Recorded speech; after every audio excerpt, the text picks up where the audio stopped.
A Certain Magical Index, Volume 12 by Kazuma Kamaki. Prologue. Kuroko Shirai, a pillow, and a bed. Suffering of a negligee. Morning started early at Tokawudai Middle School.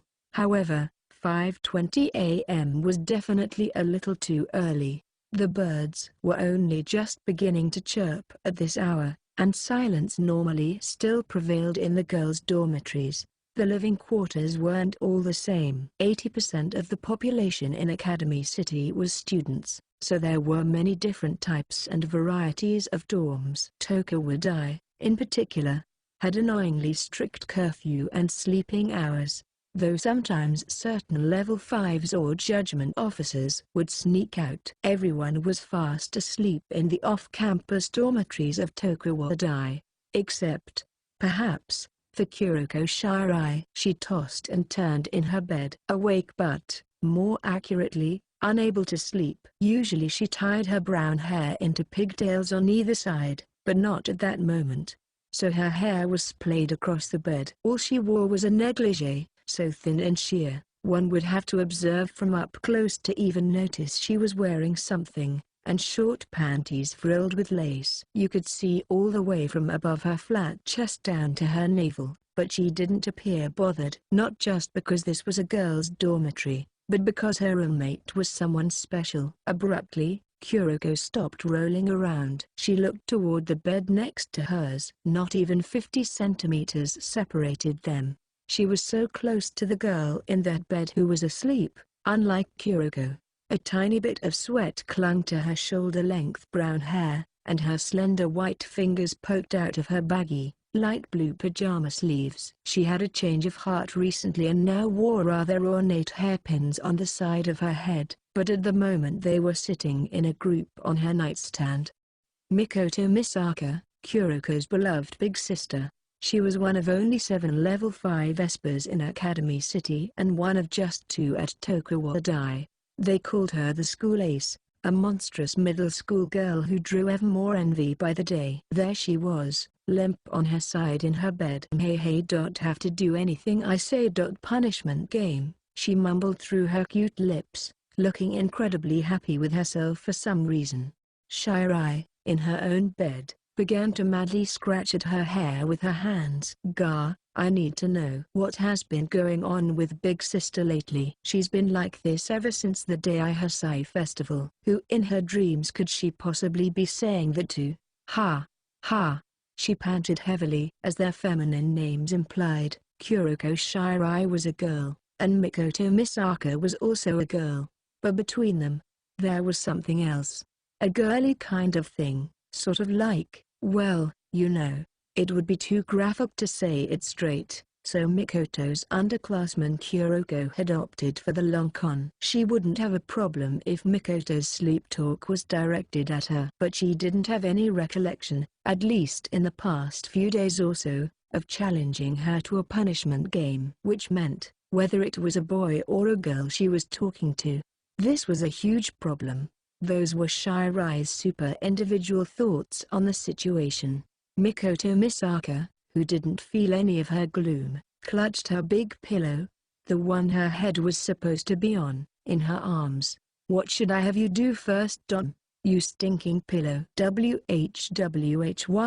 Big sister rubbing her cheek on it now?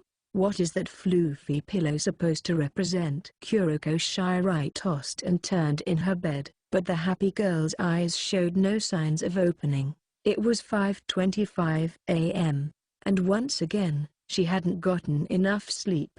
Chapter 1. The Sunny Spot During Morning Classes. Winter Clothes. 1. September 30th. The final day of September and a half day for every school in Academy City. The reason was simple. Everyone would be changing uniforms tomorrow in preparation for the colder seasons. Academy City was large. In fact, it took up 1/3 of the redeveloped western areas of the Tokyo prefecture, and hosted around 1.8 million students. Even simple uniform changes sent the local clothing industry into a frenzy. The actual measurements and ordering had been finished around the time of the Daihasai festival, So the only thing happening today was giving newly made winter uniforms to students who didn't already have them. But despite that, the event caused large crowds, giving an idea of how uniquely massive the event was. Plus, students traditionally wore their new uniforms right away, partly to break them in. But for students who had nothing to do with the seasonal clothing change, it was just a regular half-day. Take the boy named Tamakamizu, for example. He'd enrolled in a certain high school this year and purchased a winter uniform back then. For him, there were no sizing issues whatsoever. No need for him to throw himself into the chaos. It wasn't just him, either. The chaotic masses seemed to be limited to certain grades. Most of the students running around like chickens with their heads cut off were second and third years. All the first years were having a nice, relaxing day. In any event, they were now on their 10-minute break between third and fourth period. Tamakamizu, the aforementioned average high school student, had opened a window in the hallway and was now busy staring out of it and daydreaming. Last period had been math class, and it had been so boring. He felt like he was going to die. As soon as the break started, he'd gone to the drinking fountains to wake up and wash his face. His height and weight were average. The only thing unusual about him was maybe a bit of extra muscle on his bones. They hadn't come from any club-related physical fitness activities. They were from less healthy endeavors, like getting into fights in alleys and running away from them. His spiky black hair looked like a glimpse of a fashion magazine picture, giving an image many male high school students tended to build up with the thought of maybe I should make an effort to look a little nicer. Of course, with bleary, wandering eyes and a wide-open yawning mouth. Maybe his image wasn't particularly strong. As he stood with his elbows resting on the windowsill, feeling the first cool breezes of autumn now that the summer heat was gone, he sighed and said to himself, I hope I meet someone soon. The moment the words left his mouth, he felt two punches thrusting into his temples from either side as though he'd been caught in a vice.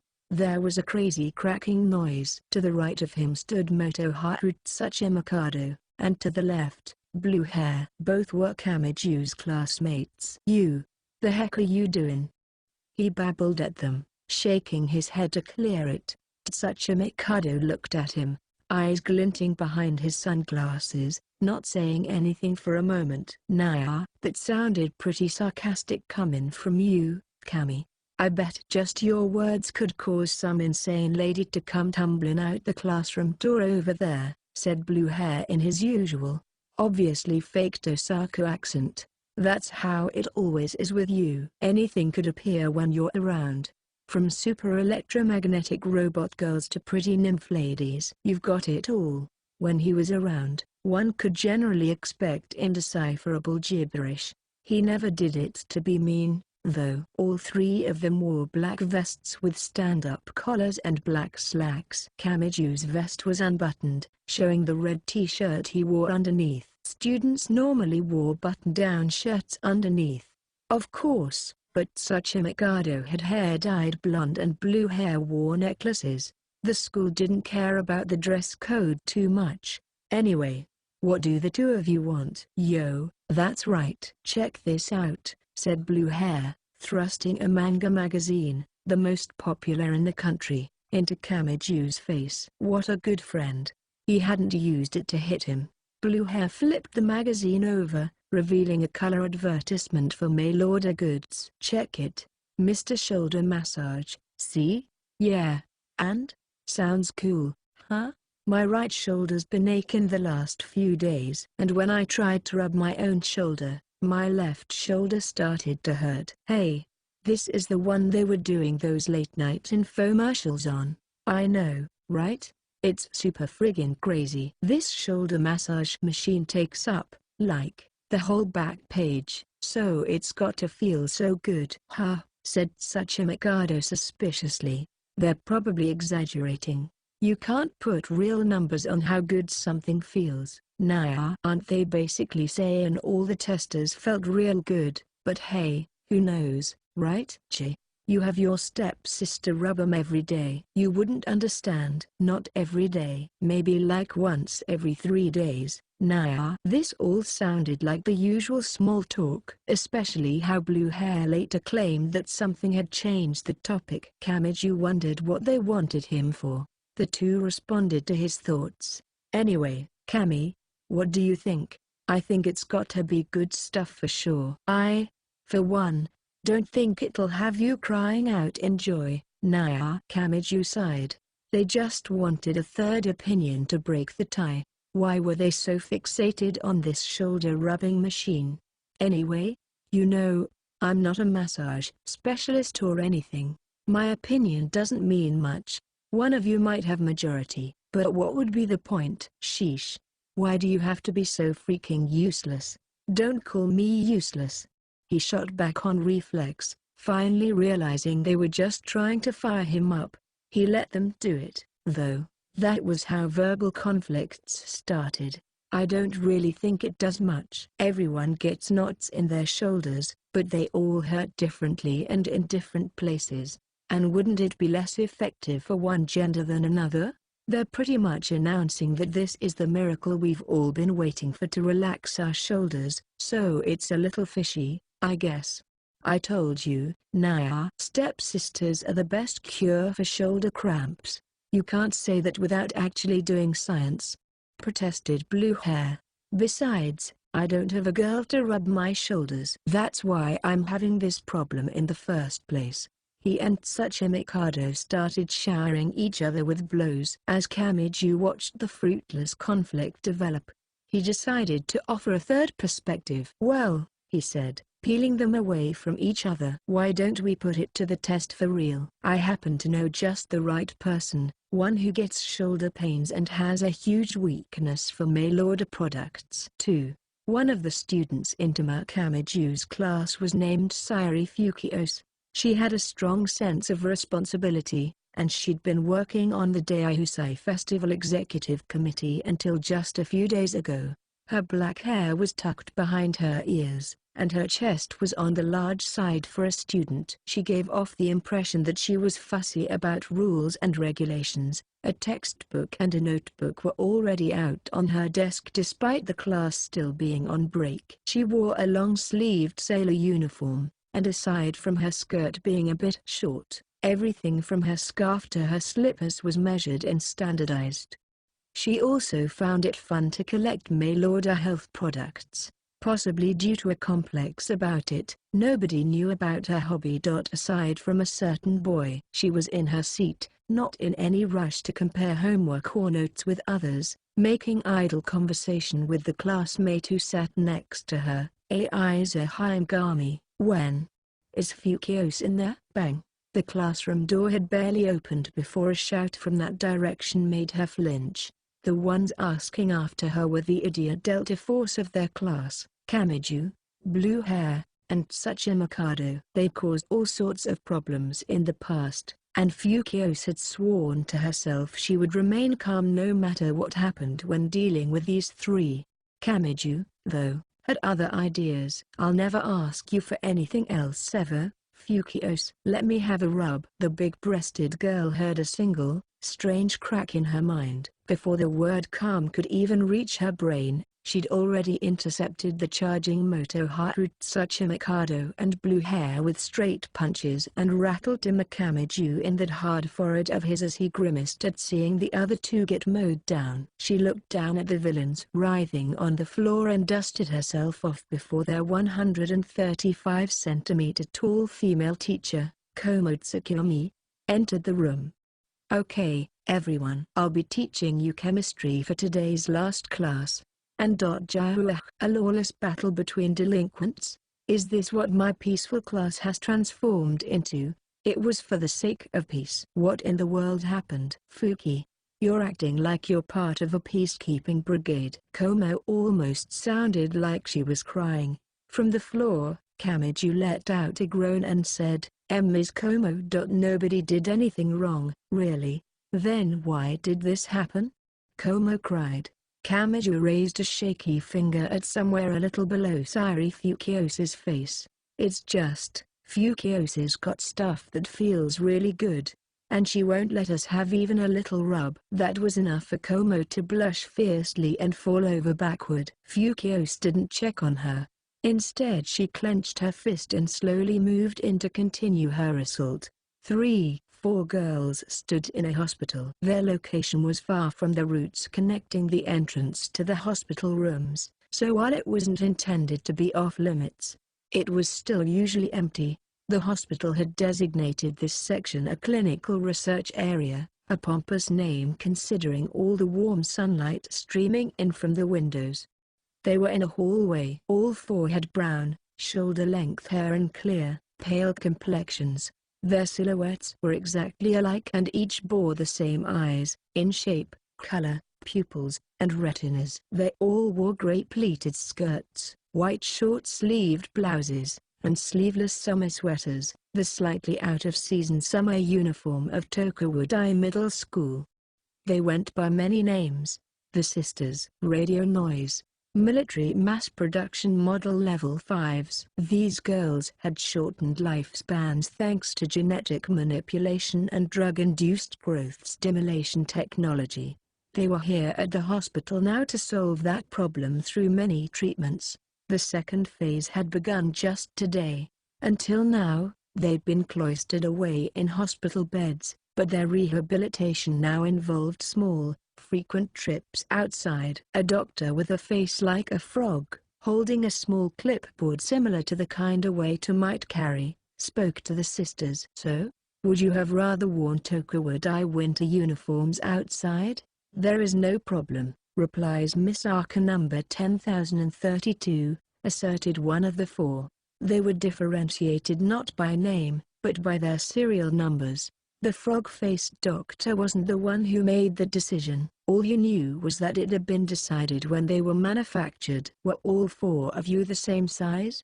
he asked, jotting down an order request on his clipboard. The 4 sisters didn't even exchange glances. They all made a face, like the answer was obvious. "You needn't measure us all individually, as we all match," answers Miss Arca number 10032. "All Missakas are mass production models created from the same genes," adds Miss Arca number 13577. "This is how we were made, so you need not think about differences in size," concludes Miss Arca number 10039. Well, the last one stammered, ? The 3 other sisters turned to the 4th upon hearing her trouble. Miss Arca number 19090 looked away and cringed a little. She seemed to be trying to cover her upper chest with her hands. Number 10032, called Little Miss Arca by a certain young man, gave her the slightest strange look before appearing to have an epiphany. She approached number 19090. Then she clenched her fists, stuck out her thumbs, turned her fists upside down, and plunged those 2 fingers straight between number 19090's skirt and body. "What? She should be exactly as the specifications suggest. Yet there are 2 full thumb widths of space here," reports Miss Arca number 10032 immediately. "Every Miss Arca should be the same Miss Arca," cries Miss Arca number 13577 in shock. "If the waist is different, what about everything else?" asks Miss Arca number 10039, proposing a detailed examination with a completely calm attitude. At the proposal, number 10032 removed her fingers from number 19090's skirt and brought them upward. Number 19090 used both her hands to intercept them. It seemed like she had a more colorful, vivid emotions than the others. Her face was becoming a little red. The frog-faced doctor shook his head. "Even monozygotic twins end up having different faces and bodies based on differences in what they eat or how much they exercise, all right? It's not very strange that one in a group of clones would end up having a good figure." The doctor had been privately regretting a statement from earlier that he shouldn't have made. Ever since he taught them that thinner women are considered better by men and thus more likely to be chosen by them, they'd been like this. That was all his personal, biased taste. Unfortunately, the sisters had extremely few male acquaintances and considered him an archetypical male. They seemed to have concluded thusly, if this man says so, then would that high school student think so as well? Murmurs Miss Archer in deep thought. Also, they'd been acting under the impression, and he didn't know where they'd learned this, that there existed in the world a special ring to put on one's ring finger, and to acquire it, one needed to be good in all respects. He couldn't decide whether they were right or wrong about that, but because of it, individuality had unexpectedly began blooming within the sisters. They didn't seem to be very aware of it themselves, which means this one has been secretly on a diet and not telling us, says Miss Archer number 10,032, pursuing the question. Number 20,001, last order, who unifies all Missakers. What was she doing? Asks Miss Archer number 13,577, suggesting the words duty and responsibility. That tiny shrimp may not have understood the significance of her actions, speculates Miss Archer number 10,039, not losing her composure, as each of them spoke to one another without regard for the frog-faced doctor. He put a word in. I don't think it's anything to get that excited about. You're all identical parts of a whole. So if you do the same thing as number 19,090 there, you should see the same changes, too! WPSHH. The three sisters whipped around to face the remaining one, number 19,090, who had acquired the slim figure skill a step ahead of the rest, backed away slowly. Miss Archer will now flee the scene in accordance with her crisis control capabilities, says Misa. Before her shout ended, the other girls attacked. 4. Inside the same hospital where the sisters were aging, there was a woman named Kiki Yoshikawa. She was a former member of the research group that had planned and implemented an experiment to try to create a new level 6 ESPA classification to top the existing rankings in Academy City that ranged from level 0 up to level 5. She thought of her personality not as kind, but as soft, and during the experiment, she had created 20,000 human clones in total and killed half of them throughout the trial. A certain level 5 student, the level 6 absolute candidate, had done the actual deed, but of course, that was no excuse. The experiment had been labeled fatally flawed and was not only frozen, but fully suspended. That didn't mean, though, that everything related to the experiment had vanished into thin air overnight. The girls who had been created only to be killed and the ESPA who had been ordered only to kill them. They may have come from special environments and had unique physical characteristics, but they were all still human children. The mental pressure on them defied imagination. Their individual problems were one thing, but a large rift sat between them, and their relationship was essentially catastrophic at best. Thinking normally, they couldn't possibly form anything even resembling a bond. And yet, no. Refuses Miss Archer. I'm not getting off, I won't. This duffel bag is now Miss Archer's base, says Miss Archer, sitting formally on her knees atop the bag you're holding and arguing firmly. Can't you see I'm trying to hold this thing, you brat? Quit playing around on it. You didn't forget the fact that I'm still recovering, did you? But here we have two such people, and they're as energetic as ever, thought Yoshikawa. The killer called Accelerator held a modern crutch in his right hand like a tunfu and a duffel bag strap on his left shoulder as he tilted to and fro. His uniquely colorless, white hair and red eyes. Right now, he wore mostly gray clothing. The victim called Last Order perched atop Accelerator's duffel bag while sitting on the soles of her feet, each hand on one of its straps like she was on a swing, which she could do because she looked like she was about 10 years old. Still, for someone on a crutch, it might have hurt. She had brown hair down to her shoulders, brown eyes, and wore a sky blue camisole and a men's button-down, which hung off her, the sleeves far too long for her arms. Accelerator had been hospitalized after being shot in the forehead on August 31st. A month later, they'd finally given him permission to leave the hospital. Not because his body had healed, strictly speaking, but because they'd done all the treatment he needed. He hadn't escaped the after-effects of his brain injury caused by the broken fragments of his skull, but he'd regained some function via a choker-like electrode he wore around his neck. Even now, without it, he wouldn't be able to speak. He wouldn't even be able to stand upright by himself. Still, given how severe the injury had been, simply being able to return to his daily life was a miracle. That was the current situation as they stood at the hospital entrance. Yoshikawa had actually taken a grazing bullet to the heart herself, so she wasn't in the best condition to look after children. She'd taken on the role anyway, not because she had to, because she wanted to. All right, you're going to bother people if you play in the entrance. Let's leave that for after we get our things settled. Misaka wasn't playing.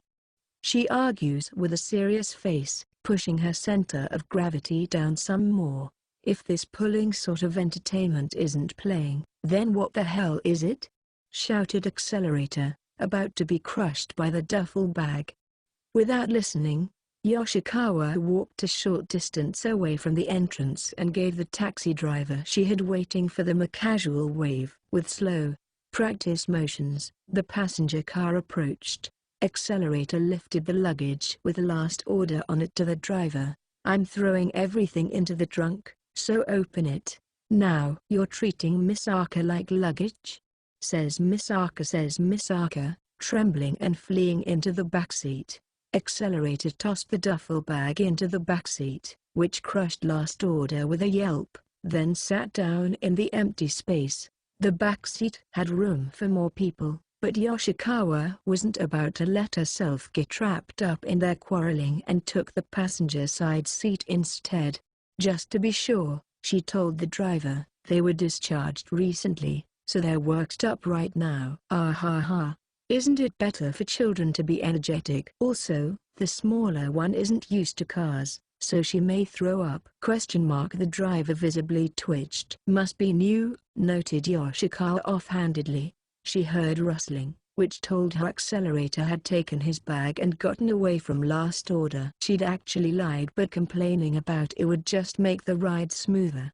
Her underhanded trick didn't seem to have major effects, though the taxi's start was so smooth it was like the driver thought he was carrying unbroken eggs. Yoshikawa told the driver their destination, then checked the digital clock above the meter. It was nearly noon.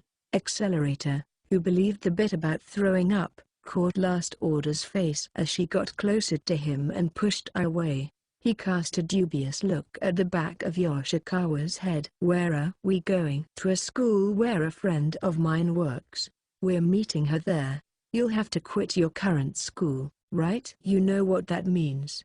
Most students who lived in Academy City used dormitories. A few lived rent-free at bread shops and the like, but such cases were extremely rare.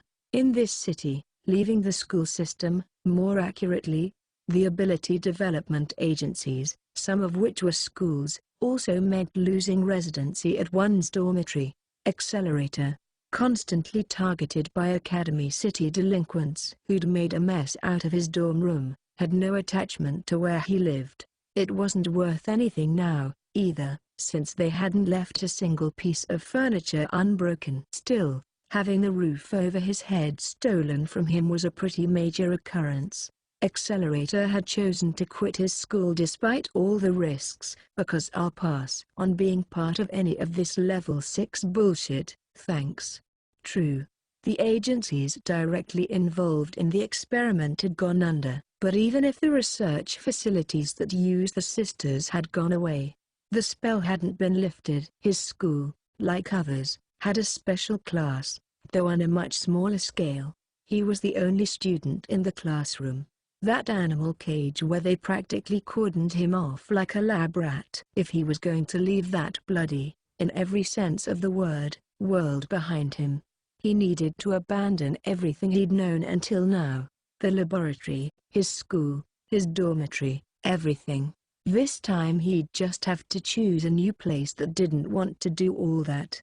Accelerator was an attractive research subject. He didn't know if there were any researchers who wouldn't bat an eye at him, but he had to try. Accelerator and Last Order were far too extraordinary to find a place to be outside Academy City, and unless he participated in the Academy City school system, Accelerator would have to live like the armed back alley Level 0 organization, skill out. If the strongest Level 5 in Academy City started down that road, only total destruction awaited. He made a twisted grin. So, you'll be in charge of me now. That the General Board's decision seems just right for you, in a research sorta way. Yoshikawa had once been on the experiment's research team. She'd done maintenance on the clone production, including Last Order, and also took care of Accelerator's needs. Even with the Level 6 related research suspended, he was still the strongest Level 5 Esper in Academy City and an excellent specimen. If he had Yoshikawa study him and the findings were used in new ability development tech. Well, there was a lot of money in it. It didn't matter how far he went, he would always feel subject to someone else's expectations, someone else's influence. Still, most of the people Accelerator had met in the past could be described as off the rails. Considering his newfound freedom from their curse, Accelerator giving Yoshikawa authority over his actions would probably make things easier for him. And of course, if he didn't like how she did things, he could always crush her and look for someone else. But that's not quite right, said Kikyu Yoshikawa suddenly, without turning around. I'm not your next supervisor. Calm down and think about it. Right now, Kikyu Yoshikawa, am no longer a researcher, and I'm on a razor's edge when it comes to employment. Plus, I got involved in not one, but two incidents centering on you. The experiment and what happened August 31st. If the General Board thinks I should be your guardian now, I'd want them all fired. So what, exactly? You just wipe in their asses for them now? Bet you're handing us over to some researcher we don't know. So paranoid. Makes sense given your living environment, though. Let me point out two mistakes in your speculation. First, I plan to hand you over to someone you already know. Second, she's no researcher. Accelerator narrowed his eyes and mulled over what she'd said. He couldn't trust her. He would have felt better if this brat sitting next to him wasn't here, but even with her weighing him down, he could crush any opponents who came at him.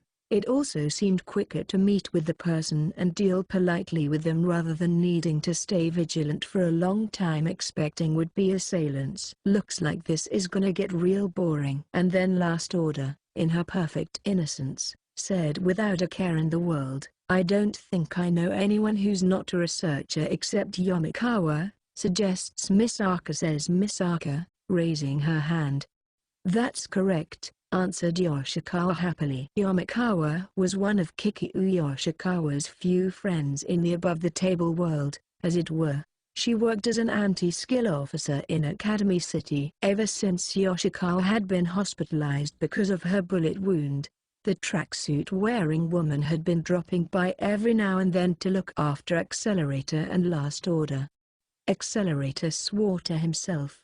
He hadn't considered the possibility until she said it. Yoshikawa heard him and asked, Goodness, you know the right answers for the test, and you're still nervous? You know, I could just politely force the answers out of you right now. Well, you'll know if I'm lying when we get there. Your habit of being cautious when other people say nice things to you is one you want to keep, I think. Especially if you knew how much what you're protecting is worth. He couldn't stand Yoshikawa. Accelerator looked away from the passenger's seat and cast a resentful glare out the car window. Only Last Order didn't seem to have noticed their exchange, as she went on saying, Huh? Is it not Yomikawa?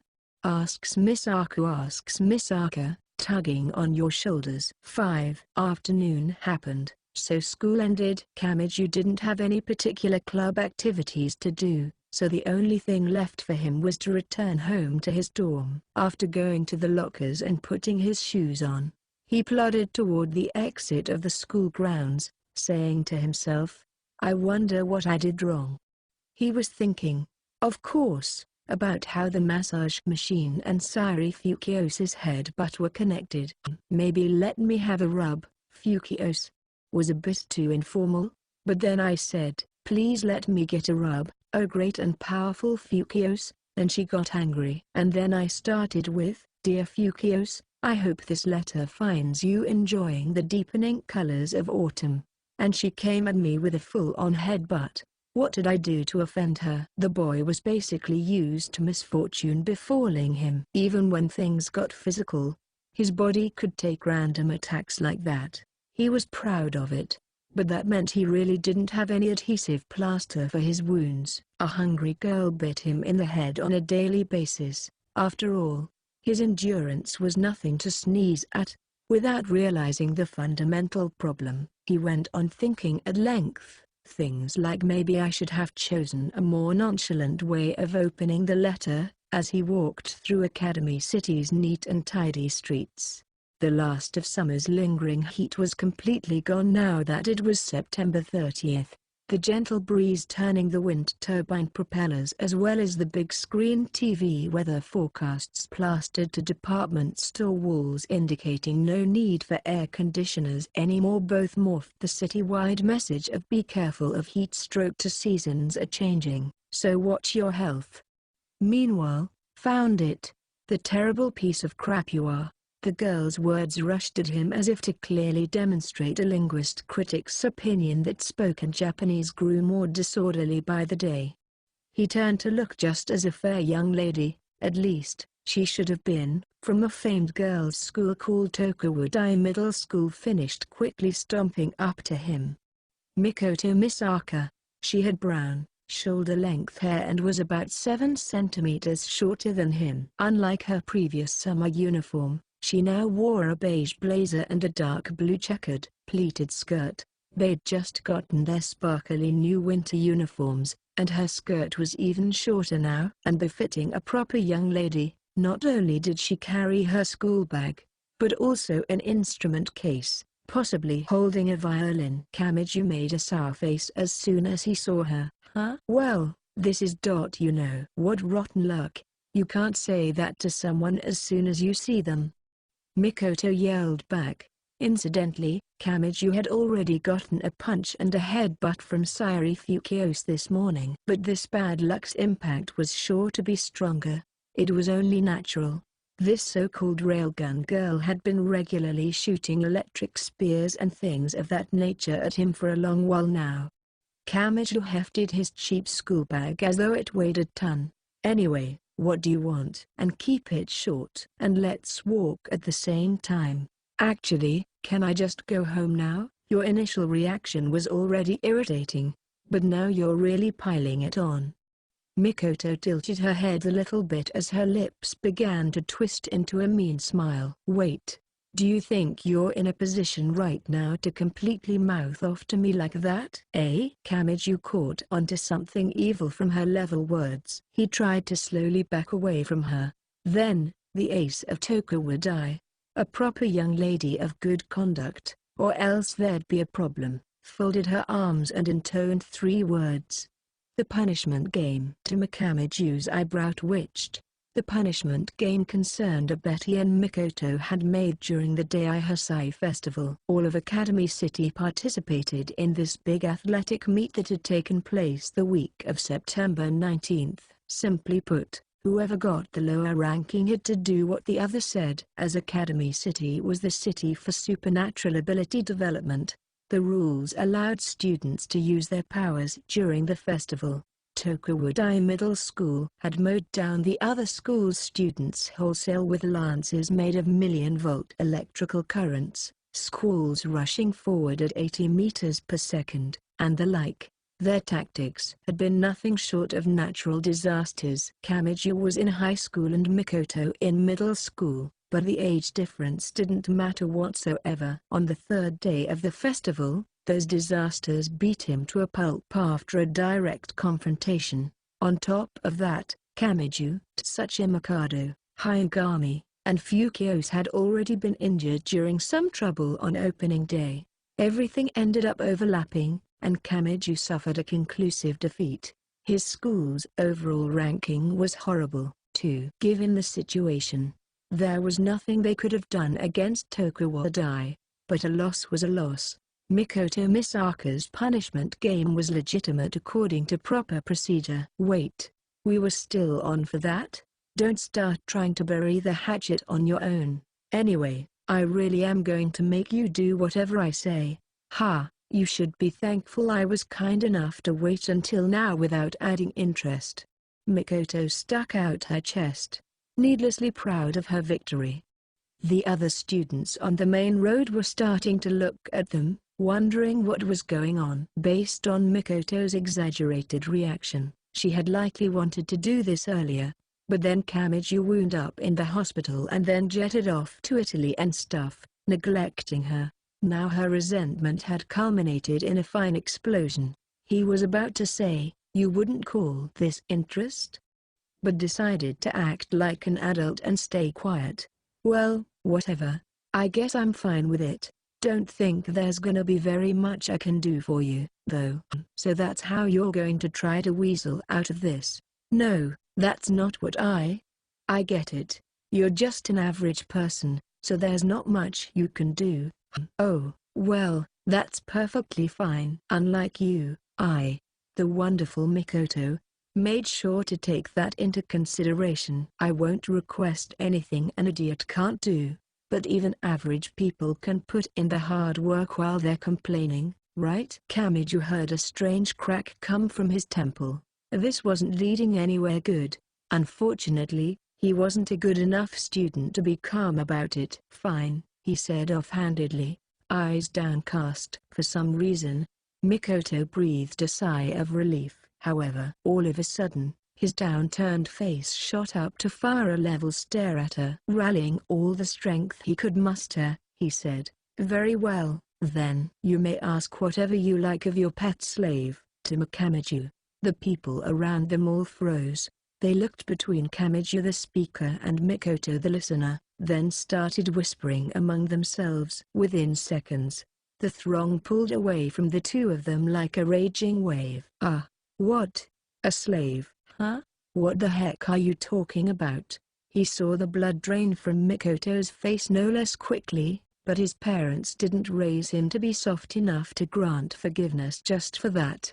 Kamiju fell to his knees in a respectful pose, took out a thin writing board from his raggedy school bag, and, his face serious, without even the slightest trace of joking, began fanning her with it. "We'll start from the basics, my lady, making your environment comfortable. I, the humble Tama Kamiju, am ill-versed in such things, so this may take some effort on my part, but I humbly ask for your esteemed forgiveness in this regard."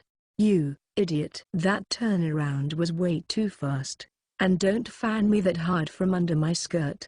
Mikoto's pale face quickly flushed red as she shouted, holding her already short skirt down. She was wearing short pants underneath anyway, but it seemed like it was more of an emotional problem. Just then, big sissy ear. As the crowd collectively cringed, a girl wearing a blazer and twin tails burst forth. What is this?" Normally, this newcomer probably would have glumped Mikoto or at least grabbed her hands, but today, for whatever reason, she reeled backward like she'd bounced off an invisible wall separating her from Mikoto. The scene must have been pretty shocking. Kuroko. Mikoto, who had made an older man grovel before her in public and fan her, or that's what it looked like. Anyway, moved only her head to face her underclassmen, her expression drawn back into a wince. Kuroko Shirai didn't seem to hear her beloved big sister speak. Her tiny body began to tremble.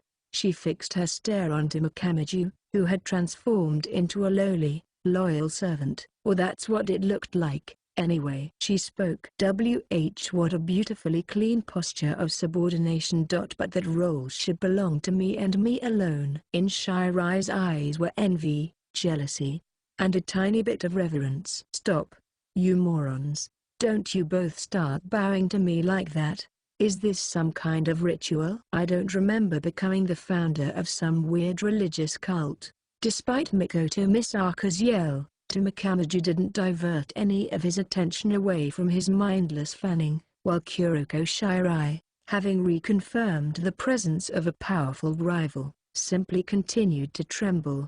6. In the faculty room, Komo Tsukuyomi heaved a worn-out sigh. The display of exhaustion didn't quite suit her 135-centimeter frame and her resemblance to a 12-year-old. But there was no helping it. The violent incident among her students during the morning had been harrowing. Yes, it might not have been too remarkable, considering the fact that Kameju was involved, but in terms of a normal student's life, this would have been considered a fairly big problem. But there was another factor.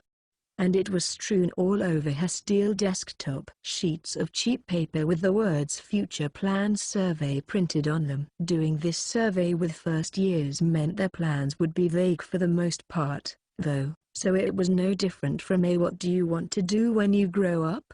questionnaire. Teachers were still far from attacking the students with irregular questions, whether they would continue their education at a university after graduation or enter the workforce, what school they'd try to get into in the case of the former, or what company they'd seek employment at in the case of the latter. She cradled her head in her hands. Tsuchi Mikado had written, in extremely serious handwriting, that he wanted to go to the land of maids, in Saitaku, become their tactician, and raise one unfortunate maid into an empress. Blue Hair had written the words "I want to be popular" so large that they went outside the box allotted for them. Tamakamaji, for his part, just wanted to be happy.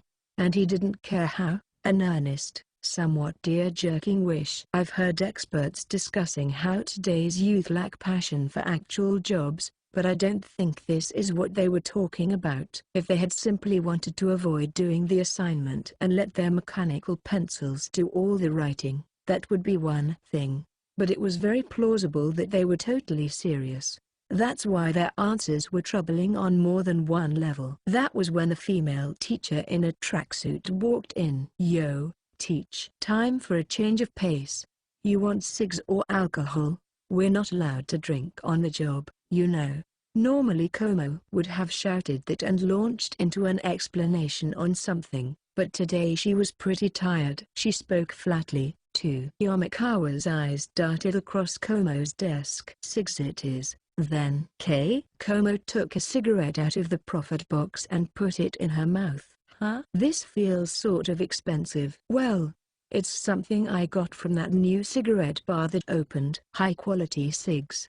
They cost 70 yen a pop." Nowadays, with smoking areas expanding, smoking-specific establishments had begun cropping up and gaining ground. Bars featuring cigarettes from around the world instead of cocktails weren't rare. 70 yen for one wasn't much, considering some had 3,000 yen cigars made in South America. Most schools were designated entirely non-smoking, but a surprising number in Academy City permitted cigarettes inside the building. The reasoning was that many schoolteachers were also researchers involved in various fields, and the Academy City General Board considered impairing their focus to be a detriment to the whole city. Therefore, if a teacher requested permission to smoke, the board supplied them with small, high-efficiency atmospheric scrubbers. Komo opened the drawer of her steel desk, then took out 4 such devices, each with about 2 boxes of cigarettes stored inside. She positioned one at each of her desk's 4 corners. Each could only absorb air from one direction. With 4 operating at once, they would move in a circular pattern around her desk like a churning washing machine. The flow of air was so subtle it wouldn't even move a flimsy sheet of paper, but it would catch all the cigarette smoke and absorb it, run it through a filter, and spit out clean air.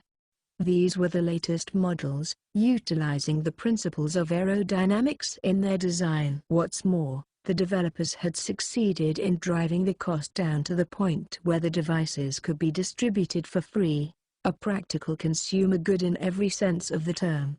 "There," said Komo, switching the air purifiers at the edges of her desk on. The unbelievably big-breasted teacher in the green tracksuit, Iho Yamakawa, placed a cigarette in her own mouth, then lit it with a small lighter from Komo's desk. Apparently, they're rare ones from Belgium. Yuck. This is a failure. I just can't seem to understand the subtler flavors. That's because you don't take the time to savor each one. You just smoke whole boxes at a time. It's dulled your senses. So says the white smoker, Ms. Como, famous for smoking 5 times the amount I do in a single day. Both of them loudly puffed out smoke toward the desk's surface. The white haze that hit the tabletop scattered about but stopped at its 4 edges as though blocked by an invisible wall. Then the vapors began swirling around before those 4 corners eventually sucked them in.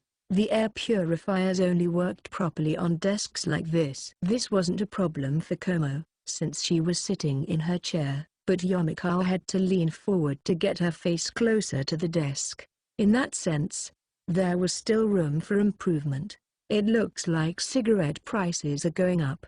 I'm so disappointed. They're still cheaper than pastries and comic books, though. 80% of Academy City's population was students. Even excluding college students, there were surprisingly few inhabitants allowed to smoke tobacco or imbibe alcoholic beverages. The reality was that taxing them wouldn't do much to bolster the city's finances. Instead, the city quietly acquiesced to levying taxes on things children enjoyed. This city was essentially a place for studying, and the trend of the times was willingly taxing non-essential products and luxuries. But the average dormitory rent and meal expenses, though some meals were Academy City trial products, were incredibly low, so it all evened out in the end. Of course, some schools did profit off school buses, class materials, and the like, but most students get their living stipend from scholarships and subsidies supplied by Academy City. Yeah, still seems like a roundabout way of doing things, if you ask me. If the authorities directly reduced scholarships, they'd be flooded with complaints. The money's going to the same place, but the methods get different reactions. Kind of like whether they say they're taxing cigarettes or lowering our salaries.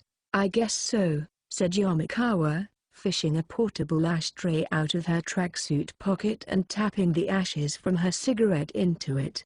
And then she realized something. The corners of Koma's lips were turning up and down with the cigarette in her mouth, making it wiggle. That was a new habit. Hey, did you learn that from the smoking priest you told me about? Teach? Koma's shoulders gave a massive start. Flustered, she moved the cigarette back to the center of her lips. No, I didn't. You're being absolutely ridiculous all of a sudden, Ms. Yamakawa. I would never pick up on his habits or anything. That's just crazy. Well, all right, then, said Yamakawa, giving up right then and there. Como had fully assumed a defensive position. The small-statured teacher seemed to deflated the anticlimactic development, but her expression revealed the truth.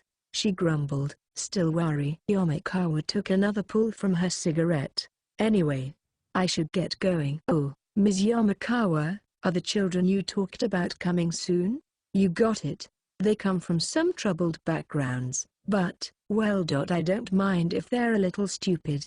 My class is full of overachievers. It's totally boring. Oh, wait. My cigarette still has a while to go. Please, let me smoke it just a little bit longer, cried Como, grabbing Yamakawa's hand. Basically, everywhere but the faculty room was non-smoking. A few minutes later, Como, who had smoked the entire cigarette right in front of the filters, followed the tracksuit-clad teacher out of the room. 7. He heard an engine sound as the taxi behind him drove away. He didn't watch. Next to him, Last Order was saying something, but he didn't look at her, either. His eyes were glued to the strange scene unfolding in front of him. In a bit more detail, they were near the school gate of a certain high school. Even from far away, the reinforced concrete school building was utterly normal and average, with nothing about it standing out. That wasn't the problem. Accelerator wasn't looking at the school building. In front of them were two women who claimed they taught at this school. He knew one of them. It was the woman in the green tracksuit. Her long hair tied back. She was Iho Yamakawa or something like that.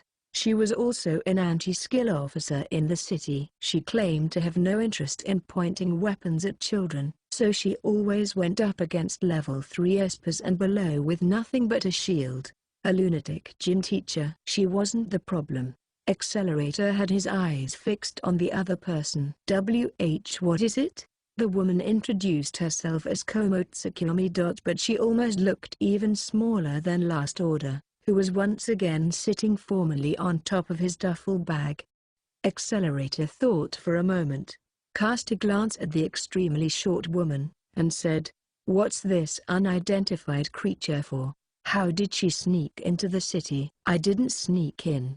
I graduated from a university the normal way and came here." That only made him more confused.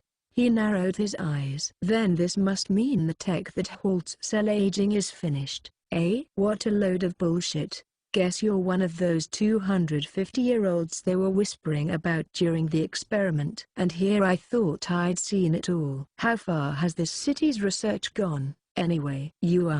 No, that's not. Or maybe the technology isn't finished yet, and she's a biosample they captured to analyze," says Misaka in an earnest tone of voice. "That's terrible. I bet she's a part of so many experiments she never ever has any free time anymore," says Misaka with a handkerchief in one hand and stuff. "Excuse me. All I did was introduce myself." "Why are you being so severe about this?" "Ms. Yamakawa, stop laughing. Please do something about them." The woman in the tracksuit held her gut while she laughed at the fidgeting mini-teacher. Even Kiki Yoshikawa, who had brought Accelerator and Last Order here, probably hadn't expected Yamakawa to have a companion like this. She was smiling, too, but in a dangerous way, like a scientist who just found something new to research. Yamakawa, still amused, looked at Accelerator.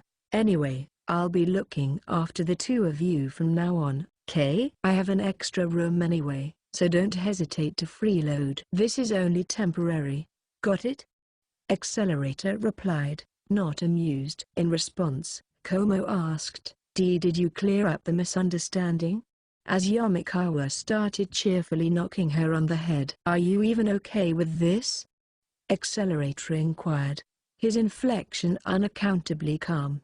"You know about all the shit going on with me. If you think the worst that'll happen is grenades thrown at you in the middle of the night, you're naive. Protect me.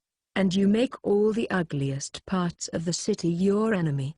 "That's exactly why," Yamakawa said, also speaking as though everything was routine. "Did you forget what I do for a living?" "As an anti-skill officer, it actually makes things easier for me, yeah? Besides, I don't think anyone would be stupid enough to attack an anti-skill officer's house.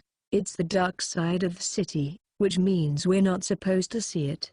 If they declare war like that, they know which one of us'll be the last one standing."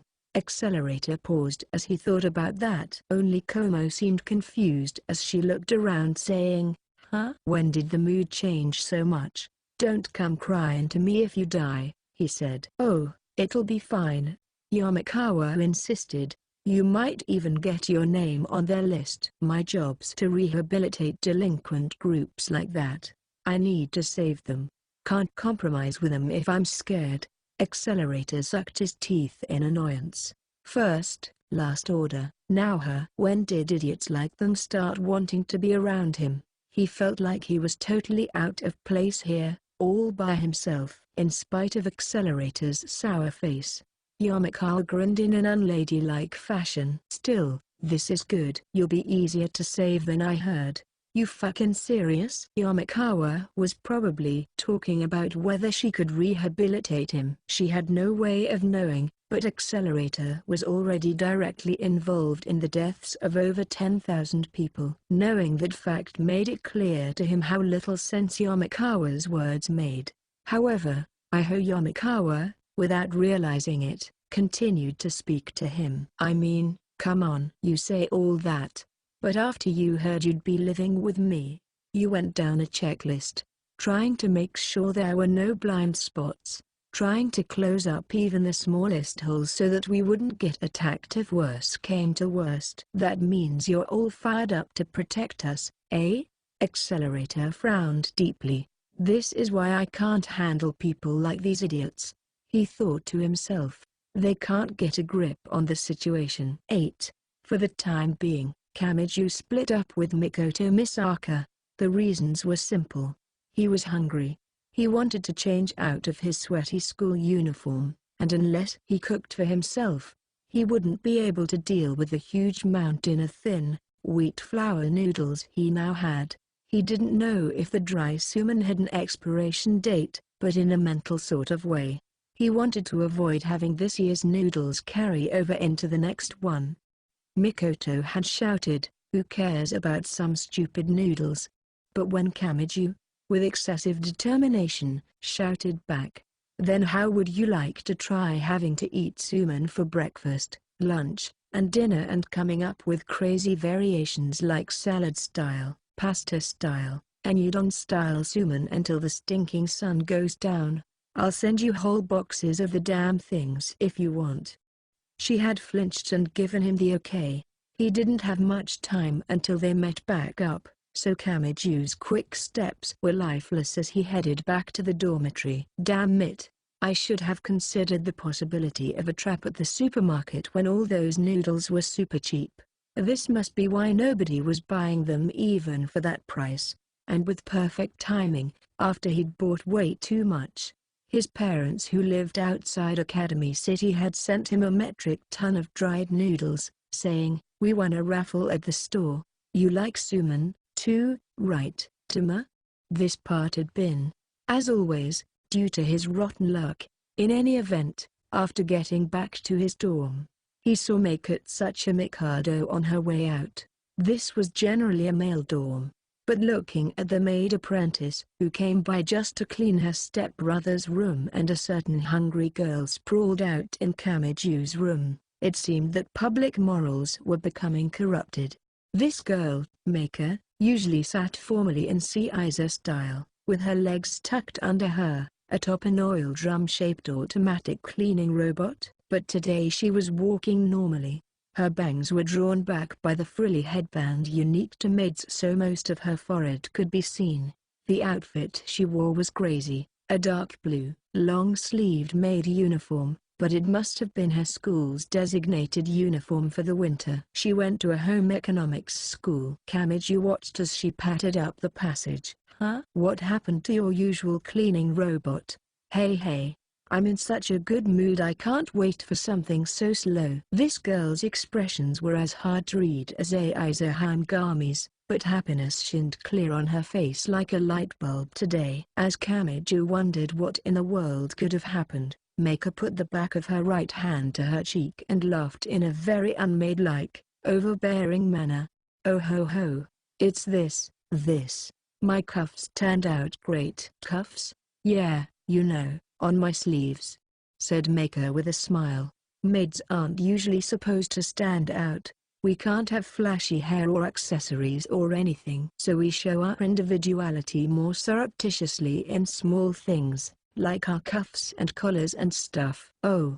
He looked at her hands with renewed attention. Her sleeve fabric looked like it was folded back at her wrists. He couldn't tell what was different from usual. Was it like a girl being happy about getting her uniform for the first time and rolling up the waistband to make the skirt shorter? Her face ecstatic. She rubbed her sleeve against her soft-looking cheek and sighed. "The gauntlet this morning really turned out great. I'm in a really good mood right now, so I'll listen to any worries you might have if you'd like." "You will? Okay. Then how would I get rid of a mountain of suman?" "Boil them first. Then cut them up into small pieces and use them as the filling for a spring roll. It'll actually taste pretty much the same.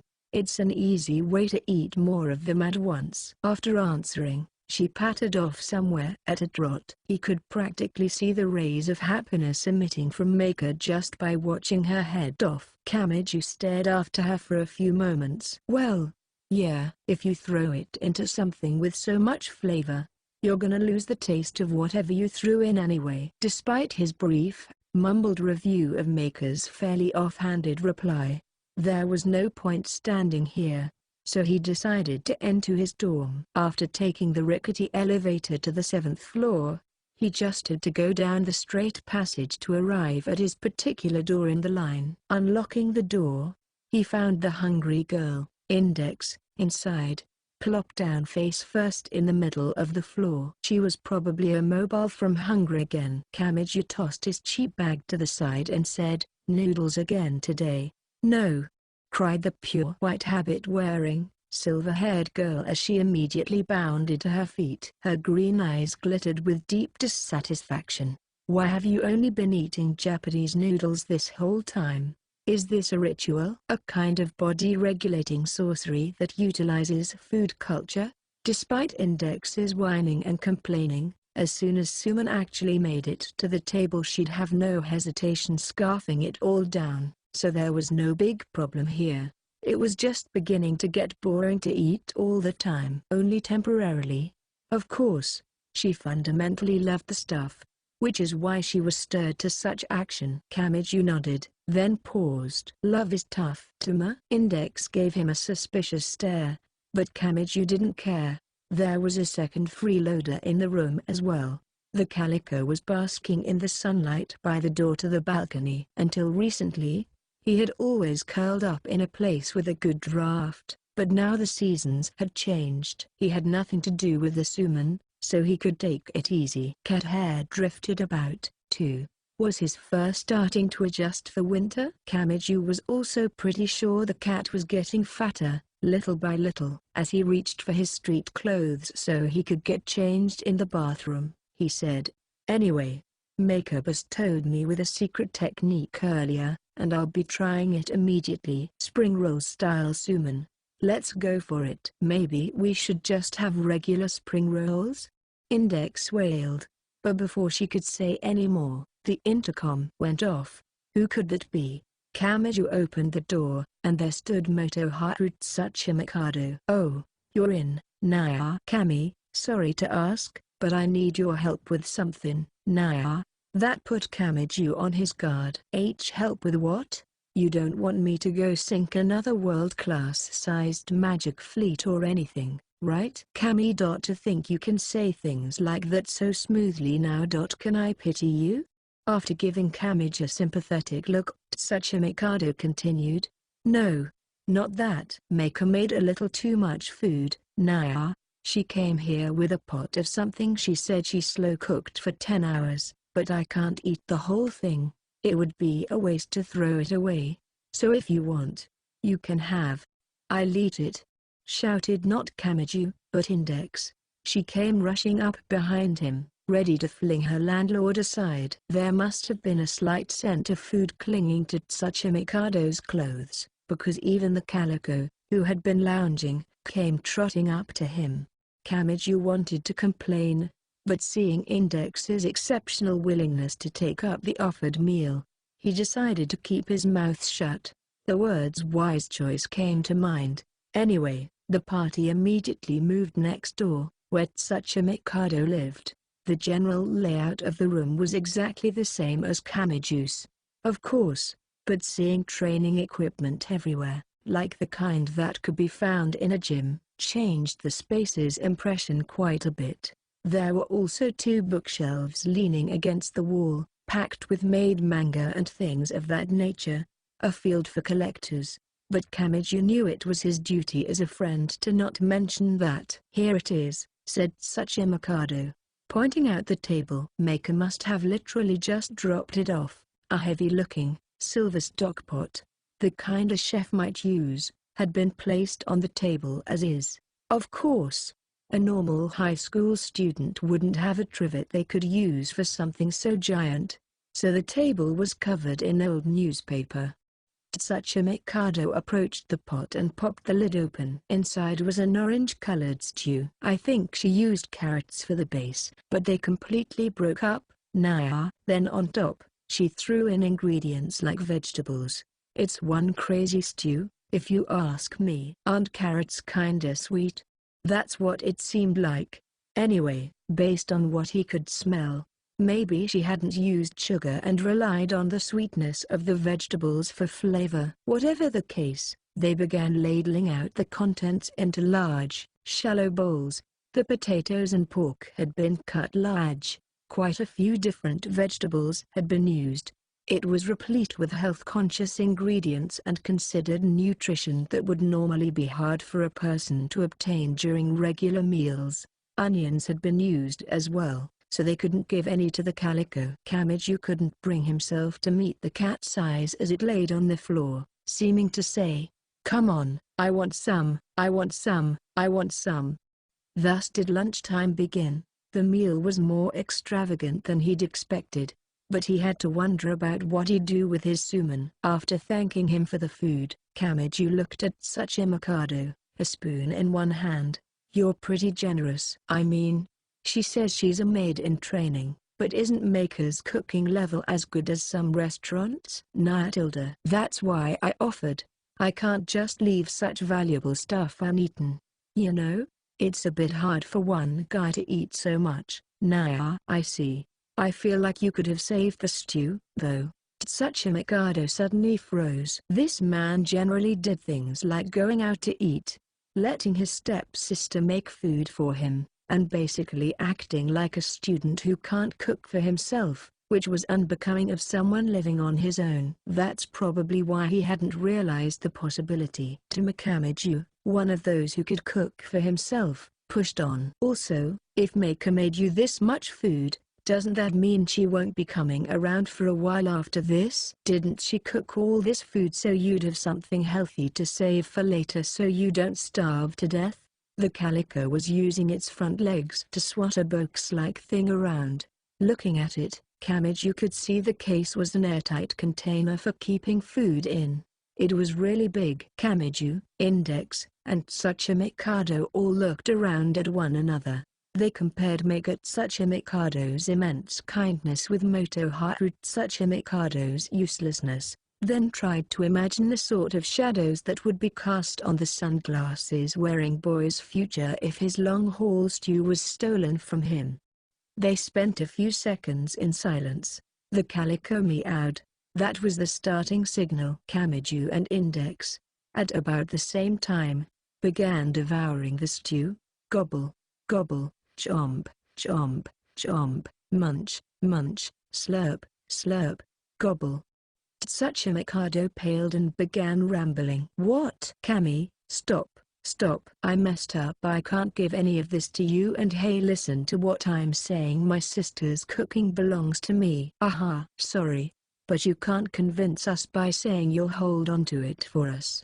Besides, if you're gonna stop me, stop Index instead." "She's almost ready for seconds." "Naiawa!"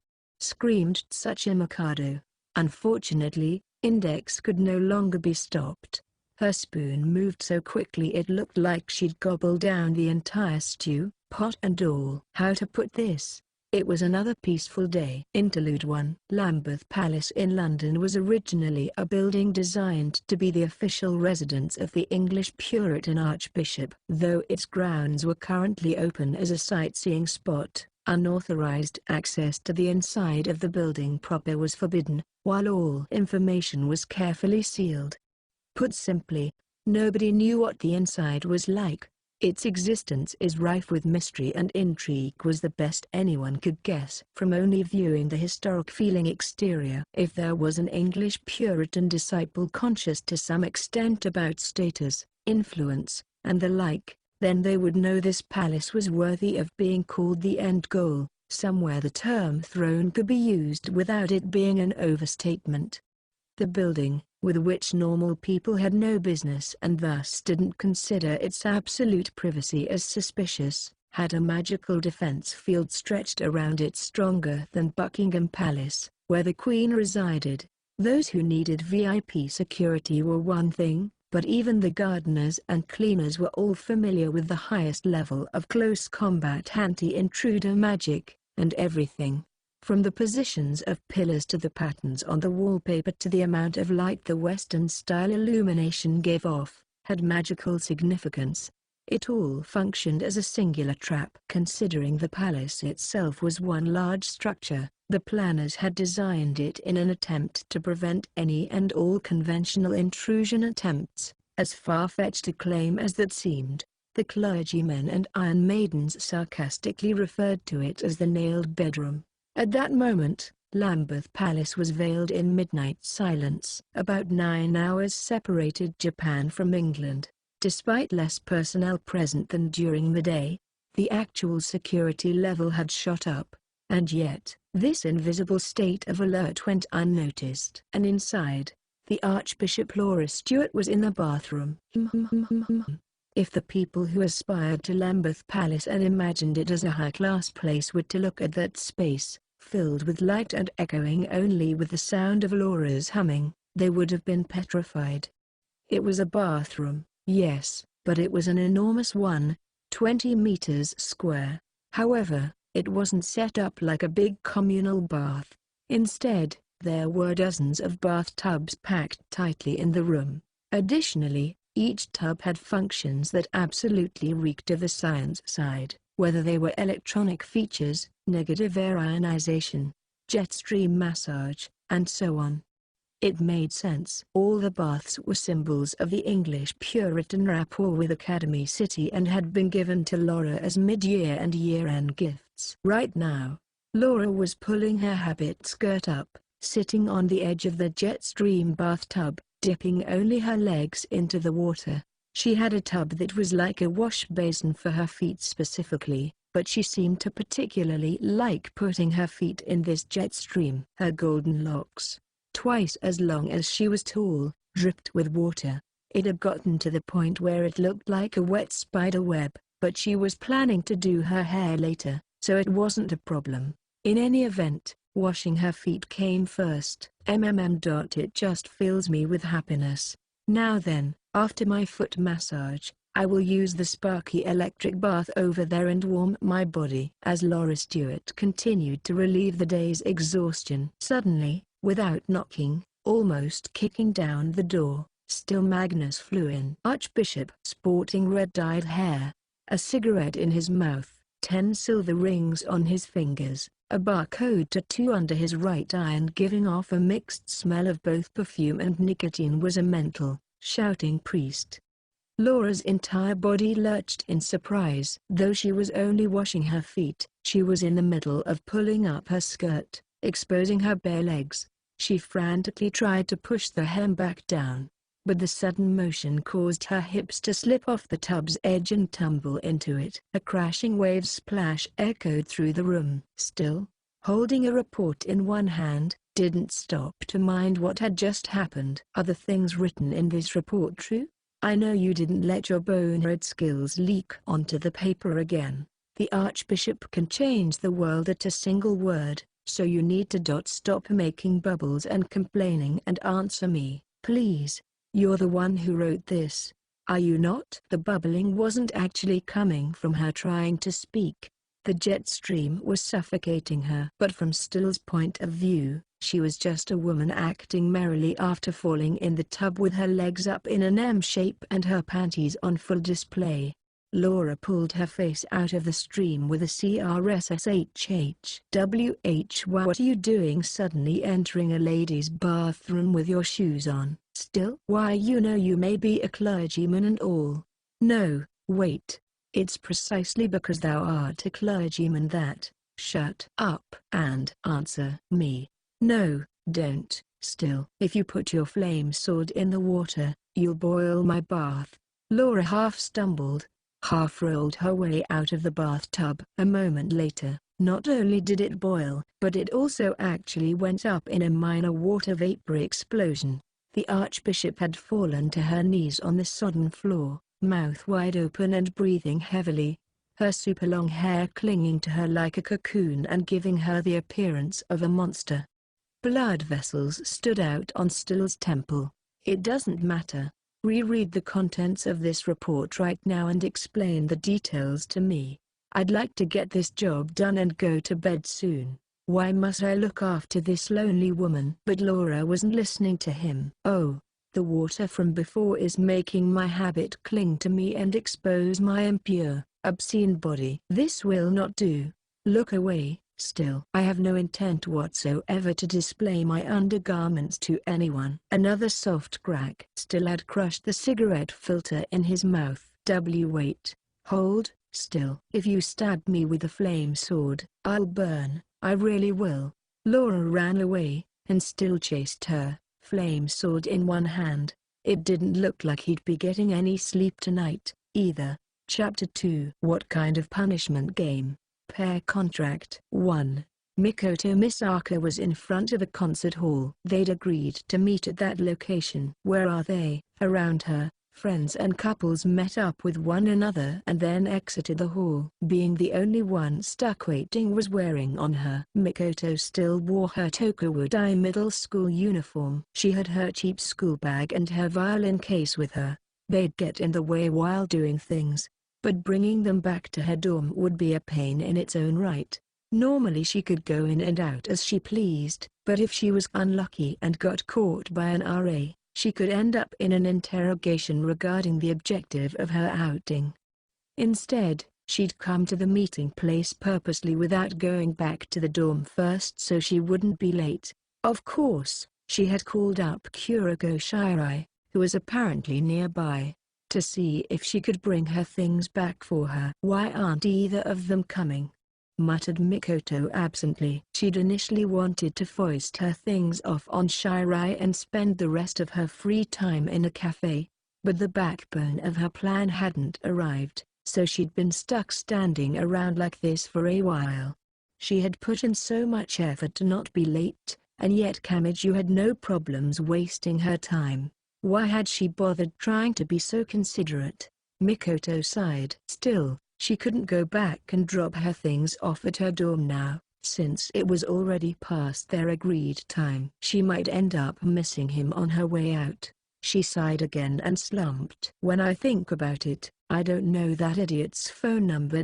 Calling him would be too annoying anyway." She was tired of standing now, too, so she squatted in place and put her bag and violin case on the ground. The bag's value was obviously low, but the case by itself was probably worth something as an antique. She didn't think about it much. A case just had to serve its purpose and nothing else. As the young lady sat there with exhaustion emanating, "There you are. You're Mikoto Misaka, right?"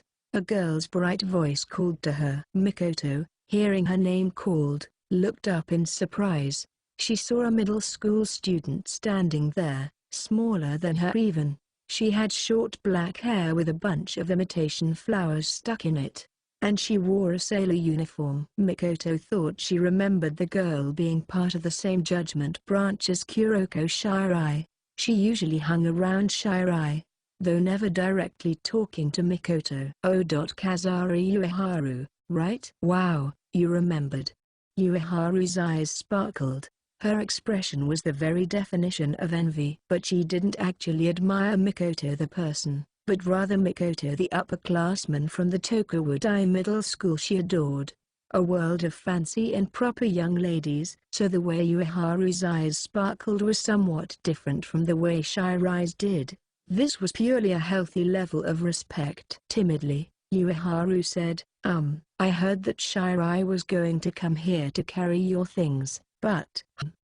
Mikoto frowned. Ueharu, staring at her school bag and violin case on the ground, said, well, Shirai is being forced to, she's doing her best on a judgment job right now. She says she'll be a little late. She really wants to come here, but since the timing didn't quite work out, she sent me here in her place. So that was it. Mikoto was about to nod, but then she froze. She and Shirai were, to put it in a way that didn't evoke misunderstanding, familiar with each other, so Mikoto could ask her to do whatever, but Mikoto couldn't leave the job of carrying things to such a helpless, tender girl. Besides, Ueharu didn't even go to Tokudai. She wouldn't be able to get into the dorm, so she would have to hand her things over to someone else to bring them to her room. If that someone happened to be an RA, it would be really bad. The great and powerful RA. An adult lady would probably greet Ueharu with a smile and gladly oblige her request, but when Mikoto returned to the dorm, there would be a demonic queen of rage waiting for her.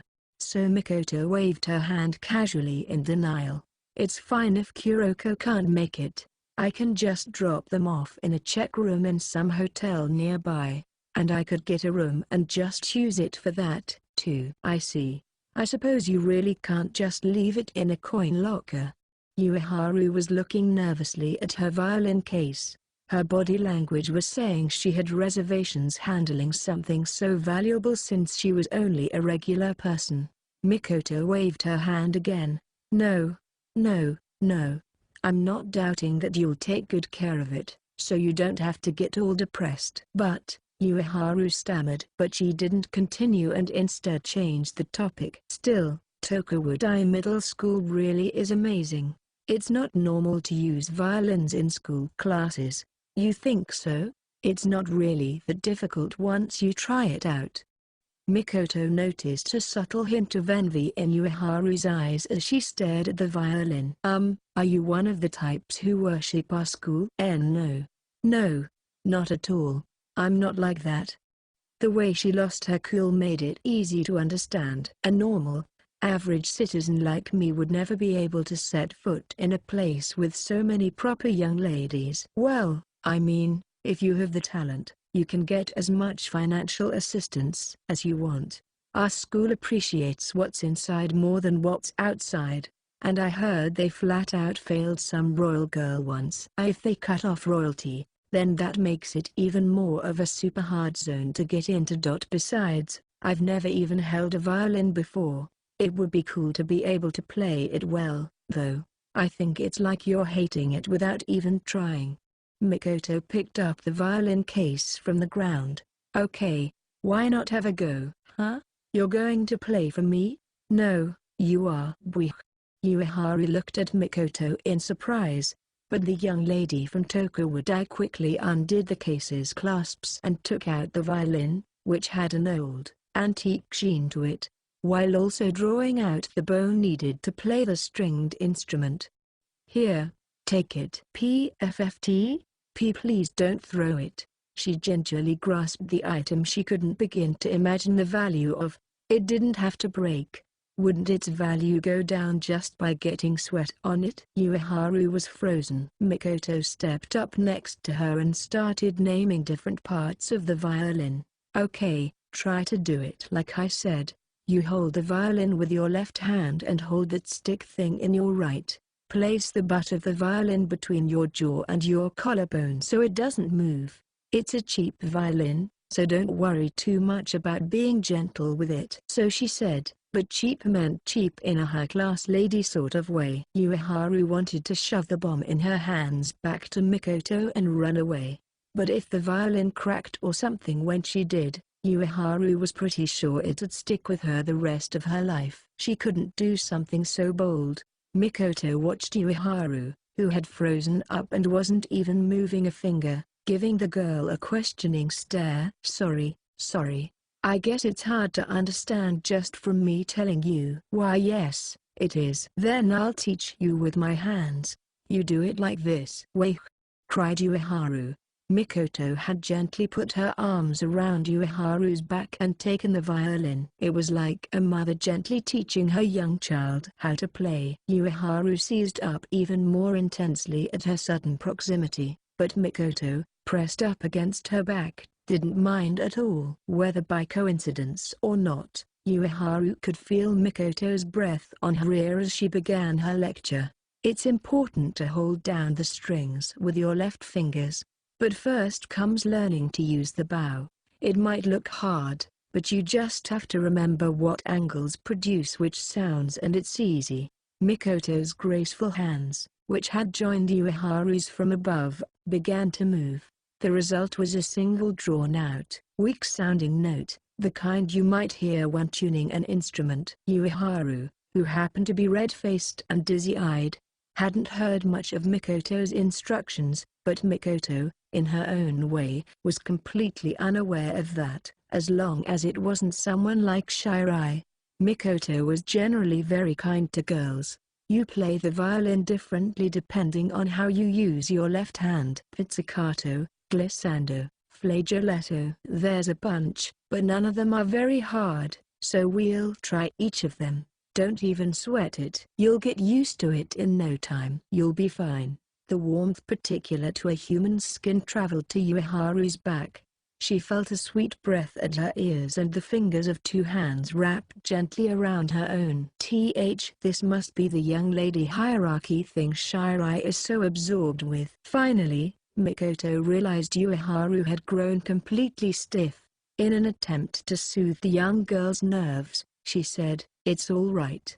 This is a big hall, and there are no restrictions on giving performances. You don't have to worry about people paying attention to you if you're playing an instrument." No, that's not. Wait. A performance? Higher. All of a sudden there's a whole crowd here, and I feel like the center of attention. Ueharu paused midway through her surprised cry. Because in that mass, she'd spotted Kuroko Shirai, who wore a fierce expression on her face. Ueharu's shoulders gave a jolt. Unnatural strength entered her arms, causing a grating gree sound to come out of the violin. As Shirai watched, she unleashed all her mental energy toward her colleague who stood in the center of the congregation. "Ah, I see how it is. I knew her praiseworthy offer to help me carry things was unusual, and here we are. I see she had an ulterior motive. And I can never drop my guard because this is what happens, and not even I've gotten her to look at me with such sweet, sweet eyes, big sister." Judging by her face, it seemed she was about to trip over a television cord. Kazari Ueharu broke out into a cold, profuse sweat. But Mikoto Misaka, as always, didn't notice. "Is something wrong?" No. Nothing at all. "Is someone giving you suspicious looks?" "You shouldn't say that." Ueharu spoke with her eyes almost filled with tears, but Mikoto didn't give a thought to Shirai's presence the entire time. Their meeting time was 1 p.m. "It's already 1:30. What the heck happened?" echoed the shout of Mikoto Misaka, who stood all by herself in front of the concert hall, which was a fairly prominent location in the 7th school district. Kamiju put his hands together and bowed in a gesture of apology as he dashed over to her. "Hey, I'm really sorry."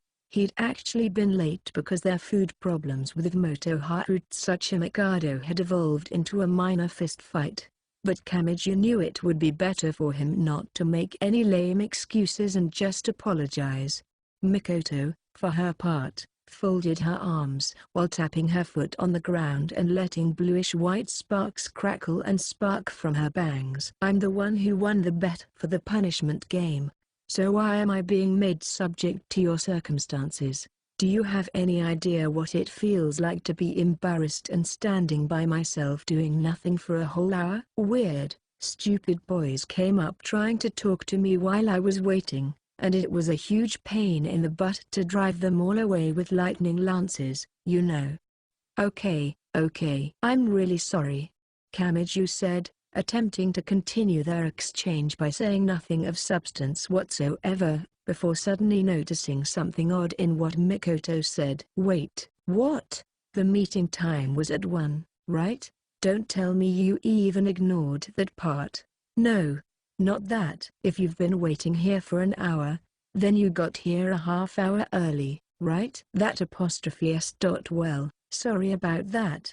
Mikoto's shoulders gave a jerk, and her eyes widened. She unfolded her arms and started waving her hands in front of her. "No. Why, you're an idiot. That's just a manner of speaking. It's not like I've been here exactly 60 minutes now or anything. Why do I have to wait for you when I'm the one who won the bet? Anyway, I wish you'd wipe that dumb smirk off your face. It looks like you're imagining something strange." "You know," said Kamiju without thinking, looking straight at the middle school girl's face as she wavered, "you enjoy watching me suffer through this punishment game that much? I mean, I thought this already, but you're actually pretty underhanded, aren't?" Before he could finish, a lance of lightning leapt from Mikoto's bangs. Kamiju immediately swung his hand up to block the attack. ZZTCHHH. From what he could tell by the intense bursting noise, the voltage was in the 100 million range. In his right hand was a power called Imagine Breaker, which had a nullifying effect on any strange powers, whether magical or supernatural, with a single touch. It was still scary. As he trembled, he said this. I was right? Another lightning lance shot at him. Everyone gathered in front of the concert hall shouted, "Whoa!" at the huge kabang, and ran away. Kamiju, who just barely managed to stop it in time again, was a little teary-eyed. What is it, Miss Misaka? I don't know which words are the ones you want to hear. It doesn't matter. Just come on, said Mikoto, the corners of her lips twitching, her head slowly tilting. In a low voice, she continued, you're the one who lost, so quit fighting against the winner, you stupid piece of trash. This proper Tokawadi lady is acting a little weird right now, cried Kamiju, but Mikoto, extremely unhappy for some reason, didn't give him much of a reaction. He scratched his head. The situation was not going in a good direction. Anyway, Misaka, what exactly should I do for the punishment game? You said come on, so are we going somewhere else? The moment she heard that, Mikoto grunted, looking somewhat surprised. She looked at him. Kamiju was fed up. Don't tell me you didn't think of anything. I'm thinking right now. Yeah. You're gonna pay me back for all the effort I put in to win the Dai Hasai festival. So, you weren't thinking anything specific. Would you just listen? You're the one who suggested this, so you're the one who has to think of a plan. I mean, you knew from the start that I couldn't be the one making plans, right? I'm the one who lost. Sheesh. What an idiot. Mikoto fell silent for a moment. Then she looked at Kamiju again. Misaka. Kamiju, about to talk to the girl who wouldn't say anything, then unconsciously took a step back. The reason was simple. There was a glazed look in the proper young lady's eyes. Kamiju had a really bad feeling about this. You'll do whatever I say for the punishment game, right? Well, by anything. It's anything I'm actually able to do, so whatever I say. Come with me. Where? Kamiju shouted. But Mikoto grabbed his hand with a slap and wouldn't let go. As she dragged him away, the concert hall began to grow distant behind them. The girl spoke again. I told you, just shut up and come with me. That's your first punishment. The first one? There's more than one? Kamiju grew pale for some reason, and Mikoto Misaka's face reddened in anger. They walked down the street, hands firmly connected. But whether fortunate or unfortunate, neither of them noticed. 3. Accelerator was looking up at an apartment complex built for faculty. Academy City's residences were generally nothing but student dorms. Apartments like these were not something a student had much to do with. From the building's exterior, it didn't look much different from a student dorm or any other apartment complex. But there were tiny differences in terms of service, and everything added up to give it individuality. No matter how they were presented, student dorms were buildings meant to supervise children. Under the pretext of security, the dorm surveillance cameras were positioned without holdback in the slightest, which was characteristic of school-provided lodgings. In comparison, this apartment had a certain degree of consideration for the residents' privacy. What floor? Asked Accelerator. Iho Yamikawa, who had guided them here, answered with a smile. 13. When the power goes out, I have to use the stairs. It's a huge pain. Wow. Breathed Last Order as she looked up at the tall building. She looked like she was trying to find the 13th floor. But now she was shaking her head, having accidentally looked directly at the sun. Kiki Yoshikawa supported the small girl's shoulders from behind to keep her upright. Well, compared to the first or second floor, I'd think there would be fewer chances to raid it. If they blew up the whole building, the people on the top floors would have way more casualties. Nothing that major had happened to Accelerator while he lived in his dorm. but that didn't mean for sure it would never happen. As Yomikawa removed the laminated card, probably to use on the entrance's auto-locking mechanism, she said, "Anyway, it's a little late for lunch, but you still need to eat, so let's get ourselves up there, okay?" At first glance, the complex's entrance looked like a normal, automatically opened glass door, but it showed signs of being blast-proof. The lock that only needed a card swipe also appeared to actually be reading additional data, such as fingerprints from the fingers holding the card and patterns in bioelectric signals. It was what you would perhaps call a high-class apartment building. Accelerator glanced at Yomikawa suspiciously. "And here I thought public workers' salaries were going down." "You can still get by on a pretty low salary. Plus, this place is a facility, or rather a field test for architectural design, so some of the rent is paid by the universities.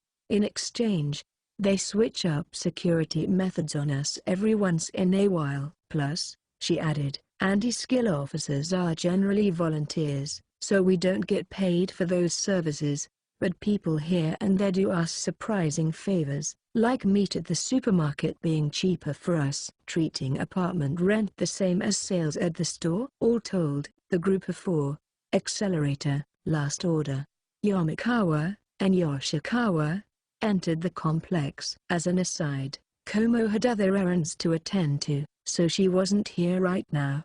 They took a low-vibration elevator that imparted no floating feeling, probably another trial product, to the 13th floor. Yomikawa's room was the door right outside when they stepped out.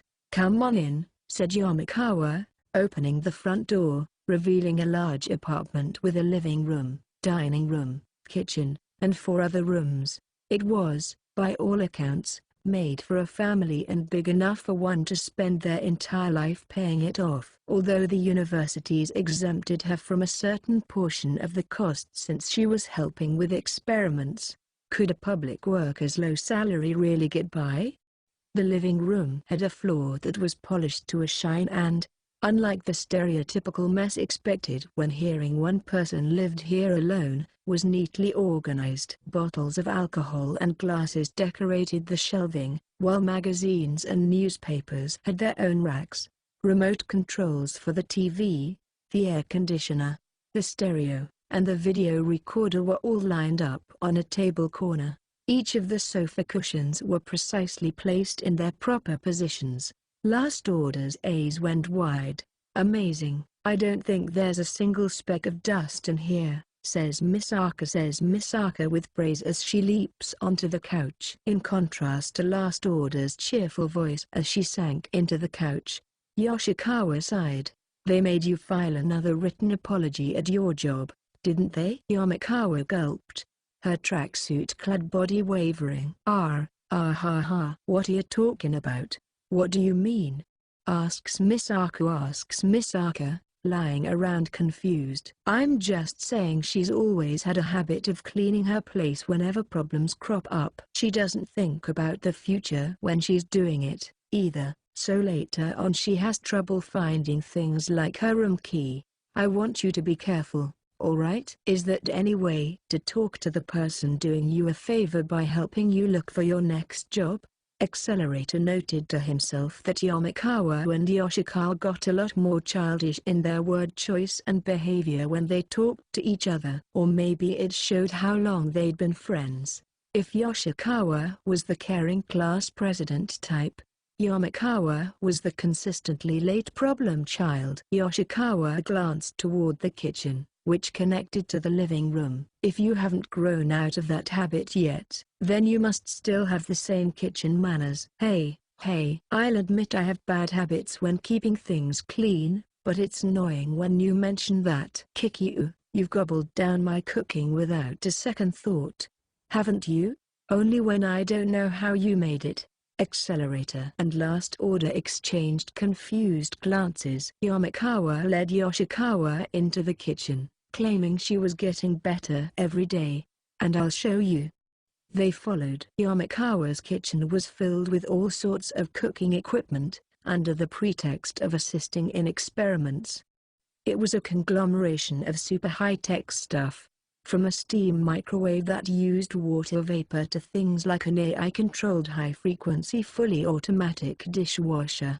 She didn't seem to use any much, though. What stood out a lot more than those appliances, which had an air of disuse that screamed they were just abandoned like that all the time, were the 4 or 5 electric rice cookers laid out. Given the steam wisping from them, they all seemed to be on. Accelerator gave her an exasperated look. "One for each of us? Is this some kind of joke? Do you have a fetish for white rice?" "No. No, that's not it." Yamakawa pointed to each of the rice cookers in turn. "You know, rice cookers can do anything: cook rice, boil things, steam things, and bake things. That one's baking bread, that one's cooking stew, and that one's steaming whitefish." Accelerator thought he knew what Yoshikawa was trying to say now. Yoshikawa, who already knew about all this, sighed at how little had changed and said, "Lazy bum. I'd like it if you stopped with the brief commentary like I'm a strange animal. Is it really that bad? All I have to do is set them up, press one button, and they'll cook things for me. They don't use gas, either, so I can feel free to take a nap while it's happening with no problem at all. They're amazing, really. You used to say you could make okonomiyaki out of whatever leftovers you had as long as you had flour, and you bought a giant hot plate for it, and you would complain that as long as you had a pressure cooker, you'd be set for cooking for the rest of your life and didn't need anything else. You go too far with everything. You're so extreme that if you split the distance there'd be an antimatter reaction. I'm getting all the flavor, nutrition, and satisfaction I need. So what's the problem? Stockpots, frying pans. It's a pain to get all those things together. Wouldn't you want a miracle tool that could do everything?" Yoshikawa sighed. "For once in your life you should feel how enjoyable it is to put actual effort into cooking," she admonished. But in the same way, her field of specialty was genetics. On further consideration, she felt her comment held less weight, considering what she had made was 20,000 cloned humans. After leaving her violin at a coat check, Mikoto dragged Kamiju into the underground mall. It had suffered considerable damage thanks to the sorcerer Sherry Cromwell and the golem she controlled, Ellis. They had arrived from England on September 1st, but no traces of the destruction could be seen any longer. The smashed floors and support beams had been repaired, and things like cafe windows had been replaced with new ones. Without getting up close to look, it was probably impossible to see the difference. The construction had proceeded at such a fever pitch because the Daihasai festival had been fast approaching.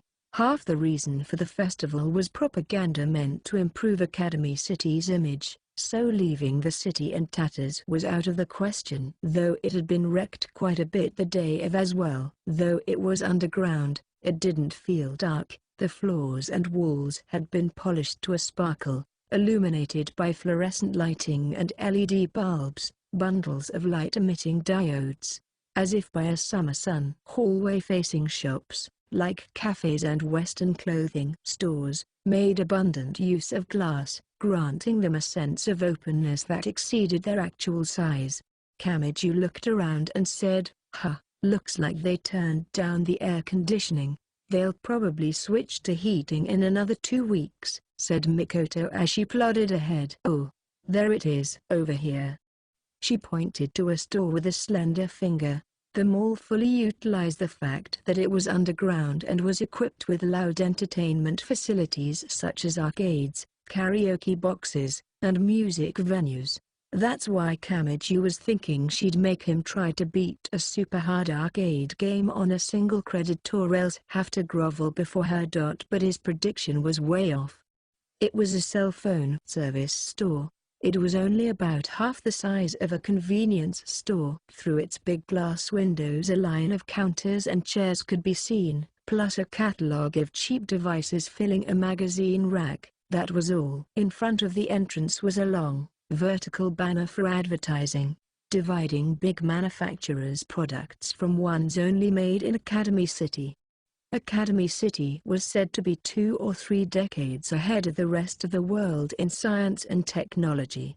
Devices from both outside and inside had their own advantages and disadvantages, but some students worried about their decision for over a week for reasons like not knowing which would have access to service first in emergencies. As Mikoto walked toward the service store, she asked, "Have you heard of the handy antenna service, huh? It's that, service that makes your personal cell phone like an antenna station, right? So you can call people without having antenna stations nearby?" Basically, it would make everyone walking through the city streets with a cell phone into the relay antenna. For example, even if Kamiju didn't have an antenna station nearby, it would go through person 1, then person 2, and person 3, through various relay antennas, to eventually call person X provided that person had a normal antenna station close to them. In practical terms, it created a network-like communication route through multiple other devices, which meant disconnections were rare. Apparently, it had originally been developed to maintain emergency aerial networks by attaching fixed antennas to a few airships, then sending them up in the air, all in case the relay stations on the ground had been wiped out in a disastrous earthquake. Because of that, he'd heard, people didn't seem to care too much about sound quality. On the plus side, he'd also heard that the universities would subsidize it all as a test, so the service fees were supposedly way cheaper. I was thinking of signing up for it. Yeah? It seems like a really esoteric system to me. If everyone using it didn't have their cell phones on constantly, you couldn't hope for any of that relay antenna stuff to work. Wouldn't your battery drain a lot more quickly that way? And besides, if not many people have signed up for the service, there isn't much point in. That's why I'm signing up for it, dummy, to spread it around more. And apparently, if we sign up for a pair contract, the fees for other services go down, not just the handy antenna service. A pair contract? You mean that thing where 2 people sign up and don't have to pay to talk to each other or for packet fees and stuff? Yeah, that. On top of that, if you sign up for a pair contract with the handy antenna service, you get a Croaker cell phone strap from Lovely Mitten. It's their frog mascot. Oi. Right on the spot. So, you're signing up with me. All you wanted was the cell phone strap? If you want me to change devices, then that's not gonna happen. I still plan on using my old, beat-up cell phone for another 6 months at least. Then Kamiju pointed at the blazer-clad Mikoto's schoolbag. He stared at a green frog mascot character hanging from it. Besides, you already have a frog. Don't lump together Croaker with this one. Mikoto shouted angrily. Croaker is the older man living next to this guy, and he's bad with vehicles and starts croaking a lot when he's in them, which is why they call him Croaker. Maybe you're actually a really old man. I mean, you couldn't even tell such a simple difference. They made his character an old guy, and they call themselves Lovely? Muttered Kamiju, disheartened. Mikoto, though, just continued to look at him scornfully as though he were an elderly person who couldn't keep up with the times. HMPH, you don't need to worry about changing devices. I hear you don't have to switch them anyway for handy antenna. You just put an expansion chip in your phone and you're good to go. And whatever service you have, they'll deal with the pair contract, too, so I don't think you have to switch devices. You shouldn't have to mess with your phone at all. What? Wait, so all I have to do is write my phone number and address on the form? Well, yeah, but... Mikoto absently fingered the small frog attached to her schoolbag. I mean, we go together to the store, have to sign a lot of forms, and probably wait for hours. I have to get someone considerate to help me out or it'll be hard to convince them.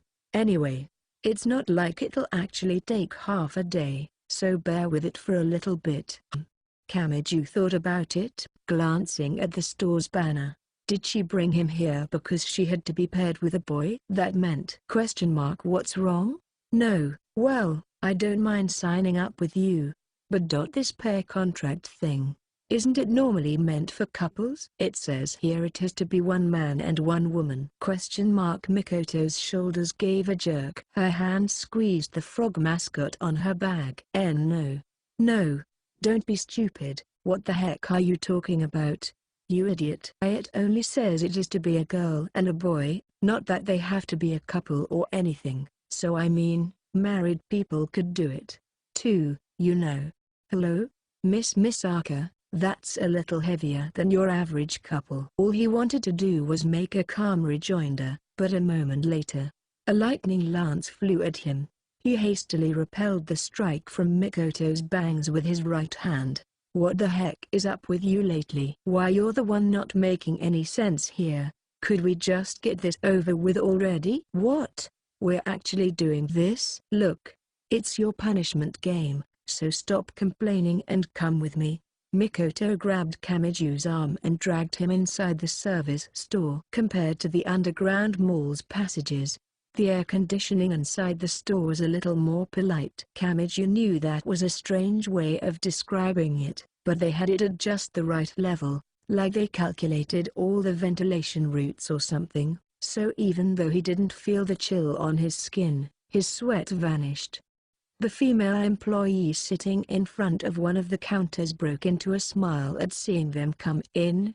Though Kamiju was being dragged and Mikoto was the one pulling him along, but she didn't forget what it said in the manual about interacting with customers. After a brief exchange in which Mikoto talked about wanting to sign up for a pair contract with the idiot accompanying her and wondering aloud whether they still had crocus traps, the employee laid out many documents on the counter before them. We will need a photograph to complete the forms. Do you happen to have one on your person? Huh? Grunted Mikoto, her eyes widening. Then asked, will it need to be from a photo ID box? Also, is there a certain number of pictures or a specific size we need? No, not at all. The rules aren't that strict. The employee smiled. Since this is a pair contract, all we need is for you to prove that you two are the pair who signed up for it. As long as you're both in the shot together, you can even use your cell phone camera. I'll get a picture frame battery charger for your phone so you can use that. It's made to fit any of the 4 major providers, so you needn't worry about the model number. Mikoto almost sputtered. Be both of us in the shot? Oh. Do you not take pictures of yourselves very often? Then why not use this chance to? You'll just need to give me a photograph 20 minutes before the sign-up process is done, so please, use the time you'd be waiting to take a picture. And so, after jotting various details on the forms with a ballpoint pen, Kamiju and Mikoto left the service store for the time being to embark on the aforementioned picture-taking. Kamiju took out his cell phone, which was quite hardy considering he damaged it in battles with sorcerers and dropped it into the Adriatic Sea. Finding a photo ID booth would be a pain, so let's just use a cell phone camera and get this over with.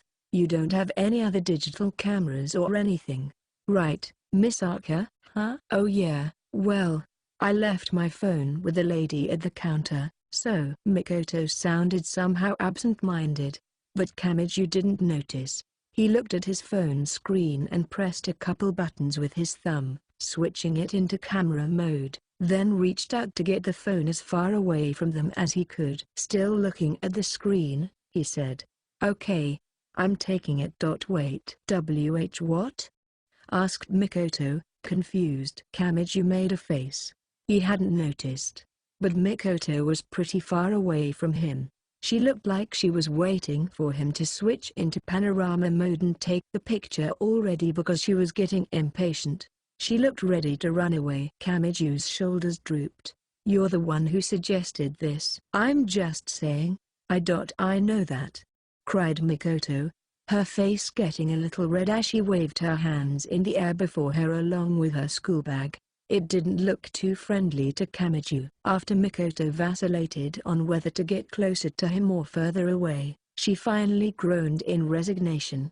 "I'm coming for you, Croaker." In one breath, she drew right up to Kamiju so their shoulders were touching, then bent her head a little to put it on his shoulder. Their faces were both right in the middle of the cell phone screen. Meanwhile, Kamiju had begun to think she didn't need to get this close to him and stiffened a little at the scent of her hair. "Oh, okay. I'm taking it. Got it. I'm ready." Key. Sounded the camera shutter, a noise that sounded purposely electronic. Kamiju brought his cell phone back toward him and checked the picture he'd just taken. "You're grimacing, Miss Arca. Why are you looking away like you're trying to get away from me?" They exchanged glances. "I don't think this is a good bear picture. Let's try taking another one." Key. Came the electronic sound again. They peered at the cell phone screen. "Why is your face so stiff again, Miss Arca? And why do you look like you're trying to put more distance between us?" "GRR." They glared at each other. Their faces so close, their foreheads almost bumped. They wouldn't get anywhere at this rate. In the worst-case scenario, they would need to apologize for not having a picture and cancel the sign-up process, and all their work thus far would be for nothing. Troubling for them, but also a major hassle for the employee. Kamiju gave up. "Anyway, we just have to make it look like we're a couple for this, right? Miss Arca, come here." "This is what I'm gonna do." "Huh? What?" "Kaya." He forcefully looped an arm around her slender shoulders as her face immediately went bright red. Kamiju didn't notice. He was already in desperation mode. "Smile, Miss Arca." "I don't want to have to take one like this again. It doesn't matter what it is as long as we can put it on the form. There's a clear reason, so there's no problem doing this." "Huh? Well, I guess you're right. Ah ha ha. We're just taking a picture that looks like that, right?" "Yeah, that's right. Just taking a picture. Okay, let's do this." Slightly miffed by the bit about clear reason, Mikoto forced herself to be happy, not wanting her desperation, or rather, her blush, to be noticed. To match Kamiju's closeness, she put her arm around his and drew in closer. A few passers-by saw the two of them. No. Mikoto and some random boy. Those people stared at them with a little bit of envy, but the pair was too wound up to notice. Kamiju brought his phone out in front of them. "I'm taking it." "Yes." Before the shameless electronic key could go off, Kuroko Shirai suddenly appeared with teleportation and delivered a drop kick to the back of Kamiju's head. With a thunderous crack, the cell phone flew from Kamiju's hands as his body slammed forward. The phone's shutter going off a moment later. Despite his intention for the picture to be a cute shot of a couple, Kamiju saw the phone, now resting on the ground, display instead a flawless shot of his blurry head. A surprised Mikoto, and Shirai's underwear. Kamiju had tumbled down to the floor face first. What the hell? I take my eyes off you for 5 minutes. And what do you do? Kuroko Shirai landed from her drop kick right next to Mikoto. It seemed like she was implying that it was her spot, not his. "First, Ueharu makes me do grunt work for judgment after a half-day's worth of classes, then when that's finally finished and I go see Big Sister, Ueharu was waiting for me with a violin attack, and then they made me do an extra job where I put in so much effort. Good grief. I see it was a mistake to underestimate you as an upstart slave. Big Sister, you've certainly been having your fill." "I don't read anything into this, Kuroko." Mikoto's hands flailed around in an expression of denial. "I wasn't doing this because I wanted to. I mean it. I just wanted the crocus trap, so I asked him to sign up for a pair contract with me. And they told us we had to take a photo for it."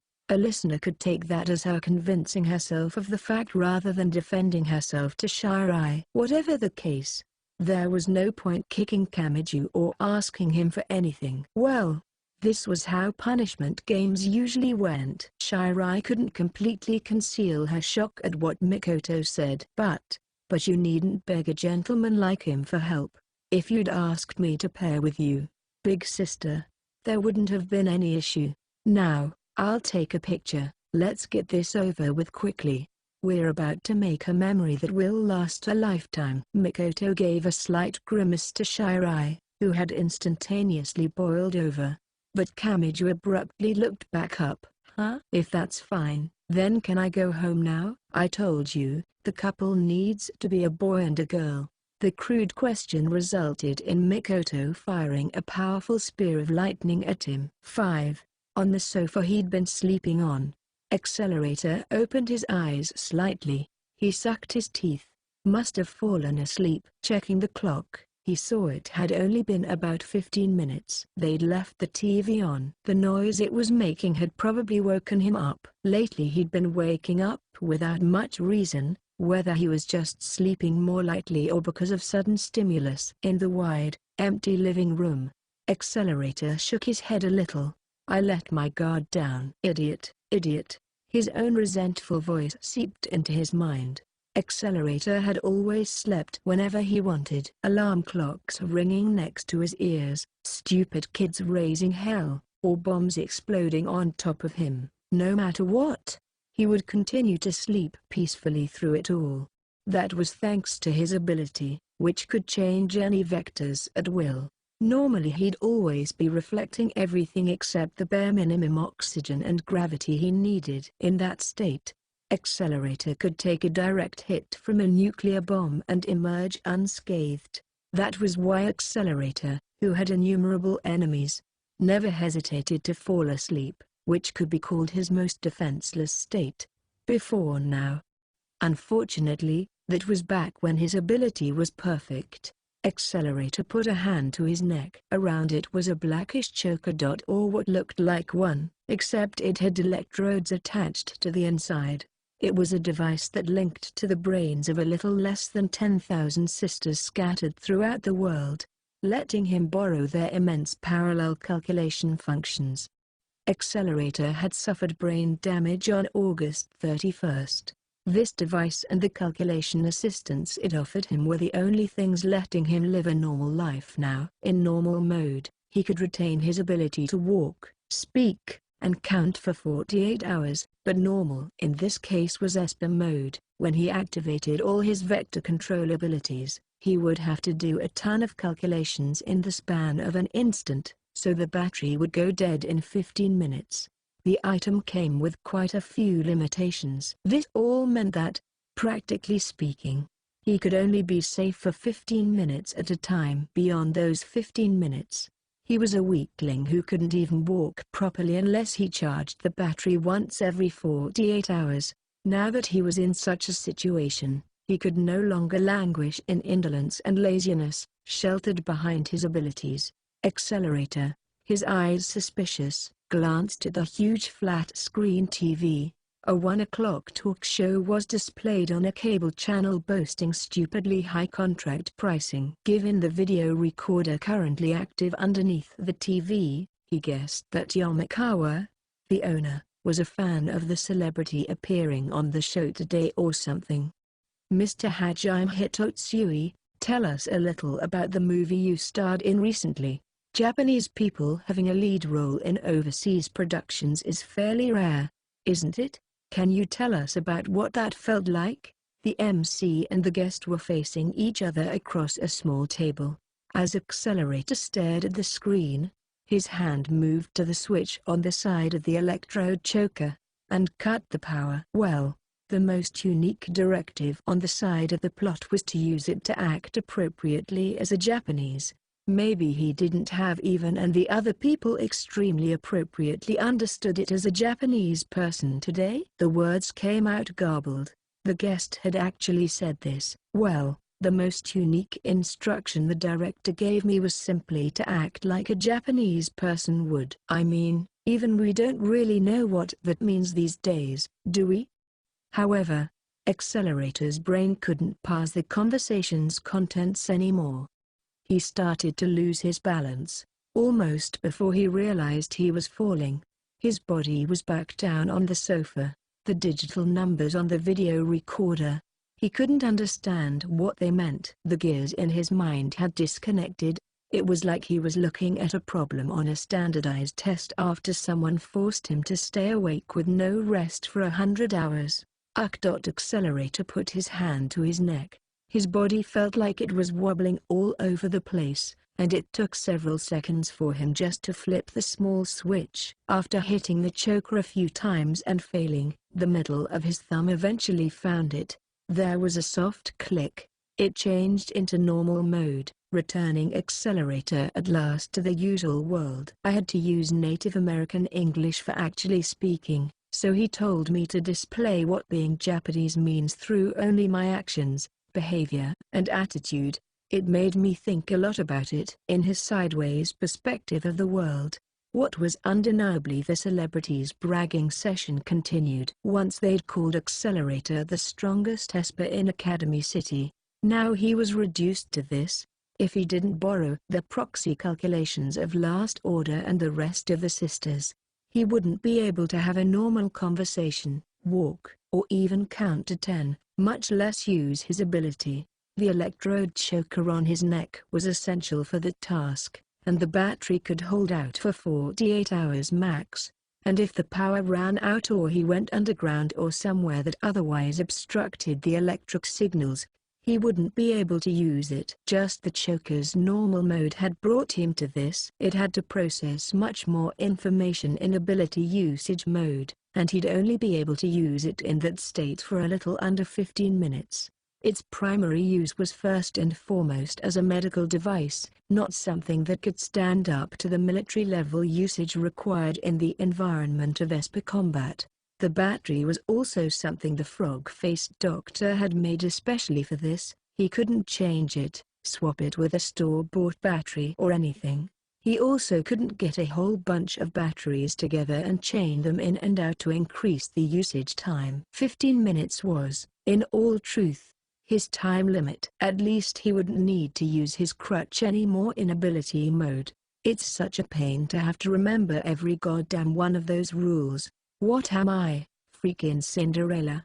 Supreme but with a time limit? That's not even funny. Guess I'll take a shower, thought Accelerator, rising from the sofa. He needed a change in pace. Last Order, utterly without caution 24/7, was one thing. Yamakawa and Yoshikawa were just too soft. Why was everyone he met putting so much trust in the strongest Esper in the city? Who said he'd be able to meet any of those expectations? Yamakawa and Yoshikawa didn't understand the terror. Sure, he was accustomed to destroying things, but he wasn't used to protecting others at all. And if he did strike for a defensive purpose, it was easy to imagine the danger developing into a catastrophe that engulfed everything nearby.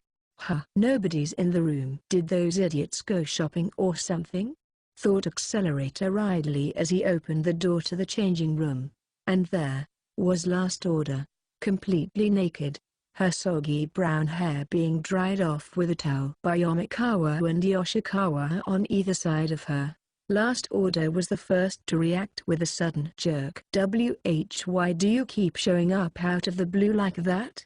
Says Misaka, reaching for her towel but not reaching it and stuff. Accelerator ignored the noise coming from Last Order and looked at Yamakawa and Yoshikawa, who were standing there blankly. Why the hell didn't you lock the door? Sorry about that, Kay. Been living on my own and everything, so I totally forgot that was a thing. Sorry. Iho. Would you please just cover yourself already? Asked Yoshikawa with a sigh and handed a towel to her counterpart. She'd already wrapped herself in one. Yamakawa, looking annoyed, covered herself with it. Even so, her thighs were more exposed than if she'd been wearing a miniskirt, and he could see her silhouette pretty clearly, given that she hadn't dried herself off yet. What the hell is this?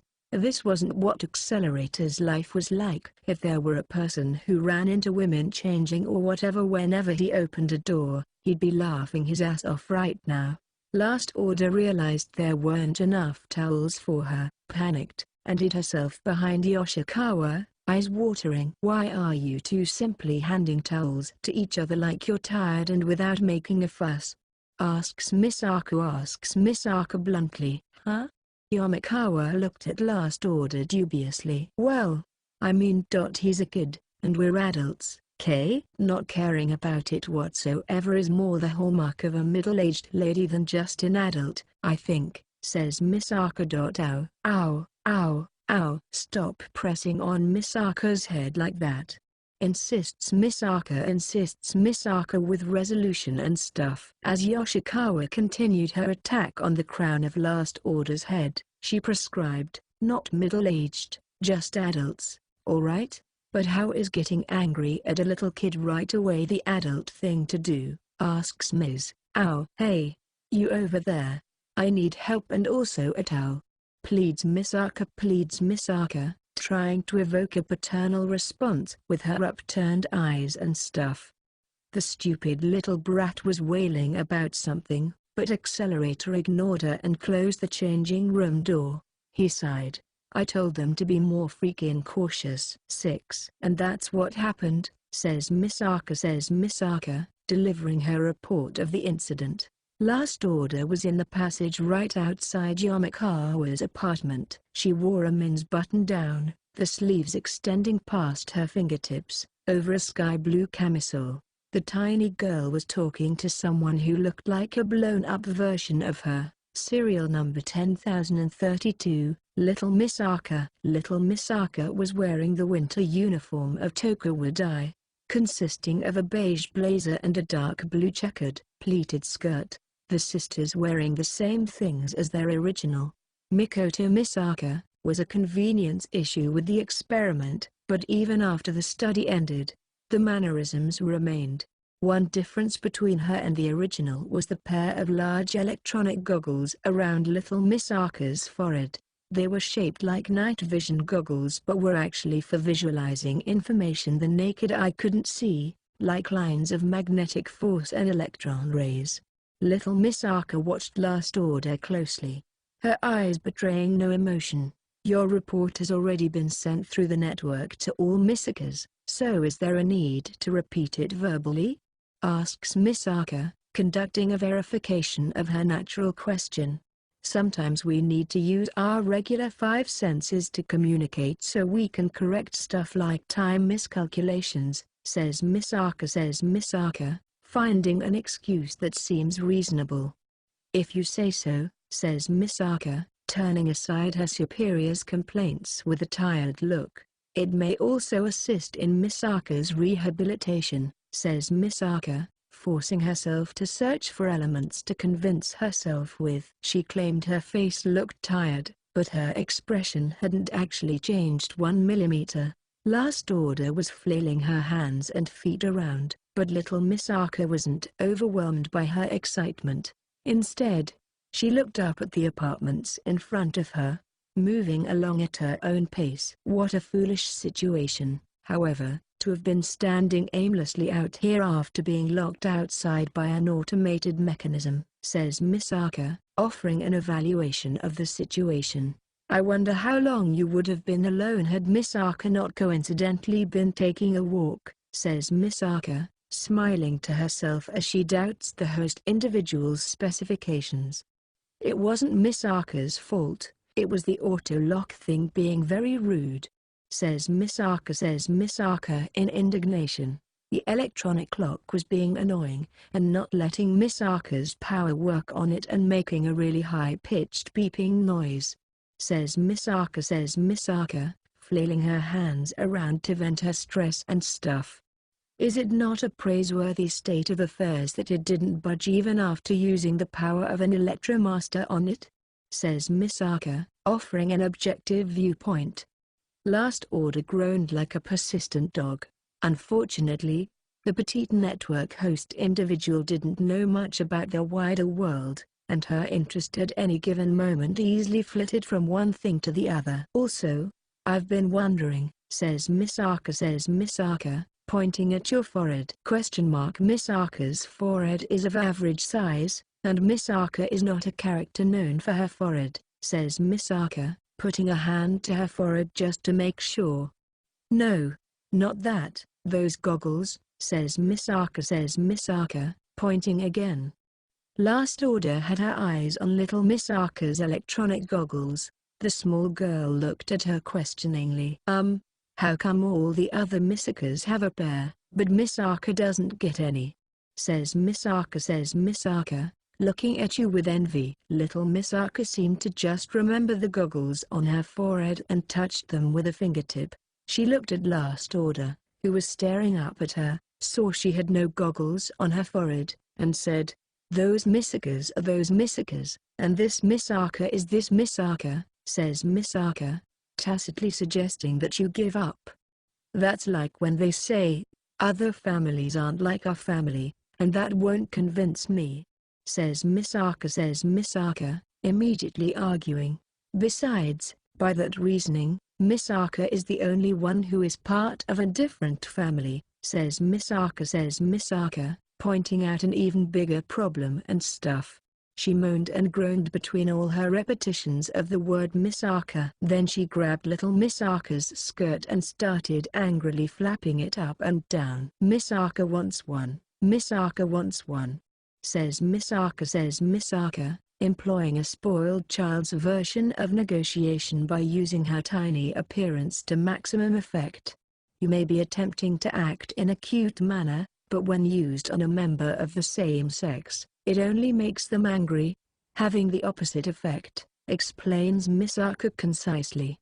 More importantly, with her skirt up like that, everyone could see the panties she was in the mood for today, ones tied on either side with a ribbon. But little Misaka didn't seem to care about that part at all. Last Order groaned in irritation at her stony expression. "Hey, number 10,032, could you bow for a second?" asks Misaka, question mark.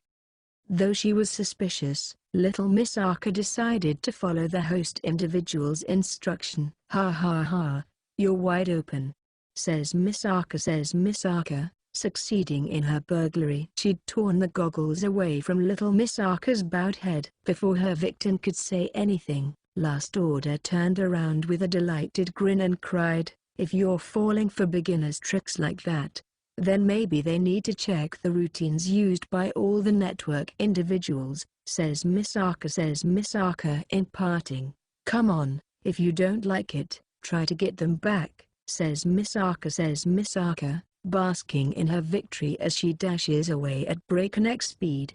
Pat, pat, pat, pat, pat. She scrambled away and disappeared more quickly than her appearance would suggest she could. Little Misaka stared after her in a daze for a few moments but soon snapped out of it. Misaka cannot do anything about a direct order from the network host body, says Misaka with incredible reluctance while removing a submachine gun and rubber bullets, confirming the situation.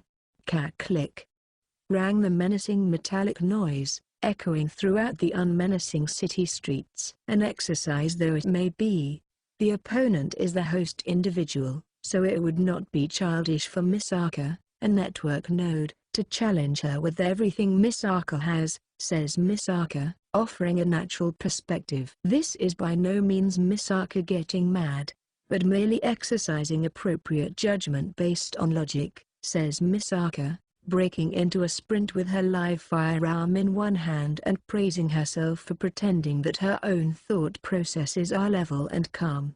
With an expression that looked impassive, but upon closer inspection revealed her eyes twitching, little Misaka began her pursuit. Meanwhile, Last Order, who had caught on to little Misaka's mentality, used the Misaka network, consisting of the sister's brain waves and weak electromagnetic waves, to provoke her pursuer as she ran through back roads.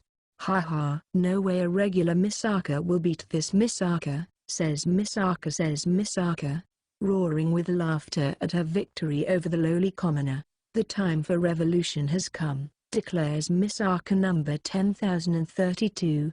Here and Now. Interlude 2. In London's Lambeth district was something like a girls' dormitory for Necessarius, the Church of Necessary Evils. From the outside, it wasn't too different from the oft-seen stone-built apartments facing the roads. Unlike wooden structures, this one, made of stone, was hard to tell the age of at a glance. If someone told a person it had a centuries-long history, they probably couldn't imagine it from the exterior. It was just that well-kept and responsibly used. It hadn't been turned into a fortress like Lambeth Palace, residence of the Archbishop. Instead, it had been prepared as a building they could easily replace with a spare in case it was destroyed. Though nobody could remember it ever being demolished before, it was not unlikely for enemy sorcerers' societies who discovered what the building really was to attempt mounting attacks on it. But any and all dangerous elements targeting the place had been sent to their graves before they could carry out their plans. The dome was something that secretly displayed the military accomplishments of Necessarius. In other words, it was obvious bait. Moving on. It was early afternoon in Japan, but in London, night had fallen a while ago. The districts away from the main streets, even in the capital city of England, were once again veiled in the cradle of darkness, but there was a light on in one window, as if to symbolize someone having a late night. It was the dressing room. The space was quite large, given that it was adjacent to an expansive bathing area. In the corner sat a giant, empty cardboard box big enough to fit a school desk into. Product manuals and warranties were lined up on the floor. As for what product the manuals were for, they were for washing machines, and they had the words "Made in Academy City" printed on them. Present were various electronic devices, very ill-matched with the ages-old dormitory. The Archbishop. Why would she send us something so complex and troublesome? Hooking up the grounded wire with an agitated face was Kuri Kanzaki. Her black hair was so long that even in a ponytail it reached down to her waist. Normally, she preferred an active outfit, like a short-sleeved t-shirt tied at the waist to bare her belly button, or jeans with one leg cut off all the way up to the thigh. Right now, though, she wore a plain yukata. Her ridiculously long katana, however, was propped against a wall close at hand. Until now, she'd been using a washing machine that rocked so hard when it turned on she always expected smoke to start coming out, but it had finally broken down earlier. Despite the Archbishop's behavior, she seemed the type to listen to her subordinates' requests. The new washing machine had arrived that evening. It was cutting-edge, fully automatic with an onboard AI, but neither Kanzaki nor any of the others ever handled machines much, so for them, it was almost an encounter with a mysterious super-civilization. She'd been tilting her head in confusion at the thing, scanning over the instruction manual again and again, and before she'd realized, it was quite late. Incidentally, the reason she was so absorbed in her work was because they'd gotten a cardboard box such a Mikado sent from Japan that afternoon. After discovering a maid uniform plus a little extra, a fallen angel costume set including a halo and wings, she would have done nearly anything to forget about it. Archbishop Laura said, with this edge-cutting dookie drum, detestable cleaning work is as nothing at all. But saying that with a smile was Ursula Aquinas, a sister who had been part of the Roman Orthodox Church until a few days ago. The woman was covered from hair to toenails in a black nun's habit. Her proportions were similar to Kanzaki's, but in contrast to the tight, lean impression Kanzaki gave off, Ursula seemed to have more of an emphasis on serenity. Other former Roman Orthodox followers were present as well. The small and sassy Agnes Sanctus, the punctilious Lucia, and Angeline, who was weak against sweet foods and getting up in the morning. They seemed to avoid simply converting to English Puritanism and had been throwing around the idea of making their own splinter of the Roman Orthodox Church since there were 250 of them anyway. If someone like Lidvia Lonzetti, locked up in the Tower of London, were to hear that, bad things would follow. Given Laura Stewart's relatively laid-back approach to things, though, she seemed willing to accept them as a small religious order in their own right under her jurisdiction, like she had with the Amakasa Church. Other than those five, Sherry Cromwell was also in the dressing room. A dyed-in-the-wool English Puritan with damaged blonde hair and light brown skin. She was fond of regularly wearing Gothic Lolita fashion, but at the moment she wore a thin negligee. She had put on another set of pajamas over that, though. So while her curves could be seen, the details were rather unfairly hidden from view. It was on the same level as steam covering up all the sensitive bits at the bath. Sherry, also a supervisor at the Royal Academy of the Arts, ignored their exchange, using an engraving knife to whittle down a small piece of marble and carving the contours of a chess piece out of it. The fine dust was assembling near her shoulder and forming a ball.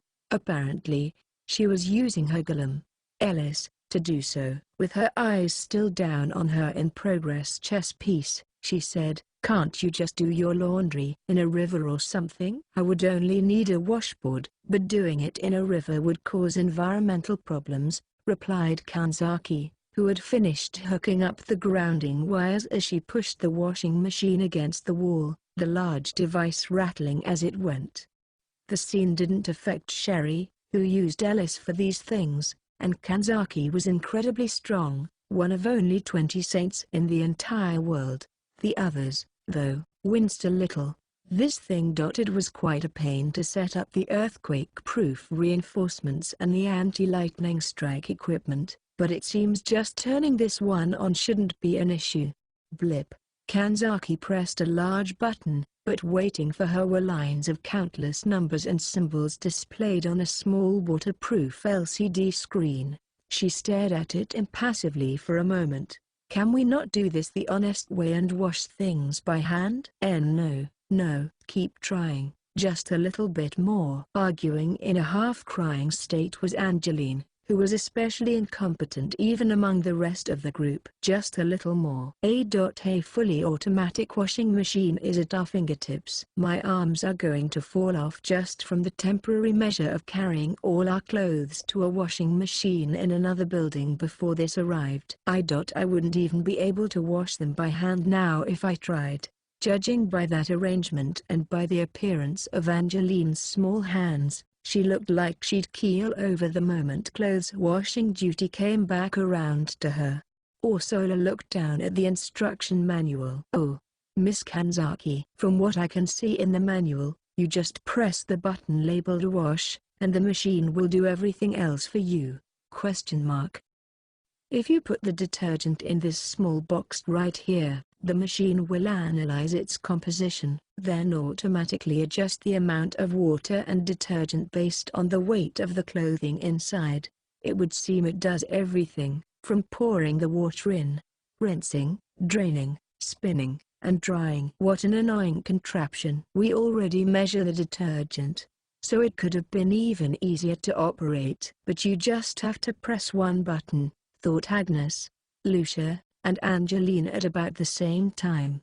Unfortunately, they were the newcomers here at the moment, so they stayed silent. Ursula knocked on the new washing machine affectionately.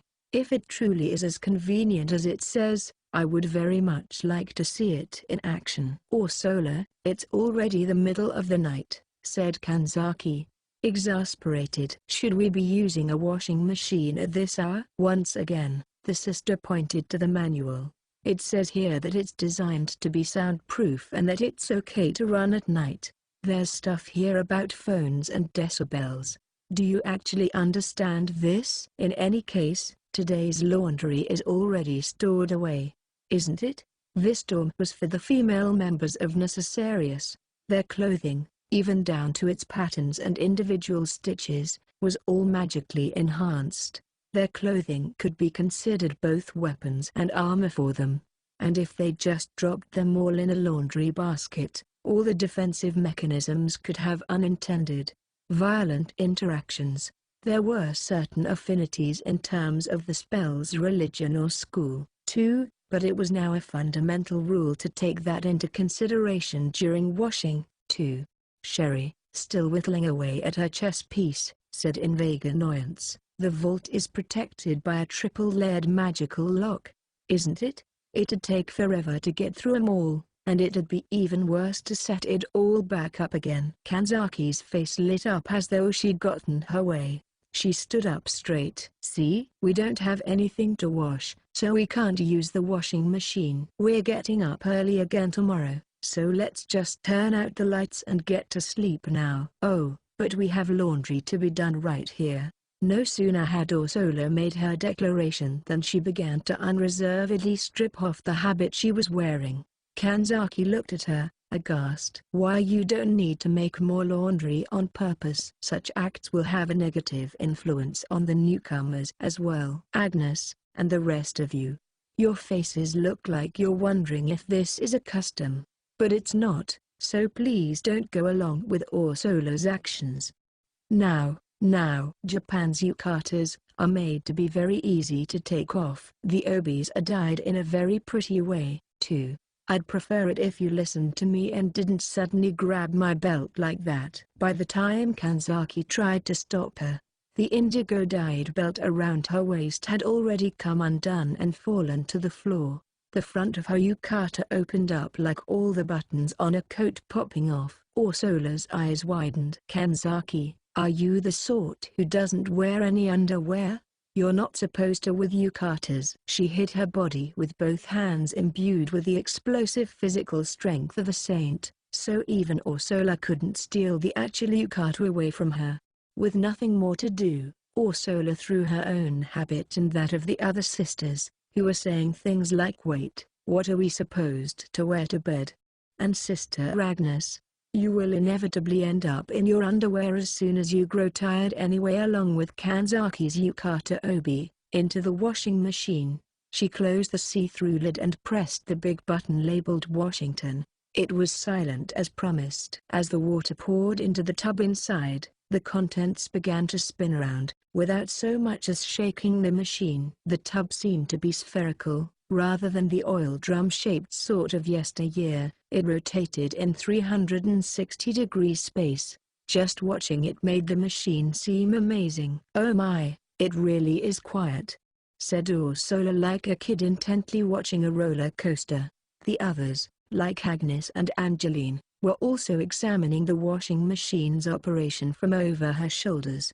They were treating it like people used to treat color televisions in the old days. It was extremely weird how they were all in their underwear, though. "You stole my belt just so you could see this?" Only Kanzaki was disheartened as she hung her head, but suddenly, Sherry said to her, "Hey, Far Eastern religious sect person. I'm currently nothing but a retired ninja. But what is it? The manual. Did you read it?" Kanzaki looked at her again in confusion. The brown-skinned, two-layer negligee-wearing woman sighed as she moved her engraving knife, using it to point to the instruction manual on the floor. "Well, it says here there's a different setting for clothes that can bleed color and to separate them from regular laundry. Is your Daidobi going to be all right?" "Jahuah!" screamed Kanzaki as she attacked the washing machine. The saint gave it a fierce look, like she was going to punch it. All four of the former Roman Orthodox sisters used their complete strength to hold her back, but Kuri Kanzaki, using her incredible physical abilities, slipped through them all and grabbed the machine near the control panel. Stop it. "Where's the button to stop the washing?" She glanced around the panel in a frenzy, searching. But she was never very good with machines, and the chaos didn't help, either. The button should have been right there, but she didn't even know where to begin. Meanwhile, the washing machine kept on spinning. Ursula, watching the tub through the clear lid, cried out in delight, "Miss Kanzaki, it is clearly washing all the stains from your obi. No, it's just making it fade.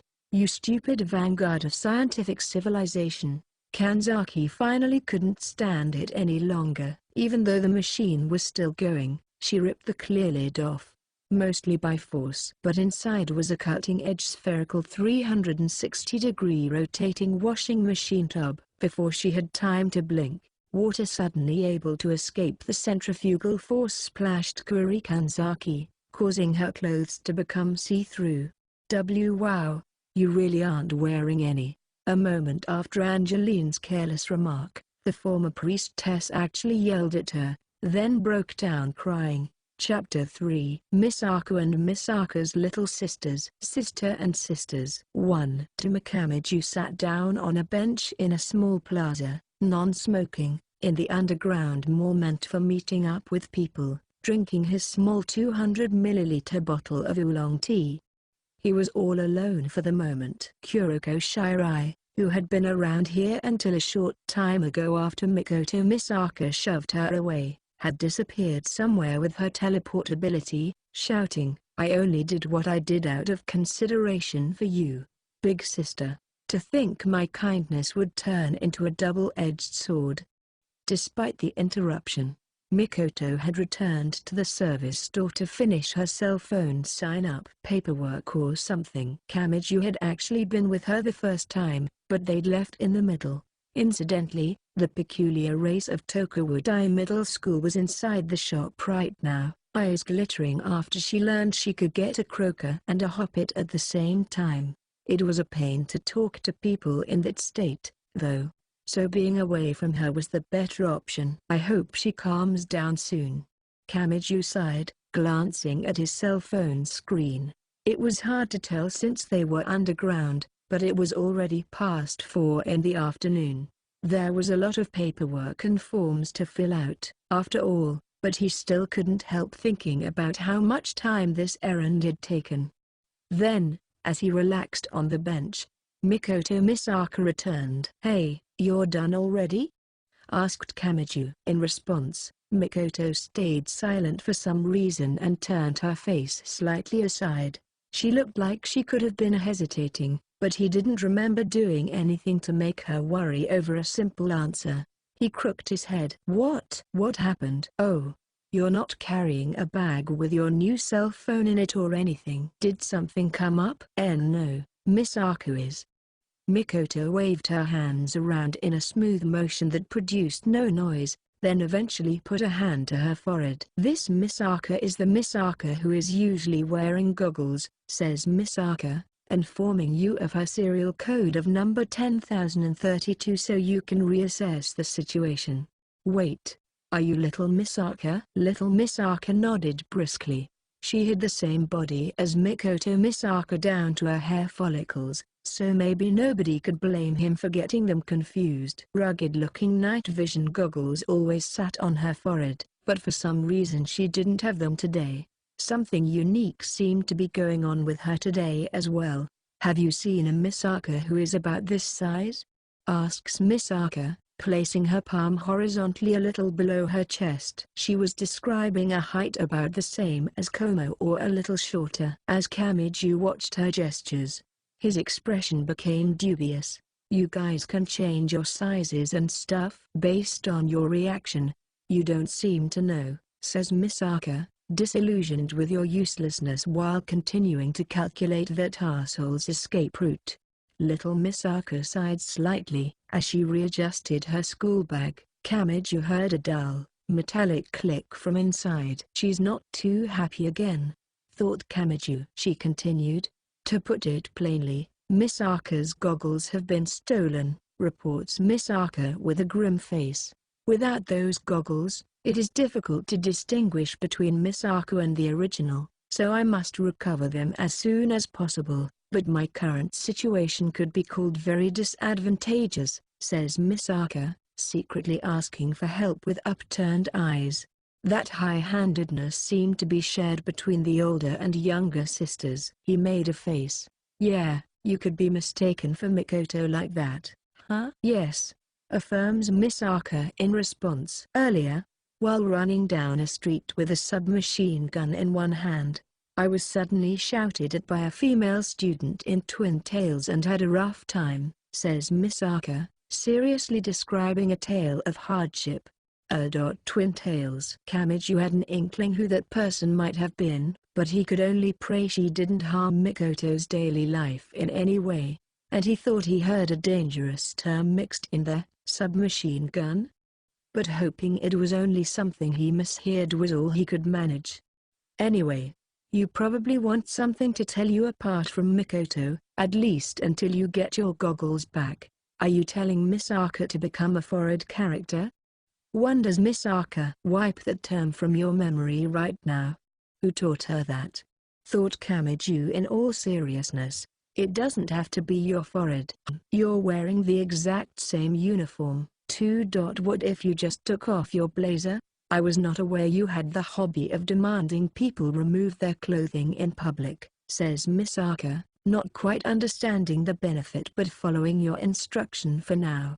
PFFT, why did you suddenly put your hands on your skirt? I get it, I get it. Don't take anything off. Hey, how about you put on an accessory instead that should make you stand out? I have no decorations of the sort on hand, and purchasing one seems costly, says Misaka, making an appeal to her domestic nature with a practical response. I'm gonna have to ask that frog-faced doctor about their living environment at some point, Kamiju promised to himself. Well, there's a whole world of different accessories out there. It's fine as long as people can tell you apart. I'm sure you could buy something with 1,000 yen at a place around here. I mean, if it was that cheap, I'd buy it for you. You'd buy? But what? A girl talking about accessories. Maybe a ring would work. A ring. For some reason, little Misaka fell silent. Kamiju didn't notice at all. Actually, a ring probably wouldn't stand out enough. Gotta be something that really tells the world, you know? Maybe a skull mask would. Ow? As soon as he reconsidered, he received a punch from the expressionless little Misaka. Too. The stupid brat disappeared. Accelerator's voice echoed in the big living room. He was pretty sure last order was in her specifically assigned room taking a nap or something, but according to Yamakawa, she wasn't in the apartment. The tracksuit-wearing woman shook her head a little. This place has auto-locks like in hotels. So if you just want to go outside, you don't need a key. So I'm thinking she might have gone out to play on her own.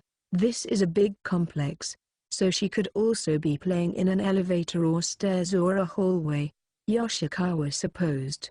Accelerator had a bad feeling about this. He didn't believe the optimistic idea that human nature was fundamentally good. He'd come across far too much evil in his life for that. When did I last see the squirt? He looked at the clock hanging on the wall. The current time was 4:30 p.m.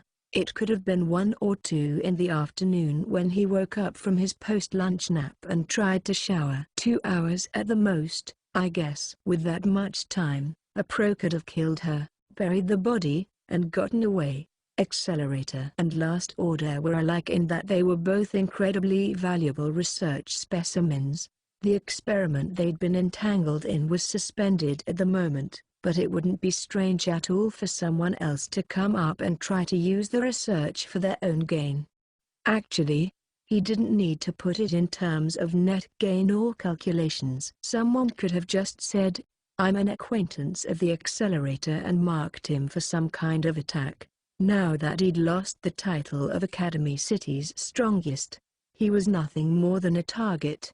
Accelerator sucked his teeth loudly in frustration, then adjusted the modern crutch holding him up.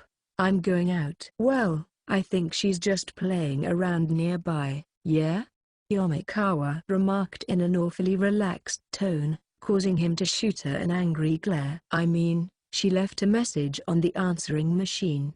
Accelerator quieted, then pressed the message playback button on the rather large home answering machine sitting next to the phone, fax machine, and copier. After a shrill, electronic beep, Misaka is playing tag with one of the Misaka network nodes right now, reports Misaka. "I can't come back right away, but I hope you make some dinner for me." Requests Misaka and stuff. He attempted to slam on the phone with his crutch before Yamakawa and Yoshikawa held him back. Without his ability, all he could do was flail around helplessly. Now that his hair and clothes were messed up, Accelerator, gasping for breath, muttered, "Most annoying brat on the face of the planet." "Ah ha ha," laughed Yamakawa. "That's how relationships work." She left her arms tightly around his torso, afraid he might still try to break the phone. In that position, her big chest pressed against him, but he didn't seem to care at all. "You won't find any relationships that are always convenient for you, Kay. Being free and nobody getting in your way, all that really means is that nobody will notice you no matter what you do." She let her arms down. That's what it means to take root somewhere. The more you interact, the harder it is to do things, but you'll be just that much stronger against the winds and rain. Listening to adults' opinions was such a pain. He wished she'd do something about these lectures. They could be completely on point or absolute misses. In any event, Accelerator decided it would be a better idea to find Last Order and keep her where he could see her. He was free to act thanks to the weak electromagnetic waves sent and received by the electrodes on his neck, but Last Order was the one at the heart of the sisters' activity. He still didn't understand what the Misaka network was like, not logically. Yet he got the gist of it in a sensory way. But if something hampered the network node individual's activity, it could affect him as well. Yes, this was all completely for his own sake. Meanwhile, Yamakawa wore a slightly triumphant look, as though she thought she'd said something good. Anyway, Kikyu and I will help.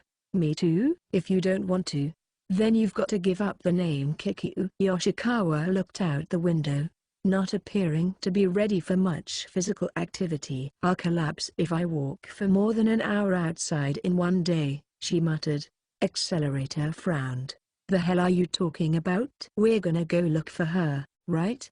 Said Yamakawa like it was obvious, causing Accelerator to fall silent for a moment. Meanwhile, the tracksuit-wearing woman took the USB memory stick out of the answering machine. Looks like she's not in the building, but if we analyze the background noise in the message, we can figure out where to look. Yeah? You can just leave everything to the nice anti-skill lady. I-ho, don't abuse your position. Searching for and locating lost children is one of our jobs as keepers of the peace. No problem, right? Why the hell does she look like she's having fun? Accelerator thought. Yamakawa grinned at him, the memory stick in her hand. This is called a mutually beneficial relationship. K? You mean tripping over each other's feet? It's scratching each other's backs, Yoshikawa said with a sigh as they set up their Last Order search net. 3. Little Misaka was in a very irritable mood. In a corner of the underground mall, Tomokamiju was trembling in constant fear. In the end, he'd bought her a cheap necklace that came to exactly 1,000 yen after consumption tax, but he was beginning to think there was another source causing this state of anger. Sometimes she would fidget and mumble things like a ring, and Misaka's ring finger on her left hand. What could she possibly have been worrying about? Little Misaka, if you don't like the necklace that much, then we can return it. Please do not steal anything more from Misaka, says Misaka in a soft but serious voice. So she likes the actual necklace, right? Wondered Kamiju. He couldn't even guess what she was agonizing over. Plus, he was starting to think about Mikoto, since she hadn't come back out of the store yet. And now little Misaka was like this. When it rains, it pours. Anyway, I should try to cheer her up, Kamiju considered, flustered, looking around. They're selling sweets. Let's eat some, little Misaka. The reason he immediately diverted the conversation to the topic of food was probably because of the pure white sister index's influence. That's not a reflex I'm proud of, he thought with self-disgust. Meanwhile, Misaka looked at him, face blank. Trying to buy me with gifts, are you? Says Misaka, attempting a frank assertion. However, you took such action in consideration for Misaka, so Misaka will respect your intent, says Misaka, deciding to take you up on your kindness. Well, Kamiju had her stamp of approval, so he headed for the store.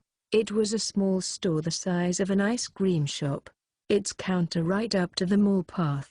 They sold small pastries shaped like animals such as baby birds and puppies. They looked somewhat like octopus balls, takoyaki, but they were probably made of hot cake dough and filled with custard cream. They were like the fish-shaped sweets, taiyaki, but using Western fillings like cheese and custard. The animal patterns were created directly from molds on a black metal pan. Behind the counter stood a smiling older girl who looked like she was in college. Do you know what you'd like? Do different animals have different flavors? Like different fillings? No, not at all. If we don't make them all the same, we can't collect data. Question mark. Well, you know how people will unconditionally like certain designs just for how they look or feel for no logical reason. If you figure that out, you can apply it to fields like clothing and makeup. This is like a survey where we tally up how many of each animal gets chosen. Kamiju took a step back and looked at the store's signboard again. The signboard made the store obviously look like a rental, and it had a university's name clearly written on it. Well, I guess there's no harm in it. Which should I choose? I think the baby bird will be good. Coming right up. You're the 54th one to choose it. Come again. Kamiju took it, but never stopped wondering about whether 54 sales of one product meant it was selling well or not. In the transparent packaging, there were 2 rows of chicks, with 5 per row for a total of 10. Melted caramel topped the hot cake-like yellow dough. Instead of toothpicks, the snack came with 2 small plastic forks. Here, little Miss Arca. Eat up. Kamiju put the package in front of her, offering it, but little Miss Arca had stopped dead in her tracks, staring at the baby birds. Actually, it looked more like she was meeting their eyes. Little Miss Arca? She didn't respond. Without changing her expression, she began sucking her teeth in a soft chi sound. Come to think of it, little Miss Arca has less experience with the world than me, and I'm an amnesiac. Maybe she doesn't know how to eat them. For some reason, she was poking at the baby bird's beaks with a slender finger, saying something along the lines of "What clever birds not to bite me," sighs Miss Arca in admiration. Eventually, Kamiju picked up one of the plastic forks. Then, to lecture little Miss Arca, he poked the fork's prongs into the back of one of the birds as a test. Little Miss Arca gave a huge jolt. The birdie's little round body is, says Miss Arca in trepidation. Why is that one so obedient? Wonders Miss Arca, since the bird isn't even chirping. Huh? What's been going on with you, little Miss Arca? If you don't want them, I'll eat them all. Eat them. As she continued being all fluttery for some reason, Kamiju dubiously put one of the birds in his mouth.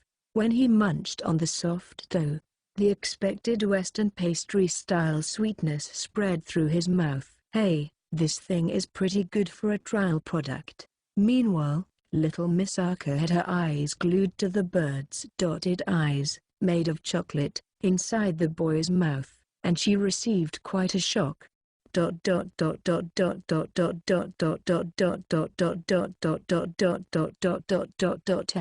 listening to the sounds of munching, she still watched the bird's cute face, which looked like it wanted to say something, as it continued to be chewed to bits.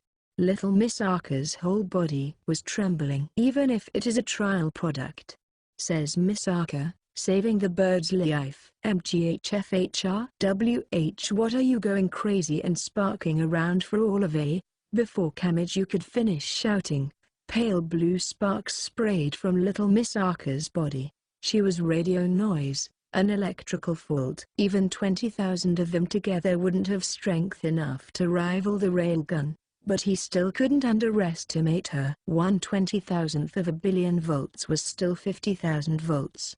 Bwah. Unluckily for him, Kamiju had a fork in his left hand and the package of baby birds in his right. In other words, his hands were completely tied, and that's when the 50,000-volt attack hit him. Even Imagine Breaker couldn't deal with that. The surprise attack sent Kamiju tumbling down to the underground mall floor. Students moving through the passage whispered among themselves, saying, "Whoa! And did you see that spark just now?" "Huh?"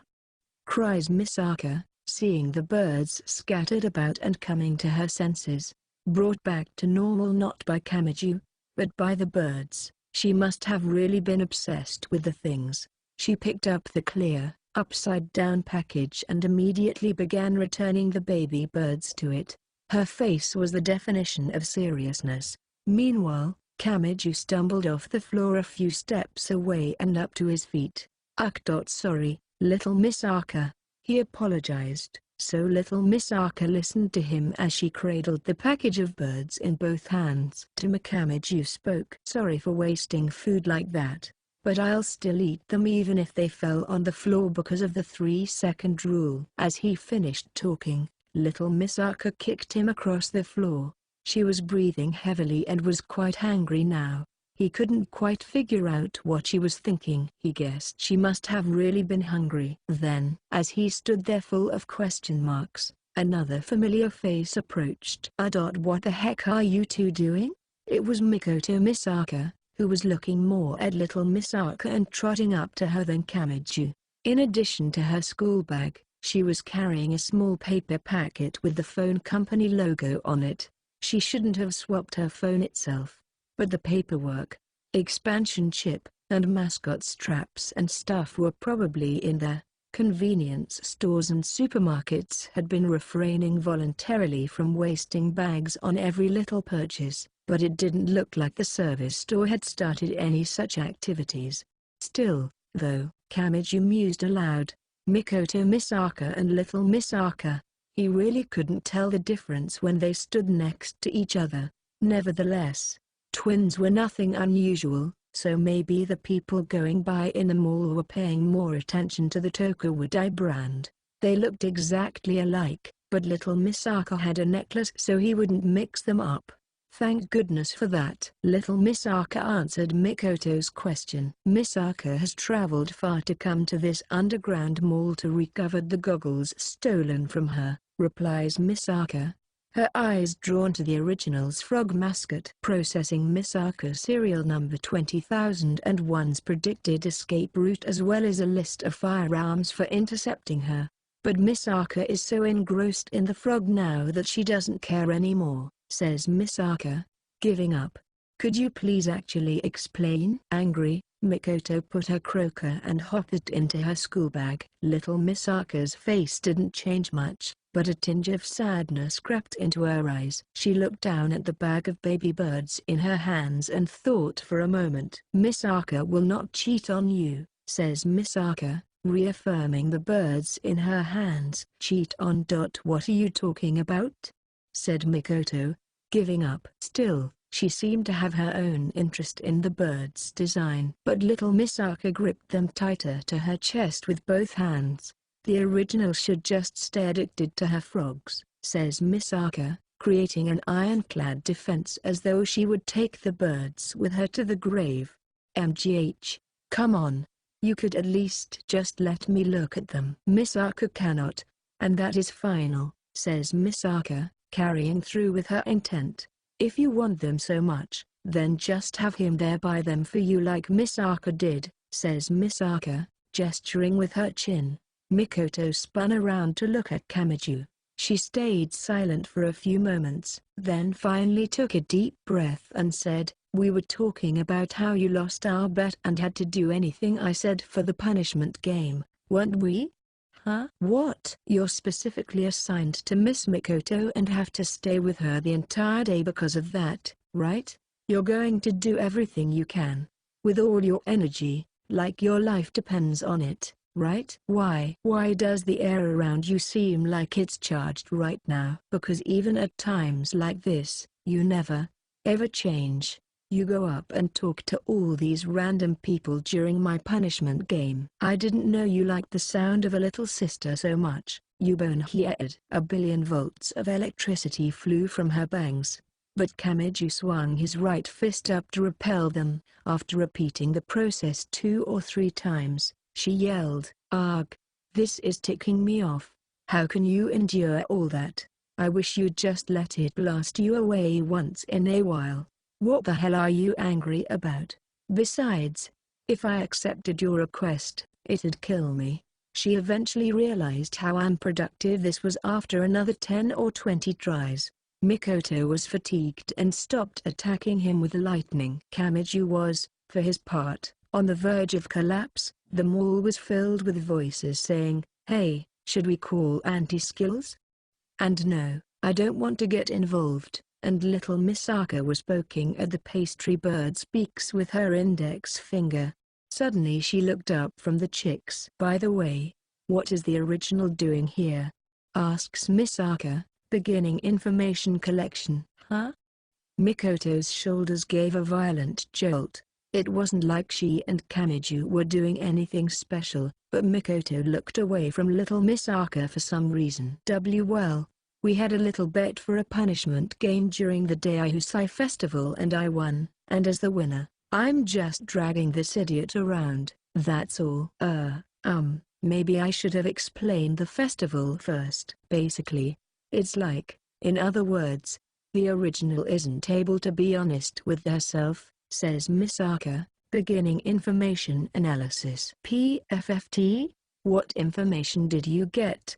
And how did you analyze it to come to that conclusion? I don't have any ulterior motives. Be honest with myself? I'm not even sure what you're talking about. Besides, what would you want me to do if I was honest with myself? To this bonehead? As Mikoto shoved her finger toward Kamiju's face, little Misaka didn't bat an eyelash.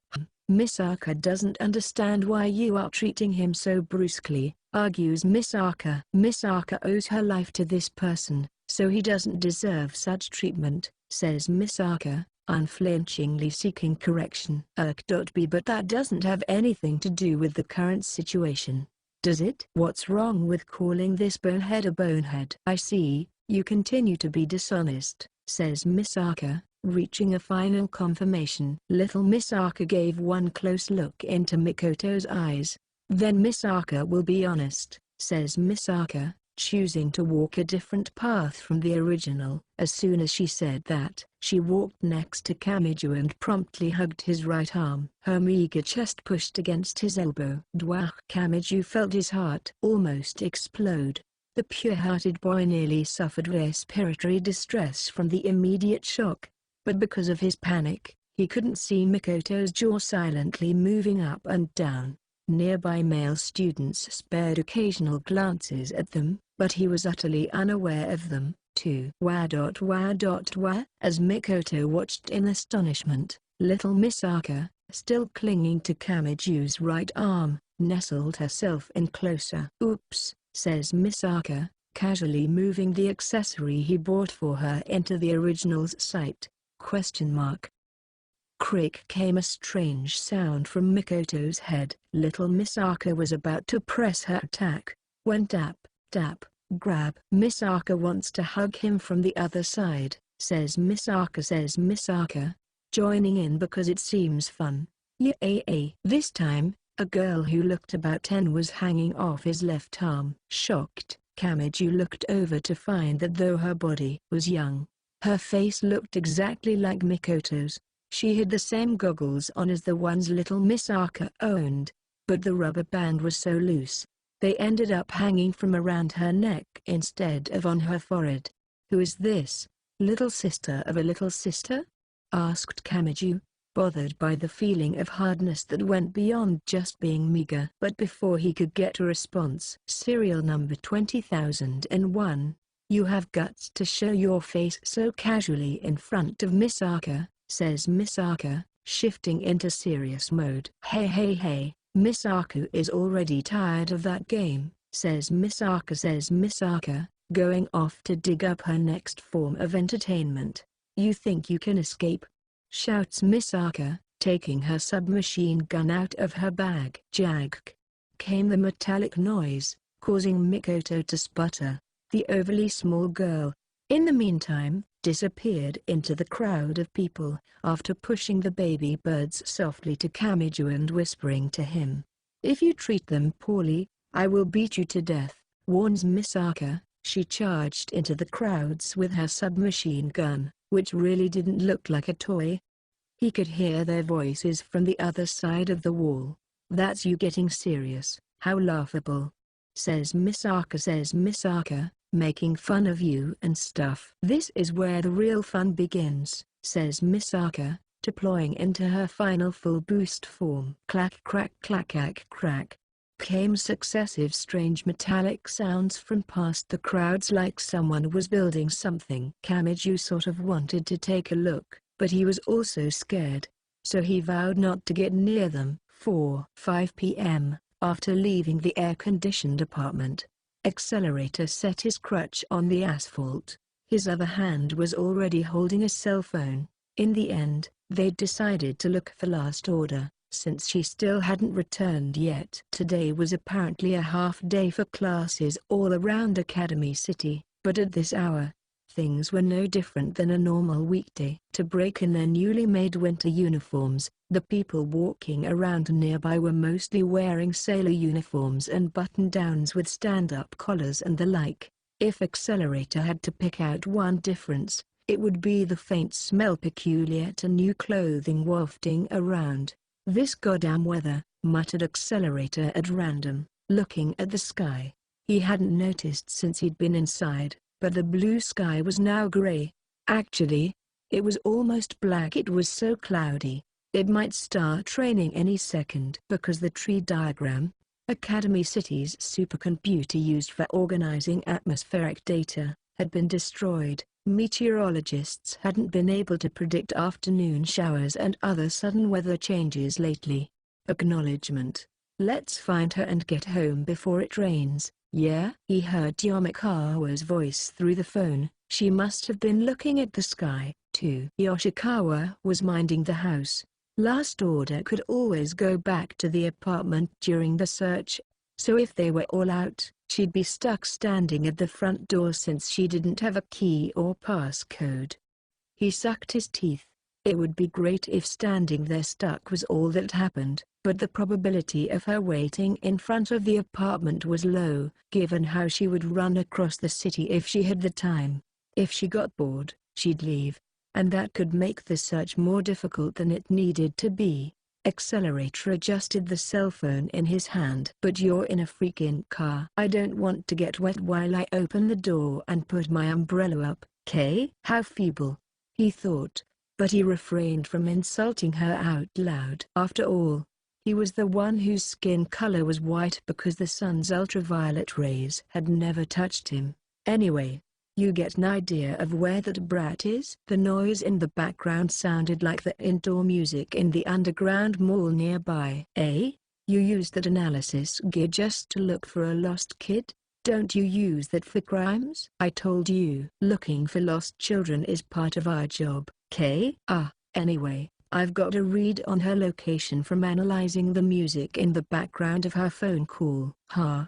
You talking about those sounds people can't hear going through the city?" "Wow, didn't think anyone would catch on." "More precisely, they're low-frequency waves, below human hearing range." "Idiot," Accelerator thought. He was an esper who could observe, calculate, and manipulate any vector one threw at him. If he let things he couldn't see or hear through, he wouldn't be able to block radiation. They're secretly mixed in with the background music in stores and stuff, right? "Yeah, just those waves don't mean anything, but if you combine them with special frequency waves we anti-skill officers have, they turn into an actual sound. It's set up so every speaker emits a different noise, and if you look it up, you can basically find out where the person called from." After all, you can easily buy a device to mess with reverse searches these days, so the process requires effort. Yomikawa then added stuff about this being only one search method and usually having to get more than one angle on the data by using a bunch at once. What an annoying system, Accelerator sighed. Being able to set up such rude systems without difficulty was one characteristic of Academy City. There were probably still many problems with it, like needing to revise the system and changing how to distribute equipment, but all those could be summed up with, "Well, it's an experiment and pushed through anyway." "Anyway, I'm going to the underground mall now, right?" "For now, yes. The rascal probably won't stay in one place very long, so you'll need to start asking around once you arrive." "Me? Accelerator?" "Like this?" "Yes, now smile. Practice your smile. Are you stupid?" Accelerator sucked his teeth. He was just too famous, in a bad way. If he, a level 5 esper, tried to smile and talk to someone, it could put the person into a state of shock. He wouldn't blame them for thinking they were about to be murdered and then shooting him on the spot. And honestly, he couldn't do anything about that. so he'd just have to kill them first. Even so, he needed information to search for last order. "This is gonna be a fucking pain," he muttered under his breath. Then Yamakawa suddenly spoke. "Hey, Accelerator? What? Are you really that scared of being nice to people?" "Great. Another delightful conversation. Perfect for an after-school walk. I'll tell ya. Must be nice being a tyrant." Yamakawa wasn't listening. Actually, she heard him, and now she was ignoring him. "Well, everyone's got their own troubles, but there's got to be something brighter in there. Tyrants never get betrayed, yeah? Don't have to worry about friendships ending. Don't have to fear others pushing your goodwill away. You're just a target of fear and hatred, after all." The words came smoothly. Accelerator listened to them. "I'm not gonna say you can only make relationships by being nice or being mean. That'd be too simple. But until now, all you had to do was push aside that rejection and ill will. And that's a fact. That was easy. Now things are different, though. That's why I'm asking, Kay? Are you that afraid of choosing whether to be nice or mean to someone? This is bullshit." It's a fact," interrupted Yamakawa. "You accept all of Last Order's friendliness, but you're afraid of showing her your own. Your relationship might look positive, but it's actually a precarious one, because if that supply of friendliness from Last Order goes away, you can't bond with her." Her voice was flat, because she didn't place emphasis anywhere. She sounded relaxed, and that lent credence to her words. "Accelerator. Are you afraid to act because you don't know how to close the distance and because she might go further away? Are you afraid that if your actions go wrong and the distance increases, that you'll never be able to put it back to normal? But if you don't act, you can't try lecturing me. I know it's not my style, but I am still a teacher, Kay. Anyway, I'm a low-level anti-skill officer, so I probably won't have the chance to learn about your darkness." Oh. Accelerator understood. She already knew who he was. She'd probably looked into the city's databanks. And she'd hit a wall, which was why she asked him directly now. That was a roundabout way of doing things. "The place you were before. Well, the names being what they were. Dima, yeah?" Accelerator flatly spoke the name Yamakawa hesitated to say aloud. It was the name of a facility, one recorded in an especially tight part of the databanks, sealed away from everyone. Its full name is the Exceptional Esper Multi-Adjustment Tech Lab, the school they threw me into until I was 9 and a hell where they disposed of dead bodies. People would say school and dead bodies were words that shouldn't have gone together at all. It was unique to Academy City. A lot of schools here also served as ability development institutions and testing labs. When rumors like that branched off, one got stories about murderous facilities that conducted inhumane research. That place was actually worse than the rumors. It was no body disposing site. It was the opposite, a rubbish heap for disposing of living people. I'm sure you've at least heard the rumors? Yes, I suppose. Dima mainly did research and experimentation regarding double espers, or espers with more than one ability. Right now, students could only use a single ability, and the general consensus stated that using two or more at once was impossible. The data used for that conclusion, though, had mainly been collected at this lab. In other words, it was a series of failures that went on forever until they discovered the rule. Ability development even used suggestive techniques and drugs, and its process directly affected brain structure. It was better not to imagine the tragedies the word failure implied. One would discover the true meaning behind the silly phrase better off dead. Yamakawa spoke. My unit was the one that pacified it and took it apart. Gee, thanks. They'd probably discovered the rule near the end, that espers can only have one ability. But they were after honor. They wanted a completed double esper, and they sacrificed a lot of children to do it, especially using the child error. Child error was a societal phenomenon in Academy City. The city was mostly made up of dormitories, and it was a general rule that one lived inside the city. Even if they did so outside the dorms, such as freeloading in a bread shop in the city or something. But in rare cases, people would pay the Academy City matriculation fees just to abandon the child, make sure they got into a dormitory, and disappear completely. It was better than stuffing a little kid into a coin-operated locker, but it was essentially the same thing. Academy City had a system in place to secure children like that.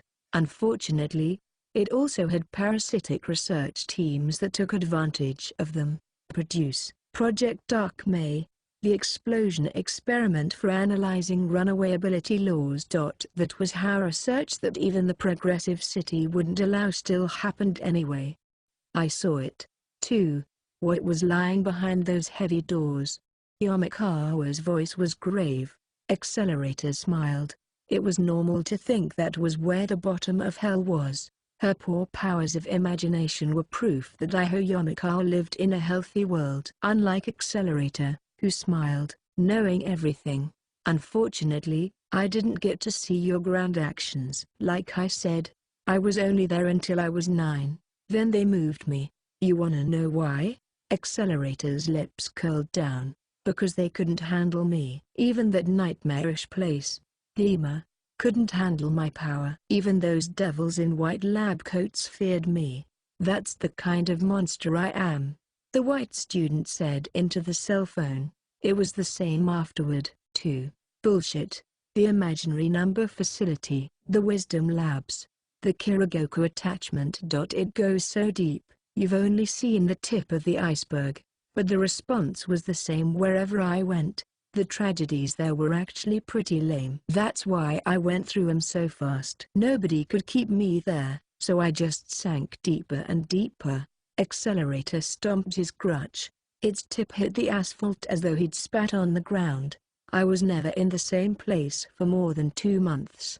Every time, I was reminded of how much of a monster I am. They were all devils in the flesh, sure, but even they were scared of me. So what does that make me, eh? That was how the monster, whom nobody could deal with, ran out of places to go and ended up with the level 6 labs where Yoshikawa worked. He was treated totally different there, and that, among other things, kept him nearby for more than 2 months. But it was all just an inverted version of their fear toward Accelerator. It was written all over their faces. They didn't want to get him angry. About the only one who wasn't like that was the soft Yoshikawa. Even the researchers who ended up massacring over 10,000 people in the end. Their reaction was the same.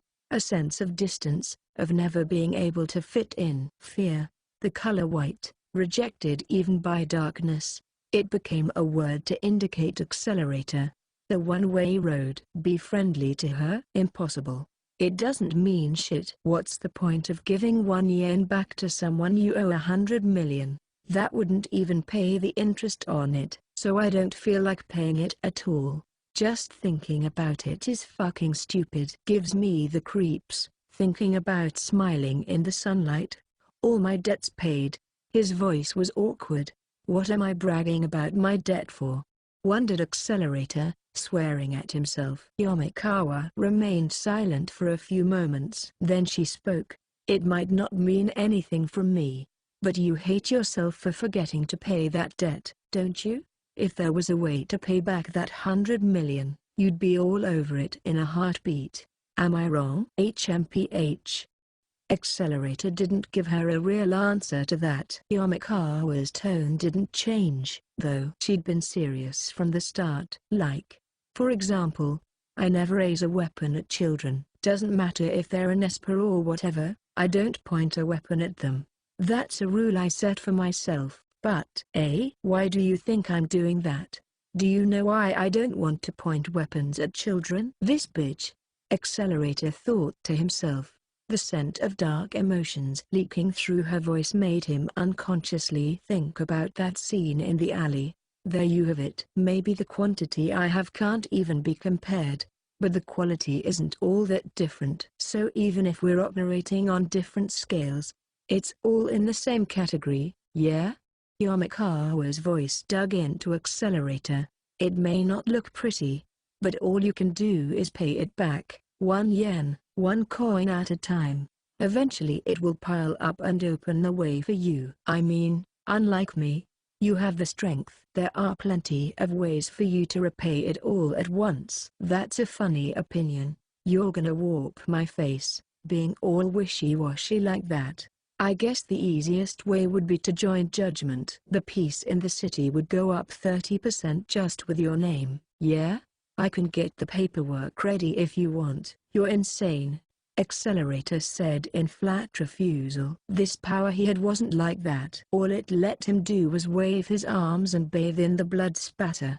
The category was lower than nuclear energy, an immensely negative strength with absolutely no way for it to be used for peace. He could do his best, but it would never bring about any results. Through his actions, all he could create was destruction. But even still, maybe he had thought about what-ifs. If he'd stopped the experiment with his power. If he could have prevented the sisters from walking along their road to death. And, if it wasn't too late now, the dead, which had been scattered before him in the past and might very well be scattered before him again in the future. How much could he reduce that number? An impractical proposition. One that absolutely couldn't happen. There was no way he could. He knew that. He didn't need someone to tell him that. He'd used this power for so long. He knew it best. And yet, it's bullshit. If you just keep accumulating what you're calling bullshit, you'll start paying back that debt. That is what Yamekawa said in a voice steeped in sunlight. Interlude 3. Hyuka Kazakuri was walking through Academy City. She was a plain girl. Her waist-length hair color was natural, which sounded nice, but it was simply because she hadn't done anything to it. The only thing, perhaps, was her decision to section off a tuft of hair on the side with an elastic band. Her regular facial features were hidden behind large, unfashionable glasses, and she hadn't a single puff of makeup on. Her school uniform skirt even went down to her knees. It clearly wasn't walking attire for the busy streets, but her figure drew eyes. Not for her excellent, pretty looks. The attention was on something more unnatural. Noise. The girl, who gave the impression of a small, quietly blooming flower, sometimes became distorted like mist blown by wind or a television signal with bad reception. There would be a rasping static as her silhouette grew uncertain before returning to normal. And just when someone saw her summer button-down waver, she was then wearing a blue-colored blazer. And still, she walked the streets. The sight would normally cause a big stir, but she received no negative attention in reaction. Because this was a city of supernatural abilities and scientific technology. They would accept most unnatural occurrences, not reject them. However, hey, who are you? An anti-skill man came running up to Kazakuri. He was an expert, someone who would even use a firearm if a crime happened and take the initiative to quell it. But his main occupation was that of a teacher. He didn't have the sharpness a real agent would have. He, too, accepted Kazakuri's presence as part of the city's normal scenery. His goal wasn't to get rid of her. But, I swear, making a 3D image like this. Where's the Esper? This is a pretty elaborate prank. His eyes weren't looking at Kazakuri. He had accepted her as part of the cityscape, but only as a simple phenomenon. Supernatural abilities and scientific technology. Most strange things in this city could be resolved with those words. Academy City, where you could convince yourself of anything if you decided it was created by technology you didn't know about or an experiment. That was why Hyuka Kazakuri could walk the streets like this. She could be accepted, not excluded, even though she thought herself a monster, clearly not human in anyone's eyes. Was that fortunate? Or was it misfortunate? Hyuka Kazakuri was a 3D noise image shaped by the hands of espers. She wouldn't say she was a human with a heart. She smiled a little, a slightly bitter, lonely smile. An all too transient expression, which could only be described as human. This is a pretty detailed illusion. Did they think their teacher would start blushing? This, too, was accepted. Save for the most important part. Chapter 4, Gradually Intersecting Pairs, Boy Meets Girl, X2. 1. Mikoto Misaka went away somewhere. He didn't know why, really, but as soon as she'd seen little Misaka and the tiny one with her, her mood had worsened. "Hey, wait," she'd said, her face bright red. "Whose punishment game do you think it is you're here for today? You weren't going to work your butt off all day for me?" Kamiju had responded to her demand honestly. "Huh? You were just after Croaker, weren't you?" he answered. Then for some reason, Mikoto had nibbled her lip. "What? That's right. Now that I have Croaker and Hoppet, I have no more use for you. Who cares about the punishment game?" "Idiot." A lance of lightning had flown at him as she shouted, which is why Kamiju was now on the floor in a corner of the underground mall. He'd managed to succeed in repelling her billion-volt attack, but the surprise had made him lose his balance and fall backward. What was the problem? She'd shouted, "I don't care anymore," and run away somewhere at a rapid pace. Kamiju, left behind, wasn't clear on whether she'd released him from his punishment. Now he was loafing around, doing nothing in particular. What on earth is going on today? He wondered. What with little Misako and Kuroko Shirai, the most suspicious of the bunch had to be the girl of about 10 with little Misaka. Her features were exactly the same as Mikoto's, or rather little Misaka's. Seriously, who was she? He hoped, a bead of cold sweat breaking out on his face, that they hadn't added on another 20,000 Misakas as a new series or something. It really worried him. In this city, it could actually happen. With a sigh, he said, I'll just ask little Misako at some point. I get the feeling I'll be getting a huge invoice later if I let this run its course." "Why do your shoulders droop with such deep exhaustion?" asks Misaka, clinging to your back like a mascot made for soothing the soul. As the strange, unexpected reply came in response to his muttering, a weight suddenly latched onto his back. The round sensation on it sent a terrible shudder through him, making his hair stand on end. What?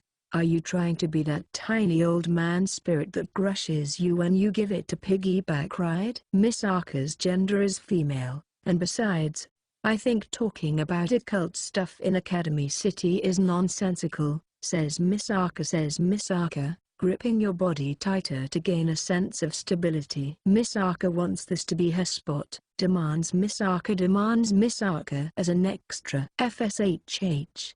The lukewarm mass of body heat got a tiny bit heavier, the chilling feeling in his spine reached its climax. What the heck is this? He shouted as he reached his hands behind his head, took hold of the thing clinging to his back, and flung it before him like he was slam dunking it. There, hanging upside down, was the mystery miniaturized little Misaka. Who is this kid?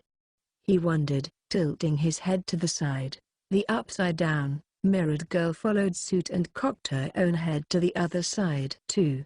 How the hell did it come to this? Accelerator's shoulders drooped. He was right inside the entrance to the underground mall. Several tables were arranged even outside the stores as open spaces for fast food joints.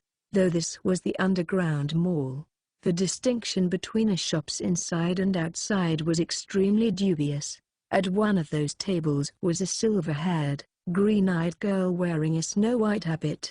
She was slumped right over the table face first, buried under a mountain of hamburgers, French fries, salads, and the like. Just for the sake of clarity here, these were all things Accelerator had bought. The girl didn't have a single coin on her. The trigger for all this happening in the first place was Accelerator's entrance into the mall on his modern design crutch to search for last order. And this mystery girl had, out of nowhere, crashed into him from the side. With a gait and tone that indicated she was indeed dizzy, she'd said in his direction, that's not Timon, not Timon. I thought it was Timon. Why isn't this person Timon? Where did he go? It doesn't matter. I'm so hungry I can't move. All these smells of salt and pepper and meat are making my mouth water. I want to eat that. I want to eat it. What should I do? What do I need to do to eat it? Normally, That would be the moment Accelerator considered smashing her body to bits and leaving it lying around somewhere, but embarrassingly enough, Yamakawa had just been telling him a few minutes ago to do nice things once in a while. He shouldn't have bothered making such strange conversation. There was exactly nothing in his mind telling him he needed to faithfully keep to what she'd told him. But if he punched out the sister in white here and went on, he felt like she'd laugh at him the same way one would at someone who said they quit smoking and didn't last 30 minutes. That would be annoying in its own right. She kept talking on and on without listening, making him think she resembled the brat somewhat, but he'd rather die before admitting it had caught his attention. Instead, he kicked the starving sister into a nearby fast food place and threw his wallet at her. As soon as he'd done that, she'd started spewing absurdities, like wanting to eat this and that and everything on the menu. And that's how they got here. Accelerator had rented his body out to many projects in the past. He'd thrown plenty more money than he needed into a bank account he didn't use, so this wasn't a financial issue. But still, she'd torn through all those hamburgers, so he had to wonder how big her stomach was. Incidentally, the nun was holding a small calico cat in her hands, but it didn't seem to be hungry, since it didn't show any interest in the hamburgers. Then again, it couldn't eat them because of the finely sliced onions. It was busy mewing and meowing with the stray cats wandering into the mall. Their conversations probably included, "We're apparently going to get more flexible muscles this autumn, and no way, I've been sharpening my claws this whole time." Maybe these cats didn't have any territorial instincts. Accelerator watched the scene of gluttony. This is ridiculous. I don't even get this tired dealing with that stupid brat. Mga, quit stopping so much and just eat everything at once. Besides, isn't there something you wanna say to me? Gulp. Yep, thanks. Shit. One word? Accelerator shook his head a little. This was one handful he'd stumbled across. He prayed for peace in the next world for whichever of her acquaintances had to deal with her on a daily basis. The nun brought a large bottle of juice to her lips and chugged, following that with enough food to fill a plastic bottle, finishing them in 5 seconds each. So, my name is Index. Did you even taste any of it? I was looking for Tama, but then I got hungry. Actually, I think I decided to look for Tama because I was already hungry. Index tossed the fine ice in the juice bottle into her mouth, and her shoulders trembled a little. Either she was too oblivious or too ravenous to notice the sauce stuck to her face near her mouth. Her shortcomings made her seem just like last order. Shit. Accelerator took out a pocket-sized tissue packet and silently threw it at Index's face. She proceeded to engage in a desperate struggle to get the tissues out of the plastic packaging, and he sighed. What was with her seeming lack of modern knowledge? She's looking for someone, too, eh? A suspicious person's face came to mind, one who had been loitering around him, wearing only a blanket, just a little while ago. He flicked on his cell phone, then called up to the screen the facial image data of last order, really just her face on a camera shot, and showed it to Index. You seen a brat who looks something like this? Nope. Her answer was swift and decisive, but it didn't look like she was blowing him off out of lack of interest. She had an odd air of confidence about her. I never forget anyone's face, so I'm pretty sure I haven't. Eh? Accelerator frowned, but Index didn't seem to want to explain. Maybe she was fully satisfied from all the hamburgers she ate. With a blissful expression, she slumped down onto the table on her cheek. Wow, it was a good thing I ran into you. Really? Thank you again. Now I can go look for Tuma without worrying about my stomach. Now that I'm full, I don't see much of a reason to look for him. But I came all the way here, so I don't think I'll be satisfied until I find him. Okay, I see. Well, I'm not helping you. It's been a little while since I came here, but I still don't really understand the city, after all. Even though with my brain I'd never forget how the roads go. Maybe just remembering them isn't enough. But whatever the case, I got to meet someone from Academy City. Okay, I see. Go ask someone else. What kind of job do you do? Are you busy? Yeah, unfortunately, I'm very busy. Accelerator put his weight onto his crutch and stood up from his seat. Alas, by coincidence, he was searching for somebody, 2, 3. So, you're like a host computer controlling all the little missikers and stuff? Asked Kamiju, eyes wide. Last order, another name that sounded fake, he thought, but stayed quiet about it. Having finished her brief explanation, waved her small hands in denial. Maybe more like a consul than a host, corrects Misaka. The missikers don't have a centralized body, so there isn't much point in having one piece of the networks be a core, says Misaka, puffing out her chest and proudly giving a lecture. Apparently, they created her in case a large number of sisters went out of control and those on the human side had to stop them. A last order to allow those outside the Misaka network to intervene. For someone who sounded so important from all that. Though Kamiju honestly didn't feel a sense of reality from it. He wondered what she was dawdling around here for again. Misaka came here to thank you for saving us during the experiment. Presenting a grateful crane-like development. Which is what you're telling everyone. What are you really here for? You didn't even believe Misaka for a moment. Says Misaka, stomping her foot. Well, Misaka coming to thank you is stretching it since it was a coincidence, says Misaka, revealing her true intentions and stuff. Then aren't I right to be suspicious? Your lack of sensitivity gets on Misaka's nerves. Says Misaka, swinging her arms around and trying to pummel you. It seemed like he made her mad. He had no choice. He looked around. Sorry, I'm sorry. I'll buy you some popcorn from that place over there, so please forgive me. Do you think you can lead a girl's delicate heart around with mere food?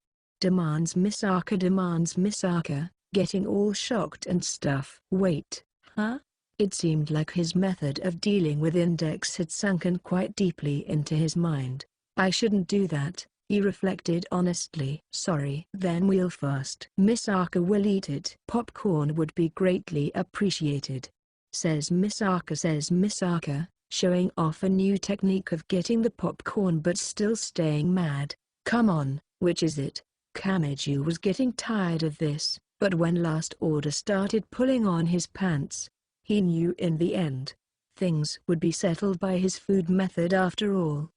He bought a cylindrical tub of popcorn in a sweet caramel flavor and presented it to her. She hugged it to her small body. Wow, I think this is the same size as Misaka's head, says Misaka, admiring the economy-sized container. Oops. No matter how I look at it, that size is bigger than your stomach. Of course. A nun he knew would probably devour an entire killer whale without much difficulty. Maybe it wasn't enough to make a fuss about. 2 minutes later, he discovered the young girl, a giant container of popcorn in one hand and the other over her mouth, crouched over and trembling terribly. You know, you don't have to eat it all. Misaku isn't stupid enough to let a gift of food go to waste. Blog. Her previous business-like tone was completely destroyed now. Besides, he did sort of think she made a mistake trying to eat all that sweet popcorn without anything to drink. It would be easy if Misaka cheered up this simply, but, as he wondered about whether he should have gone after her, Last Order came to him, looking for a drink. He had no choice. Kamiju went and bought her a small plastic bottle of mineral water. After wetting her throat with it, she finally went back to normal. She spoke. Misaka stole these, says Misaka, bragging about her spoils of war. And suddenly you're a bandit. Not bad. Misaka network host. Wait. Huh? What are those? Goggles? They're the ones little Misaka and the rest always wear. Last Order was pointing her finger at a pair of tough-looking goggles hanging around her neck. They looked like military electronics, like night vision goggles, and seemed very heavy.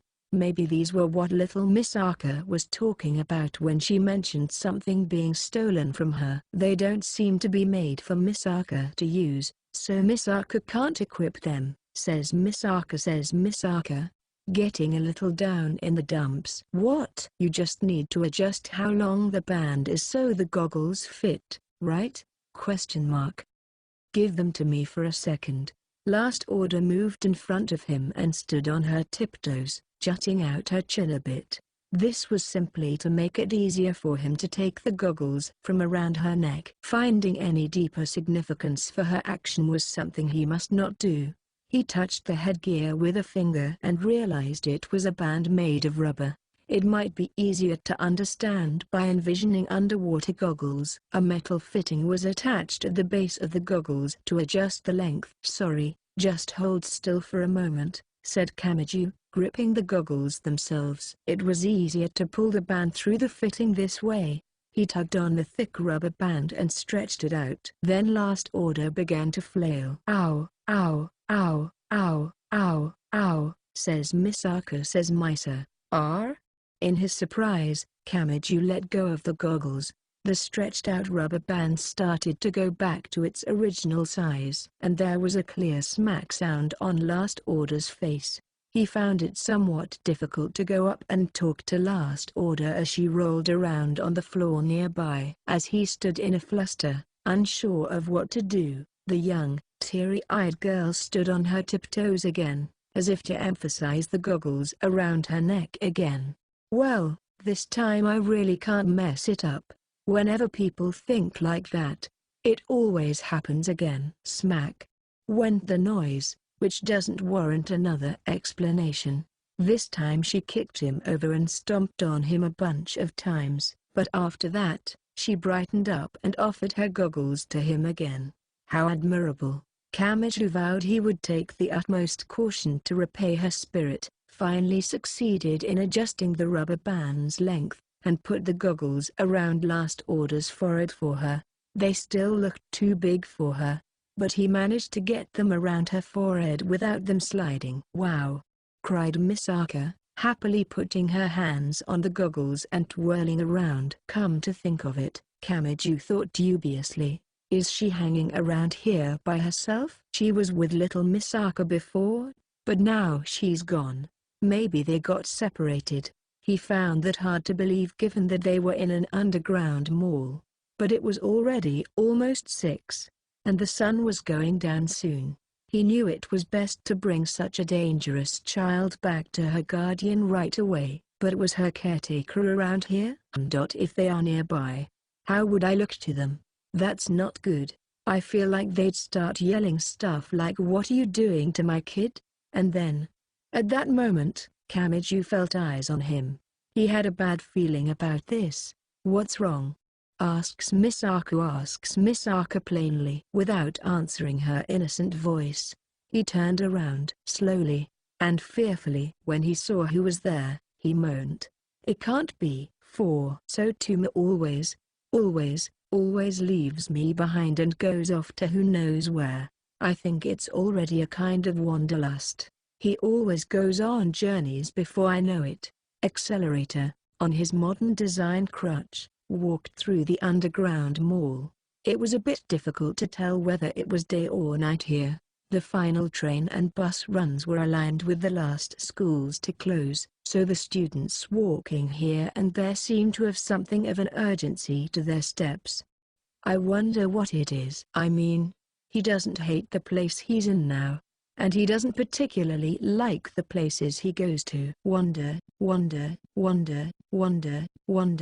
He just wanders off. Though he didn't know this Tuma person, Accelerator gleaned from her words that he was a terribly annoying guy to be around. For some reason, it irritated him every time she said his name. Index picked up the calico, who had been hanging around nearby, and asked, "By the way, what are you doing here?" "Looking for someone." "The person on the cellulose phone?" "So what?"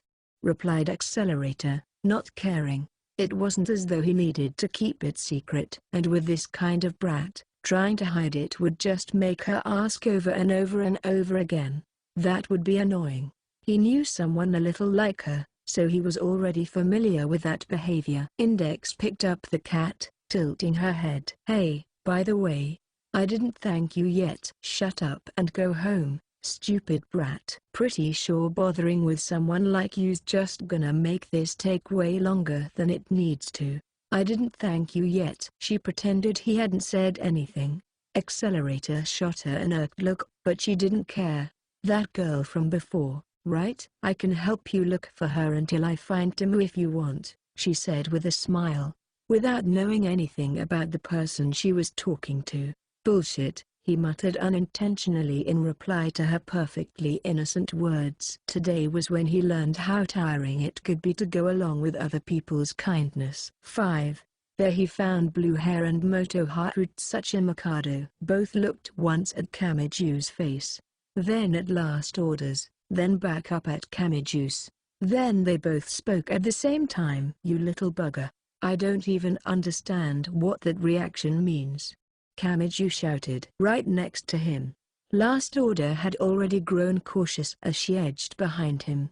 Tsuchimikado and Blue Hair didn't care. "Naya." "Well, I mean with Ms. Como there's at least her real age and other stuff involved, but what is this?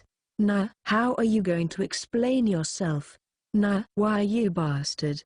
I know you have no principles, but there's a limit, dumbass. How far will you go to set yourself up with no blind spots? I bet you'll start chatting up a cute old lady on a balcony hunched over a cat on her lap." "However," said Blue Hair and Tsuchimikado at the same time, glaring at Kamiju. Then they smiled as wide as they could. "As your friends, we'll pray for your success." Deciding the clearly slanderous duo needed to be removed, Kamiju clenched his fist. "You Imagine Breaker, a good name. I'll teach you. This is exactly the time I should be using it." Bam bam bam bam bam. As a brawl erupted among the three, Last Order timidly spoke up. "You are those your friends?" asks Misaka, trying to understand the situation. "Children mustn't watch this. Their lifestyles and idiotic conversations are still too stimulating for little kids." Kamiju swung his fist, meaning to stamp a big R rating on the idiots' foreheads. Peaceful days seem distant as of yet. 6.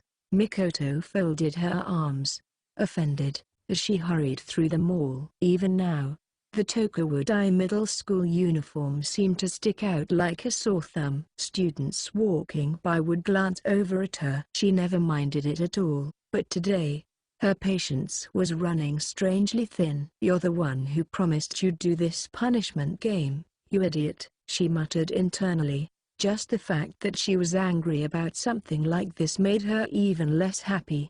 However she felt about it, she couldn't accept how it weighed so heavily in her thoughts. Even after leaving the place, or rather, the boy, Mikoto had been throwing brief glances over her shoulder. As she did, there was one thing above all others that made her unable to deal with the situation calmly.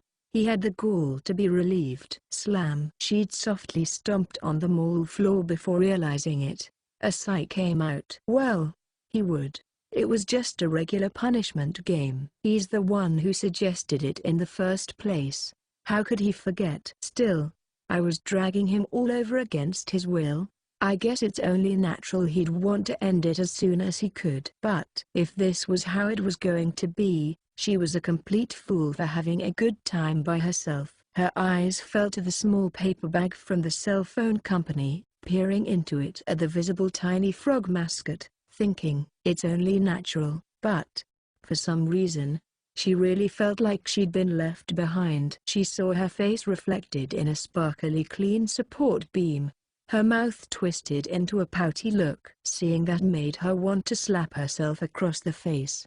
It isn't like what that idiot did goes against the rules of the punishment game or anything. And that girl being with him isn't a problem, either. So what the heck am I doing? Now that she thought about it calmly, maybe she was acting pretty immature. Who cared about some shitty punishment game? If it was going to make her feel like this anyway, she shouldn't have made the bet during the Daiusai festival at all. For one reason or another, it felt like things had been lost because of that game. For Mikoto herself and for the people nearby. She kind of wanted to curl up in the corner of her room and hide. She sort of felt like doing something about this stress that had nowhere to go right now. Wasn't there anything she could do? Looking around, she only saw an arcade in terms of places for entertainment. There was a game called Skill Attack sitting in front, infamous for having an extremely high difficulty level. Basically, it was a repurposed ability measurement device. One would blast their ability into the baseball mitt-shaped shock-resistant target, and it would give them a number representing the strength of the attack. It was just a stress-relieving machine. Mikoto wandered over that way. The moment the pastry shop next to the arcade went out of view, anyone could tell just how frayed her nerves were. There was nothing proper young lady-like about her right now. She put several hundred-yen coins into the machine. The target in question was designed like a signboard. It was a square baseball mitt that looked like it was made of urethane, attached to a supporting metal pipe. Compared to the actual machine, the target was oddly shiny, so it was probably disposable. Maybe they changed it every other day. It's probably not set up to handle level 5s anyway. She sighed. Most machines like this could only handle up to level 4 espers, and even if its slogan mentioned the level, it was generally good manners to stop it at level 3. Geez, I even have to take it easy when venting stress, she complained to herself. Then a small warning label caught her eye. This is what it said. The latest version assumes ability usage. We are collecting data now in order to allow level 5 users. Your cooperation is appreciated. Mikoto froze. Then the stress within her began to bubble out as a smirk formed on her face. Eerie crackling noises came from her rustling bangs. Silently, she took a deep breath, and she decided to cooperate. With everything. That freaking idiot. How dare you? Break a promise you made. And here I was putting in so much effort to check all the score listings during the festival. Crackle, bang, snap, bang, crack. Came the thunderous sounds as the ability measurement device game machine rattled around in every direction. It probably had some shock-resistant features, but it bowed before force enough to tear the machine from the earthquake-resistant supports connecting it to the floor. Low, dull buzzing noises started going off nearby. The relaxed mall atmosphere made a 180 as the students nearby panicked and tried to flee, saying things like "You dear," and what's that? And wait a second. Having beaten the hell out of the machine, Mikoto was breathing loudly, her shoulders bobbing up and down. Ding ding. Came a soft electronic tone. She looked. Apparently, she'd set a new high score. I feel empty, she said suddenly. In the end, she decided to leave the big machine and go back the way she came. There was no point getting riled up by herself. She decided to admit she was being immature and apologize. It wasn't like one of the sisters getting a present was some kind of mistake. She was incredibly uncertain the idiot would simply let her say sorry, but she wanted to try doing the adult thing this time. She took a deep breath. But there was still the punishment game. It was vexing that he thought she'd let the war spoils from the Daihasai festival she put so much effort into wresting away just end like that. Whatever the case, she had to find him again and talk to him. She sped up her pace. 7. After finally managing to coerce Blue Hair and Motoharu Tsuchimikado to reflect on their actions, Kamiju checked the digital clock on his cell phone. It was already past 6. Outside, on the surface, the sun had probably set and let the night in. Your acquaintances are very unique, says Misaka, folding her arms and tilting her head. And I wonder why I still feel somewhat sick to my stomach, says Misaka, rechecking each of the terms she heard.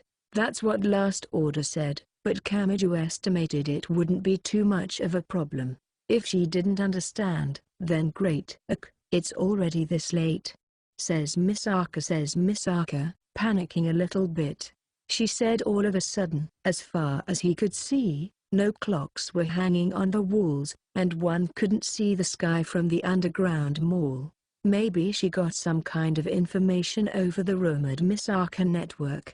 She twirled back around to face him. Misaka has to go home soon, says Misaka, hating to be the bearer of bad news. Well, it is getting late. Kamiju was just thinking it was time for little kids to get home anyway, so he felt reassured. Yep, she said with a little nod. I wanted to stay with you longer, though, says Misaka, getting all down in the dumps and stuff. We met here by coincidence. But Misaka meant it when she said she wanted to thank you, says Misaka, speaking her mind. Last order put her hands on the goggles on her forehead. And I got these, too, she said. But I think he'll be worried, says Misaka, remembering and continuing. If it gets too late, he might go out to look for Misaka this time, and Misaka doesn't want to cause him trouble, says Misaka with a smile. I see, said Kamiju offhandedly. He didn't know who she meant, but he got the vague impression he was a sort of good guy. He's weak, continued Last Order. He got hurt a lot and could never protect what he had. And the hands he used to save them are all messed up now, says Misaka, trying to convey fragments of information. Misaka doesn't want to put any more of a burden on him, so this time it's Misaka's turn to protect him, reveals Misaka. Oh. He only understood maybe half of what she was saying, but he nodded anyway. Her words were free of any lies. He wasn't a sort of good guy. He was definitely a good guy. He's cool sometimes, too, adds Misaka. Even if he gets all bloody and messed up, he still fights for Misaka, boasts Misaka. Huh. I get this really strong sense of familiarity about that guy's behavior. He didn't have any grounds for saying that, so he kept his mouth shut. Kamiju watched for a few moments as Last Order ran away, waving and saying bye-bye to him. He guessed it was getting close to the time schools would normally close, in other words, the last trains and buses, because suddenly the crowds in the underground mall were moving urgently. Her small body slipped through them and was out of sight before he knew it. Welp, time to go, he thought, turning on his heel, suddenly catching sight of someone he knew. She started coming toward him. Oh, it's Tama. Next to him, Index stopped dead in her tracks. She was looking down the passageway. The guy you were looking for? Yep. Accelerator randomly looked over in that direction, but in the crowd, he couldn't discern who she was looking at. Besides, in this situation, he wouldn't even know who she was referring to anyway. Index stared at Accelerator. He said, go. But what about your acquaintance? Don't worry. He spat. Just found her. The direction he indicated was the same way Index had looked, directly in front of them. He saw a small girl making her way through the mainly middle school student crowd and running toward him.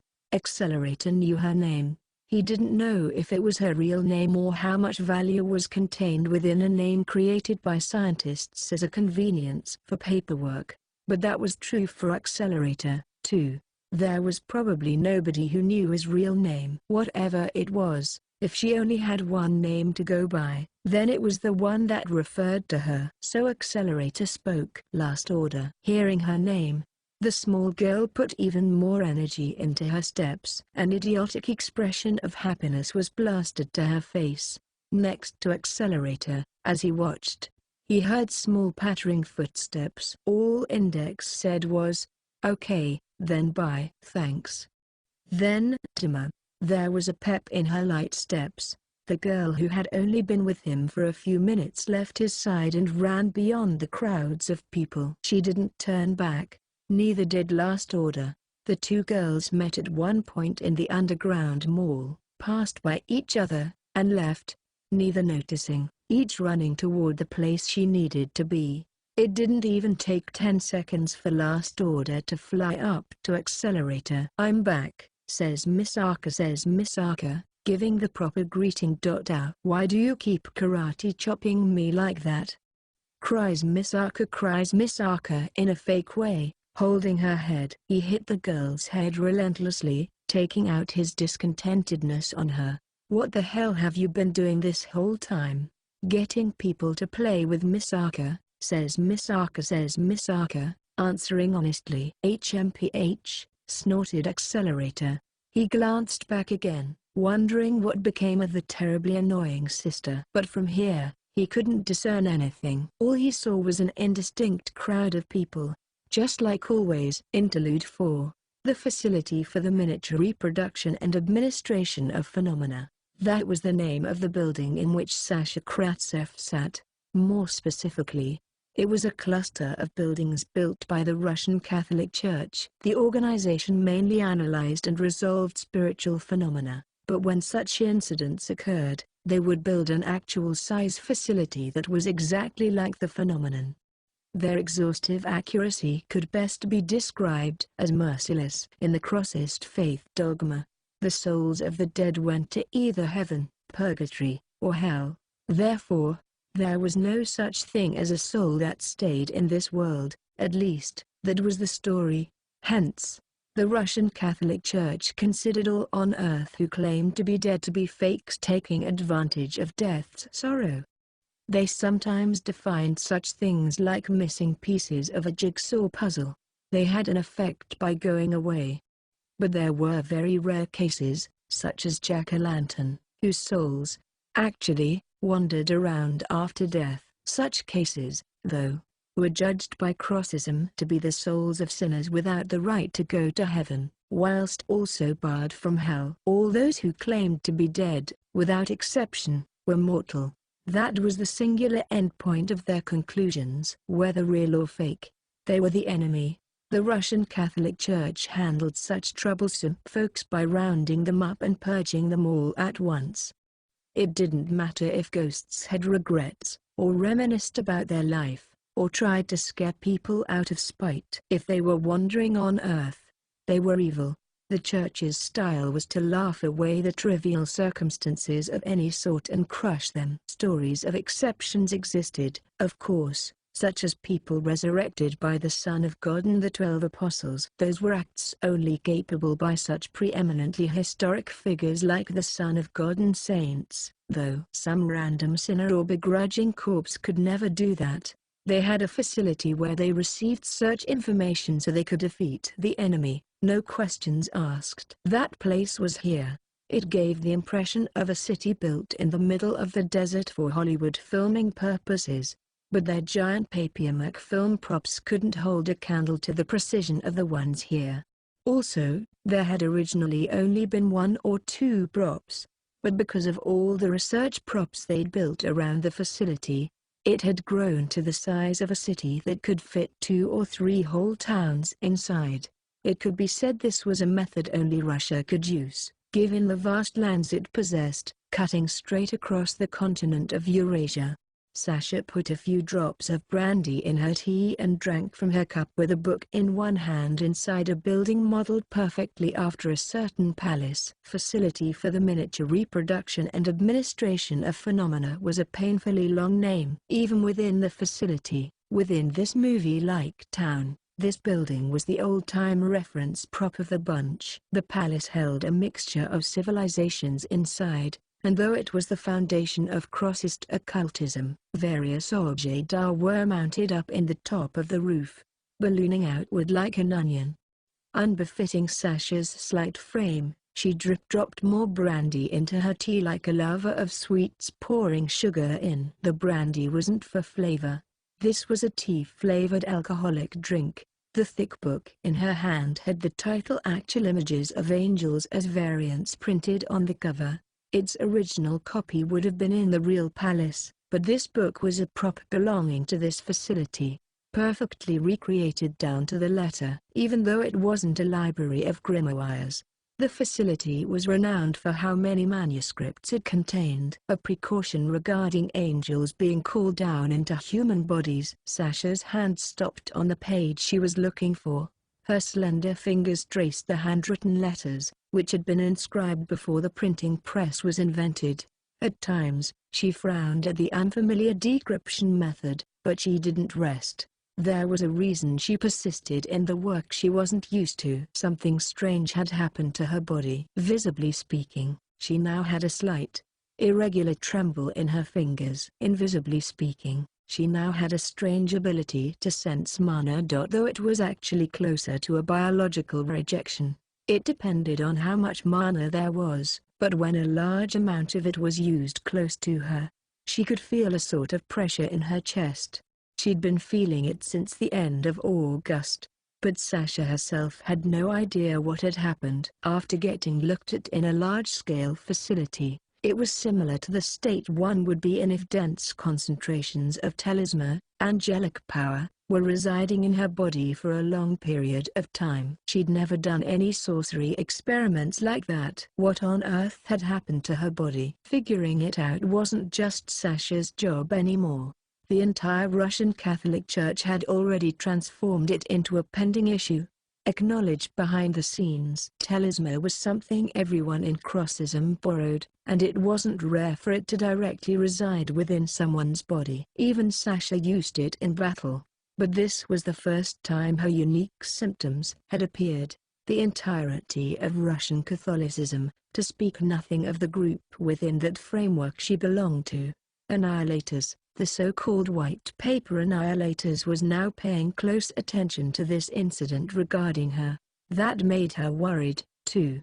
She had guessed that something was going on, but for now, her own body came first. The most major instance in this world of talisman residing in a human was, of course, the Annunciation, when all the talisman of the Son of God, immense enough to support and guide this entire world, enters the womb. It normally and without a doubt causes death by explosion. However, the Holy Virgin Mother, by maximizing her own attribute as the Heavenly Father's partner. Sasha didn't realize something. She was nodding along as she followed the letters on the page. Then the devil's hands, approaching her from behind. Sashanka tilde. The frightfully silky voice caused her expressionless features to jump in surprise all at once. But she was already too late. Two hands burst forth under Sasha's arms, squeezing hold of her small chest before she could put herself on alert. A voice behind her spoke. "You know, I think it's time for little hard-working Sashanka, absorbed in her book and not watching her surroundings, to take a break, okay?" "Yes, Nuwuk." The latter part turned into a scream as Sasha took a hammer and an L-shaped nail puller from her belt and immediately prepared for battle. Whether by some mechanism or sorcery, the hammer's hitting surface only needed to touch the table to slam a huge crater in it and make it explode. Sasha Kratsev turned around, weapons in hand. The person behind her blanched. Sashanka, we're in a facility for perfectly reproducing spiritual phenomena. And if you go around breaking things so easily, it makes it hard for the facility to do its job. Answer 1. Please send any written letters of apology to Bishop Nikolai Tolstoj. Wait, you'd be the one writing that, Sashanka. Hell, why does Sashanka look so lovely when she's playing innocent? Flap, flap, flap, flap, flap. She waved her arms desperately around. Sasha sighed. The woman was Sasha's direct superior. Her name was Vasilisa. The signs of aging had begun to show in her fair skin, and she was extremely conscious of things like ultraviolet rays and skin blemishes. Standard battles with the unhallowed, or those who should not exist, were conducted at night, but lately she'd picked up a bad habit where she'd say, "Staying up late is bad for my skin," and go home by herself. Sasha quite frequently caught her body in a lasso and flung her right into the middle of the herd of targets. But she was still Vasilisa. Why she insisted on the name of a heroine from Russian folklore Sasha didn't know, but it was obviously fake. Vasilisa was just barely leaving her 20s, but nobody knew her exact age. She'd said, "Women are better with lots of mysteries," a few times, but when Sasha said it more importantly meant nobody would celebrate her birthday, she was depressed for half the day. Sasha's incredibly immature superior was driving her up a wall, not in the past tense, but in the present continuous tense. That was important. Vasilisa trailed the page Sasha had been reading. Reading something old and dusty again? Does that mean you haven't figured out what went wrong with your body, Sashenka? In that case, I'd be happy to give you a thorough checkup. Hey aha. Sasha took the hammer she was twirling in her hand and brought it down on the crown of Vasilisa's head. She heard a dull bang. Question 1.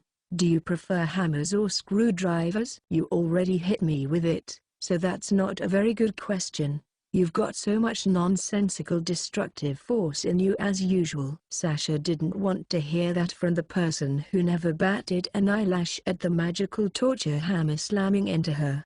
She liked to joke around, but she was probably stronger than Sasha. By the way, that talisman in you, it's Gabriel's, right? Question 2. What about it? That's normally impossible, isn't it? That would mean it's more than the 12 apostles, right? Question 3. What? BZZT. The power of God was the angel chosen for the Annunciation. And if more power than the 12 apostles got shut away in a woman's body, then oh my. Sashenka, could you be? Does your belly look any bigger? Bkha. Sasha swung her saw right into Vasilisa's smiling face. Not a scratch on her. Oops, sorry, I didn't mean it. After all, Sashenka, you wear that hardcore bondage outfit all the time. You couldn't stand making a baby with no pleasure, could you? Question 4. Do not foul even a single page of the sacred New Testament, you complete jerk. As an additional explanation, this straitjacket is something you forced me to wear by abusing your authority, remember? The so-called bondage outfit Sasha was wearing consisted of a red mantle, under which she wore a suit that was basically just very revealing underwear, along with a black belt. It was the kind old perverts might show up wearing on the street at night. Vasilisa claimed, if it looks like an unhallowed will possess your body, as a last-ditch option, you can bind yourself. But no matter how she looked at it, she was just into this stuff. Sasha, for her part, would rather not have even touched such a sluttish straitjacket. Unfortunately, Vasilisa was her direct superior, and she had to uphold her written oath. It would be absurd if rebelling over something she couldn't do anything about landed her in a convent, read, guardhouse.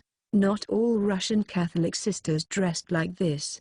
Of course, it wasn't a circus of perverts. Hiding herself behind her red mantle again, Sasha glared at her superior. Vasilisa, clad in a perfectly honest red habit, cackled. What? You hate it that much? Answer 2. That question itself is an insult to my personality. Then let's change your outfit, she said simply. Question mark. Sasha looked at her superior through her pestiferous bangs, only a little taken aback. Vasilisa began to fish through her old-fashioned bag she'd set on the floor at her feet. Well, you see, lately I've been looking into a bunch of stuff about Academy City and the occultism of island nations for business. She didn't like where this was headed. She felt like she shouldn't look inside the bag. They weren't borrowing the aid of an astrological facility, but for some reason, a rather cold premonition was insistently poking at her mind. And get this, there's a unique culture within Academy City. Of course, when I say culture, you know what I mean. Japan really is a good reference for countries. Well, I got my hands on some serious stuff, so I motivated myself to sew one of these, right down to the stitching. Sasha looked at the door, but before she could get very far estimating how thick and durable it was. Sashenka, have you ever heard of magical-powered Kanaman? She used her L-shaped nail puller to bust down the heavy door and flee. One look at the clothing Vasilisa was unfurling for her with a full smile, and she nearly let herself start crying. She knew Vasilisa had been collecting pieces of Japan's suspicious otaku culture through France, but she hadn't considered the woman's tastes to be that ridiculous. Anything but that glittering, shiny outfit. Sasha Kratsev was a combat nun belonging to the Russian Catholic Church's special unit Annihilatis. Their battles were cruel ones, their goals the utter destruction of all who should not exist in this world. There was no good reason for running around a battlefield in such fluttery, thin clothing. Maybe she should transfer to another department. Nobody would want to die in battle wearing something so hardcore. Chapter 5. A sunset spent in vagueness. Hard way, hard luck. 1. Wow. It's raining, says Misaka, looking up at the night sky. A little bummed out she can't see the moon. On the now dark streets, Last Order was catching raindrops in her palms. In Academy City, once the last schools let out, the trains and buses stopped as well. Most residents were out of sight. The only ones left were the gutsy types who stayed out late, deciding they didn't need to go home today. The nearby bus stop, simple with a galvanized iron roof, was empty, too.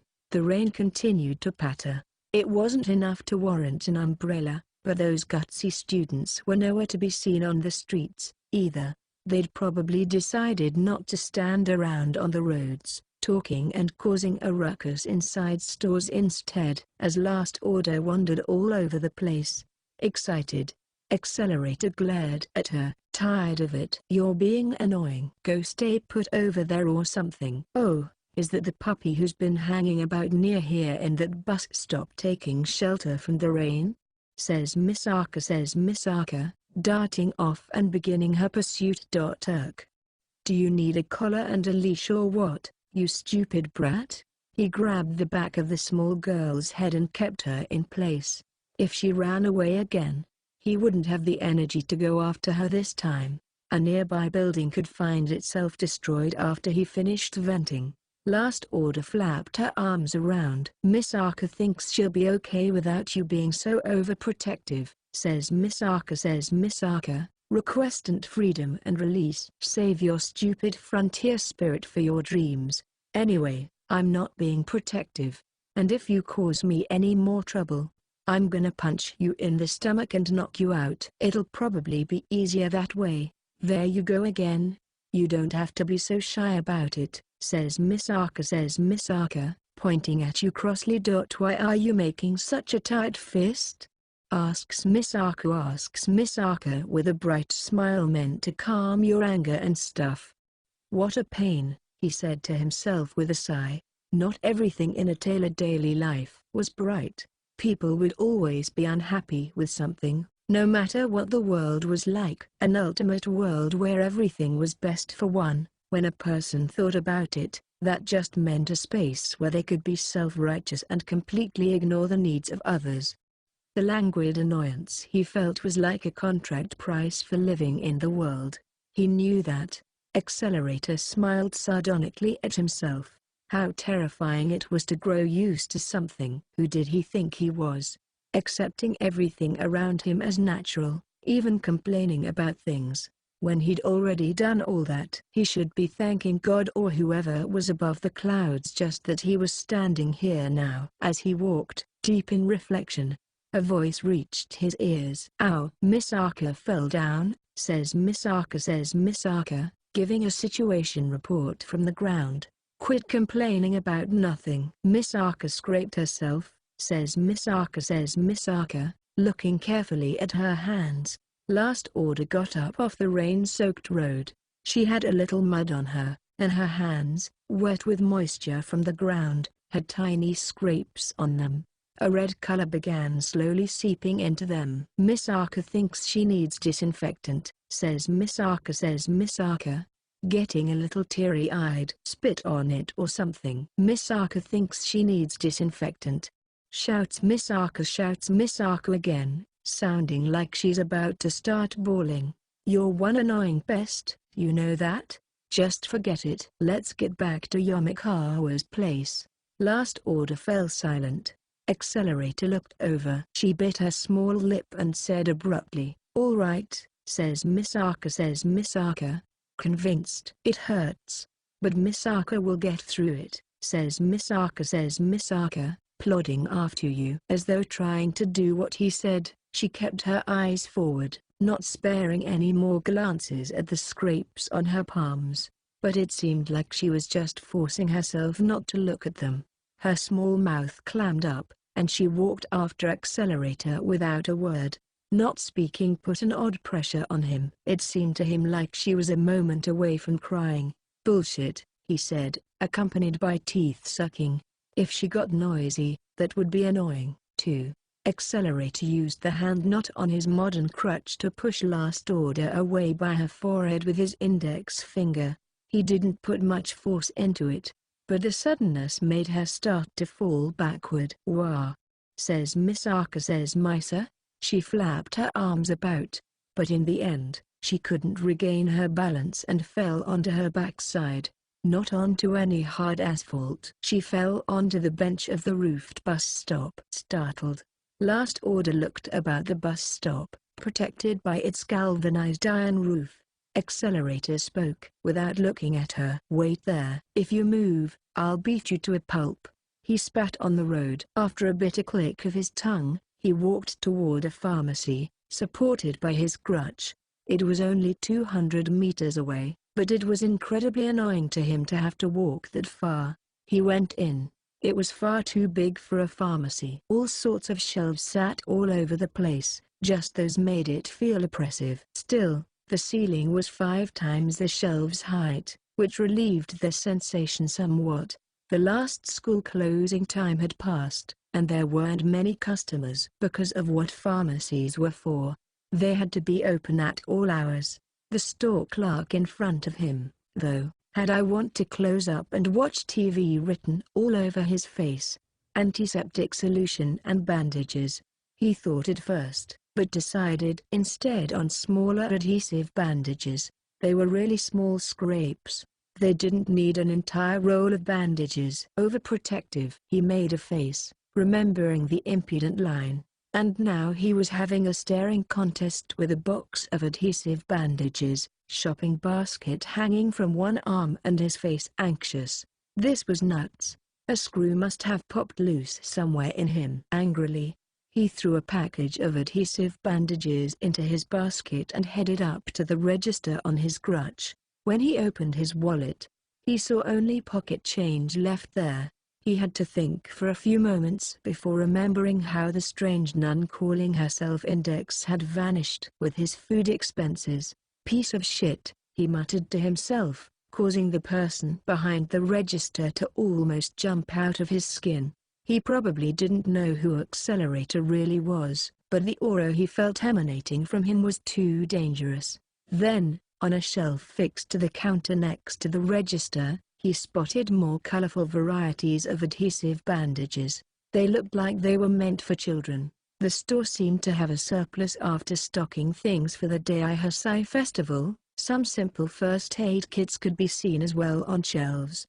"What's this? Is it different from normal?" he asked. He could almost see the person behind the register's heart leap into his throat as he desperately answered. According to him, they all had some kind of childlike modification, indeed, like antiseptic that wouldn't seep into the wound, or adhesive plaster that wouldn't stick, or fragrant bandages that covered the scent of medicine. Meant for children. Accelerator thought for a moment. Overprotective. Bang. He kicked the counter with one foot. The employee looked about to faint from fright. Nevertheless, when Accelerator tossed for children antiseptic and adhesive bandages into his basket, the employee's face softened a little. Maybe he thought he was a kid who hated scabs. Despite his appearance, Accelerator managed to fish out enough coins to pay for them. The trains were done for the day anyway, so he wouldn't need to leave money in his wallet for anything. He left the store and walked out into the street. It had started to drizzle. He lifted his pharmacy bag up toward the streetlight and saw a deformed mascot character on it, smiling at him. "Fucking stupid," he spat. Yamikawa had asked him if he wasn't used to doing things like this. What kind of question was that? He'd never get used to it. What the hell was this? Anyway, wasn't he just about the furthest away from this stuff possible before? He'd beaten over 10,000 people to death, and here he was, zealously hurrying down the street at night with a bag of adhesive bandages for a couple of tiny scrapes. It was crazy. He'd gone mad. Anyone seeing this would have been confused, too. What other reaction could they have but to sneer at him? Was it okay to get used to this? Was it okay to worry about one tiny little injury? Was it okay for a monster to do it? When he'd spilled at least 10,000 liters of blood. Bullshit. He cursed. He'd given an answer to that on August 31st. He could be the biggest pile of trash ever, but that had nothing to do with the brat next to him. In cases where that brat could be hurt, and only then, he'd be decent and do something about it, no matter how out of place it seemed. It was a good perspective, but it wasn't enough by itself. Another way to look at it was that he was pushing his burdens onto the brat. Wasn't he just redirecting the responsibility for motivating him? What the hell am I looking for? He thought, lightly gritting his teeth. What am I all angry for? What do I feel like I'm missing? Ha! I'm further behind than I thought. You should know best. This whole finding myself thing just isn't me. Then his thoughts cut off. Thud. A black minivan speeding down the road had crashed into him. It was a single attack from behind. The place he was standing was a sidewalk, separate from the roadway. A thick guardrail blocked the roadway from the sidewalk. However, it didn't take much for the jet black minivan to smash through onto the sidewalk. Accelerator was on. The driver didn't seem to have hit the brakes, either. The impact flung pieces of the automobile, like its headlights and bumper, all over, and there was the sound of a beam smashing against the shattered front windshield. Iron plates from the torn-apart guardrail flew into the air, slamming into shutters belonging to business buildings facing the road. One thunderous roar gave way to another. The street corner looked like a bomb had hit it, and in the midst of it all, Accelerator was standing there calmly, the same way he had been 3 seconds ago. His hand was on the side of his neck. He cracked it loudly. His thin fingers were touching the electrode choker. The on-off switch. His reflection was active. Academy City's strongest level 5, who wouldn't be scratched even from a direct hit by a nuclear weapon, now reigned. The hell? He turned around. He stared at the black minivan that had charged him. The iron plates all around it had been cratered like they'd been hit by a cannonball. In the middle was lodged something he wasn't sure what to call. A car or wreckage, flattened to a pulp. The sun had already set, yet its front headlights were off. They hadn't broken when the minivan hit. They'd been switched off to begin with. Almost like they didn't want me to know they were sneaking up on me. Plus, he spotted traces of someone forcing off the license plate and replacing it. Despite the impact being enough to shatter the windshield, it didn't look like the airbags had activated. The thing seemed to be a stolen vehicle to begin with, given the wrenched-open lock on the door. Which means it's, well, the usual. In the driver's seat, which was smashed beyond all recognition, a man dressed in black was moaning. Special Forces-esque armored clothing and a black mask covering his head. The man was thorough in his concealment, even wearing thick ski goggles to perfectly hide his eyes. Either he's got something against me, or a research group is out to try to use me for their own purposes. A smile split across Accelerator's face. He smiled, delighted, at the military pistol grip holstered near the driver's chest. So they came. I knew idiots like you would come. Shitheads trying to bring me back. Walking garbage cans who can't tell their asses from their elbows. Accelerator looked upward. He looked up at the driver's face, slightly higher than his, and smiled. I'll fucking kill you. Bam! A huge roar echoed through the night city. It happened in an instant. Accelerator jumped toward the driver's seat through the windshield-less window. His slender arms, as though sucked in, drew near the man in black's face. More specifically, his mouth. 4 fingers, from his index finger to his pinky, drove into the man's mouth. His pale hand tore through his black knife-proof mask, driving deep into his throat. With his leftover thumb, he held up the man's jaw from below. Then he pulled his hand back. Grrrk. The sound of his jaw dislocating. Ah ha ha jaya ha I ha ha ha hi hi hi jaya ha ha ha ha I ha ha ha ha ha. A laugh exploded out of Accelerator as he dragged the man's body out of the driver's seat like a fisherman reeling in a tuna, then flung him away behind him. He flew over the sidewalk and crashed into a building shutter. Smash! Came the noise, booming like thunder. He heard a high-pitched squealing gasp come from the back seat of the black minivan. There were more. Accelerator's red eyes squirmed and writhed. This is fun. Ah ha ha. Holy shit. This is amazing. This is insane. You shithead. He dove like a wild animal through the front window. He tore up the passenger seat like wild grass, then stepped into the back seat. Bkki. The entire vehicle vibrated strangely, almost like the metal and interior of the van were trying to avoid him of their own accord. Its frame was already twisted, and he heard a succession of bolts bouncing out of their sockets and window panes breaking, as through the vehicle were a hot air balloon made of metal, trying to expand. Another man was in the rear seat, before the man in black could draw his gun in his haste. Accelerator grabbed his head and slammed it straight down. Gonk.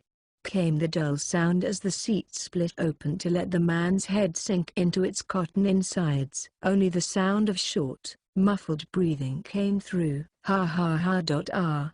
Now I'm bored. God damn it. I'm over this. I ain't a demon. Accelerator grinned. Shit. I won't kill ya. That'd be a pain. If you act now, I'll let you off with a 50% discount. The man's voice was unclear, his mouth buried in the seat as it was. Even so, he barely managed to croak out words. R.50. You mean money? Nope. Accelerator slowly shook his head. I'll only tear off 50% of your skin. If you're still alive, you're off the hook. There was an insect-like screech. Accelerator smiled. With joy, with happiness, with bliss, with amusement, like licking an ice cream cone after coming off a diet. Then, grshhhh, came a scraping from the road surface as three black minivans ground to a halt surrounding Accelerator. He looked out the broken windows at them. These vehicles were probably stolen, too, but he sighed. Must have been a lot of work to find more of the same exact kind. I'm bored. In any case, he'd have to cancel the special 50% off deal for now. Accelerator grabbed the man's insect-like face with all 5 fingers like a basketball. There was a rush of air as though he'd swung a metal bat. He roughly tossed the man in black away through a glassless window. The defeated skidded across the asphalt without bothering to watch the comedy. The 3 surrounding minivans' back doors slid open with a clatter, but nobody got out. There was only an endless array of gun muzzles on presentation. Accelerator sighed at the sight, at the same time driving his fist straight down as if to vent his frustration. His vector-controlled strike dealt fatal damage to the vehicle's frame, which was already twisted and broken. All its pipes began to crack apart, and sparks flew into them. Bang! Came the explosive wind and heat, spreading in every direction, swallowing up all their surroundings. He heard a series of muffled screams from the 3 minivans. Sure, they were inside, wearing masks over their faces, but an extremely hot wind mass had just struck them from point-blank range. Several, burned in their throats, writhed in pain, and a few even ended up rolling out of the opened sliding doors in the back of the vehicles. Fantastic play, guys, came the voice from the flames. I'll make sure you look good dying. You're welcome. Accelerator casually walked into the flames and wreckage, red like an opened pomegranate. His reflection could only last 15 minutes. But it didn't seem like it would be a problem here. Actually, if he broke step, he could end it in 10 seconds. Then, come on, what have I been telling ya? He heard a man's voice from one of the automobiles surrounding him. It'll take a lot more than this to crush that punk. You keep going easy on him 'cause he's a punk. That's why I told you to let me out first, remember? A man was kicked out of the still open rear sliding door, after him. A tall man wearing a white robe lumbered out. His expression showed no signs of damage. Despite being a scientist, he had a tattoo on his face. His hands were clad in machine gloves. They had a dumb, long name, micromanipulators or something. As the name implied, though, they were supposedly precision engineering tools that enabled delicate work on a micrometer scale. Accelerator's brows knitted. He knew this scientist, PFFT, and as soon as he saw him, he burst out laughing. Jaya ha ha ha ha. What's with that suggestive entrance, eh, Kahara? You don't seem like the kind of nerd to get scared of someone's face and look away. Amata Kahara, a man who, long ago, did the ability development on Academy City's strongest level 5 ESPA, which also meant he was the most talented ability development scientist in the entire city. Look, I didn't want to see your ugly face again, either, but I can't do anything about what the higher-ups tell me, eh? They were all "it's an emergency and do whatever it takes." So, sorry, but do me a favor and let me crush you. Accelerator ignored the man in white's bold front. Everyone involved in researching Accelerator had been, without exception, afraid of his incredible abilities. In clearer terms, they'd never tried keeping him in one facility for more than 2 months. However lofty a scientist's ambitions were, the moment they saw someone with gifts far outrivaling their own, without exception, they would hide in the corner, quivering. Amata Kihara was no more than one of those scientists. Actually, Accelerator didn't even know any other types of scientist. Kikyu Yoshikawa being the one exception. Kihara's shoulders drooped slightly in his lab coat. Don't be like that. Who do you think discovered your powers for you? Yeah? What was that? You talking to me about obligation and humanity? You one of those people who wants Accelerator to repay a favor? Shit, you're hopeless. And also, Accelerator put his left index finger up to his temple and began twirling it around. Go be insane somewhere else. I need more than my hands to count the number of scientists who fucked with my body. You think I was gonna remember you out of all of them, passerby, eh? I think nothing of you, so would you mind getting out of my sight? You really are one annoying punk, you know that? Kahara crossed his arms like he was worried about the cold. He chuckled and looked at Accelerator. Man, I wanna kill you. I really, really want to kill you. To be honest with you, I've always wanted to beat that face of yours. I didn't before, since you were good research material, and you were still a brat, a fucking punk. What was I thinking? Knew I shoulda killed you back then. Man, I'm a failure. Ah ha ha, what the hell am I doing? He spread his arms out wide. His hands in those super precision work gloves, reinforced with electrically contracted artificial muscles and small motors. Almost like he was welcoming back a lover. Arms still spread, he began to approach Accelerator recklessly. The corners of the scientist's lips twisted. And he said this, which means it's time to die, you little shit. He let fly a lean, gloved fist made of metal at Accelerator's face. Accelerator, though, kept on smiling. What's this idiot thinking? He muttered. He would accept Amata Kihara's punch in that unguarded, wide-open stance of his, then break his arm as hard as he could and tie it into a slip knot. Slam!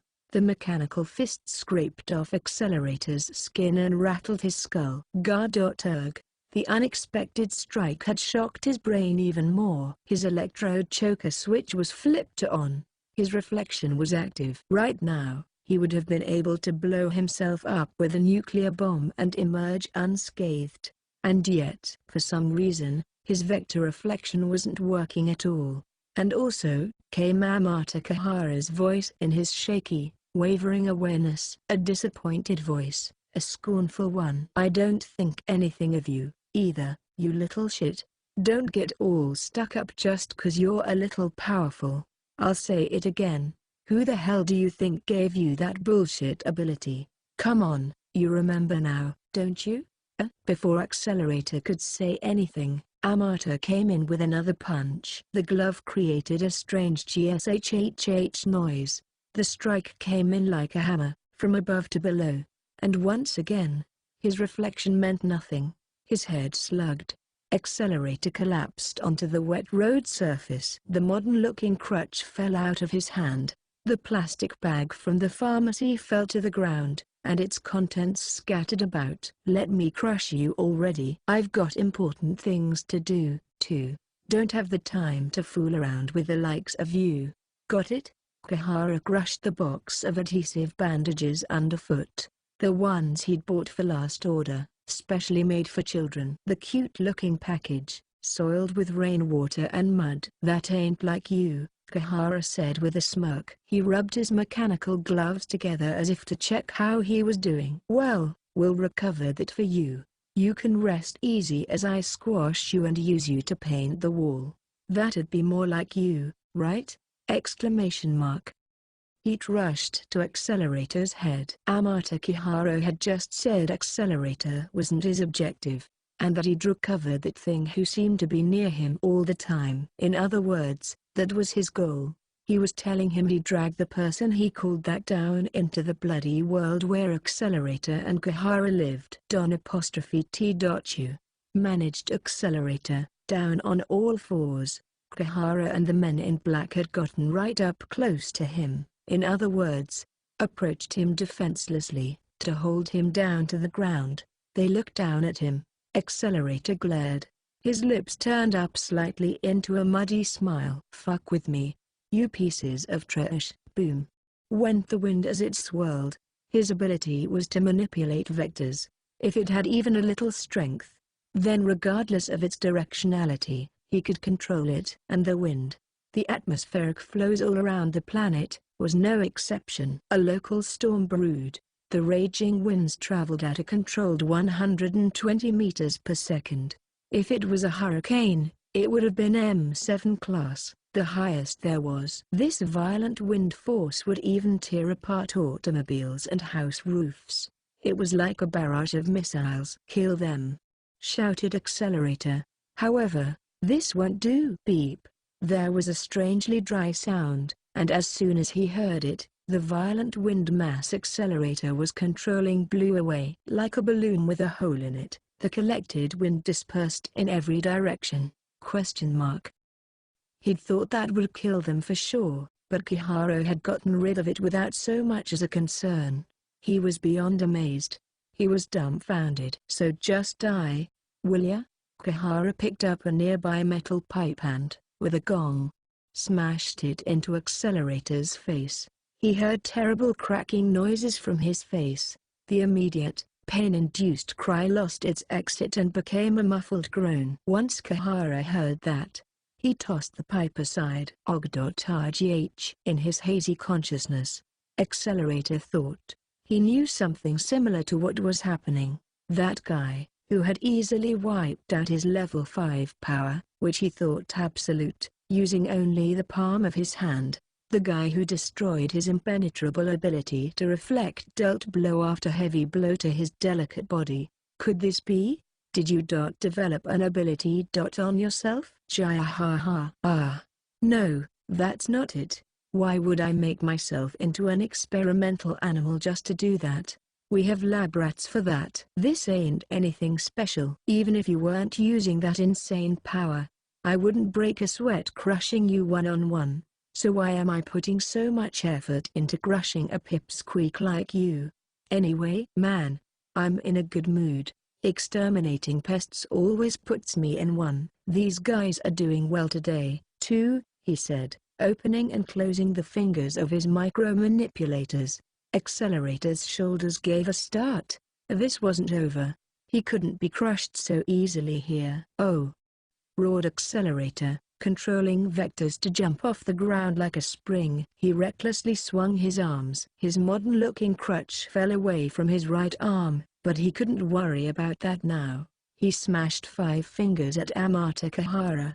The first time was a failure, but the second time, his nails touched Kahara. He poured energy into them. Into the gloves he wore. He focused the vectors to a single point and turned the mechanical gloves into smithereens. Pieces flew all over. He could see Kahara's surprise past the debris flying into the air. Accelerator shoved his open 5 fingers toward his face. Now you're dead for sure. You shithead. He tore through the layer of machine parts and sent an attack certain to kill at the man's face. However, oh, I get it. You thought these gloves were the secret to my strength, didn't you? Kahara's voice was calm. Just by turning his neck, he easily avoided Accelerator's strike, and on his face was his usual grin. That ain't it. Jaya ha ha. Sorry for getting your hopes up like that. Slam. He buried his fist in Accelerator's side. The urge to vomit exploded within him. But even that was held down by force. Kahara's gleeful voice pounded on his eardrums. Ha ha. How long are you gonna keep pretending you're the strongest, you pile of scrap? Just as his body bent over in half, another punch flew at his head, which had come forward. He clattered to the road like a toy. Your reflection isn't a perfect wall. Kahara slowly walked over to him. Accelerator couldn't move. All you do is make vectors come at you the opposite. Then it's easy, yeah? All I gotta do to beat the shit out of you is pull my fist back the moment before it hits you. Like, right up to the edge. He spoke like he was entertained. He grinned like he was revealing the trick behind what he'd thought up. You're reflecting a fist going away from you. Basically means you're punching yourself. You get it, you masochistic pig? Or is it too hard for your punk head to understand? Exclamation mark. Accelerator tried to get up, but Kihara's foot came at him first. The scientist stomped on him with the sole of his shoe. Again and again. He crushed parts of Accelerator's body, tore away skin, and splattered blood that mixed with rainwater. What? Accelerator could tell Kahara was using his ability against him. What he had no idea about, though, was what exactly was going on, whether such a thing was possible in reality rather than just on paper. Either way, he decided reflection wouldn't cut it. This time, he tried to make wind by controlling airflow vectors. But once again, it all blew away upon hearing a dry beep. It's the same thing, said Kahara. Your ability is based on vector calculations. I just have to fuck them up. So, you can't control the wind, either. Control needs more complicated equations than just reflection. Same with program code. The more declarations you have, the more bugs are possible. He paused. Of course. That goes for human interference, too. Essentially, I just got to put a little sound wave in the air, and it'll jam your entire wind attack, as long as I emit sonic waves in directions that get into your equation's blind spots, you know? He then took out a cell phone. No, a phone strap hanging from it. It was made of a soft material that made a sound when pressing its button. That was all it took to block his power. Damn it. How's being stomped into the mud treating you? Your traits, your calculations, your personal reality, I know it all. How do you think I developed your ability? Thud, ka-thud, gur-thump. A series of dull sounds. A few drops of blood splashed onto Kihara's face. He kicked and kicked until he was short of breath. Then, as though it were the most hideous thing in the world, he scraped his red-stained shoe on the water-soaked road surface. Pests really do take a long time to exterminate. Hey, you, get the thing out of the car. You know, the one packed in the back, covered in dust. He waved his hand out, and to answer, one of the injured men in combat clothing dragged himself into the back seat of a minivan. He took something out and gave it to Kahara. A heavy-looking toolbox large enough for a full-sized hammer or saw to fit into. Weapons are more effective when they're sloppy. Or, perhaps, unsubtle. Kinda like how wooden chainsaws are way more awesome than non-metal assassination daggers. Accelerator, still on the ground, couldn't say much. The raindrops continued to hit him as all he could manage was looking up at Kahara. Hey, Accelerator, you don't know what that thing is, do you? Kahara grinned. The thing could have only been the small girl. I mean, think about it. Before the Level 6 shift project, it was, the radio noise development project, yeah? Wasn't it even a little strange that they got the go sign as military production models? Why'd they take the third-place railgun? Why not clone you instead? You were first place, right? Why couldn't they clone you? Why'd they start out the project with third place? That's a hint, you know. A hint about something you don't even know the surface of. Ha, laughed Accelerator.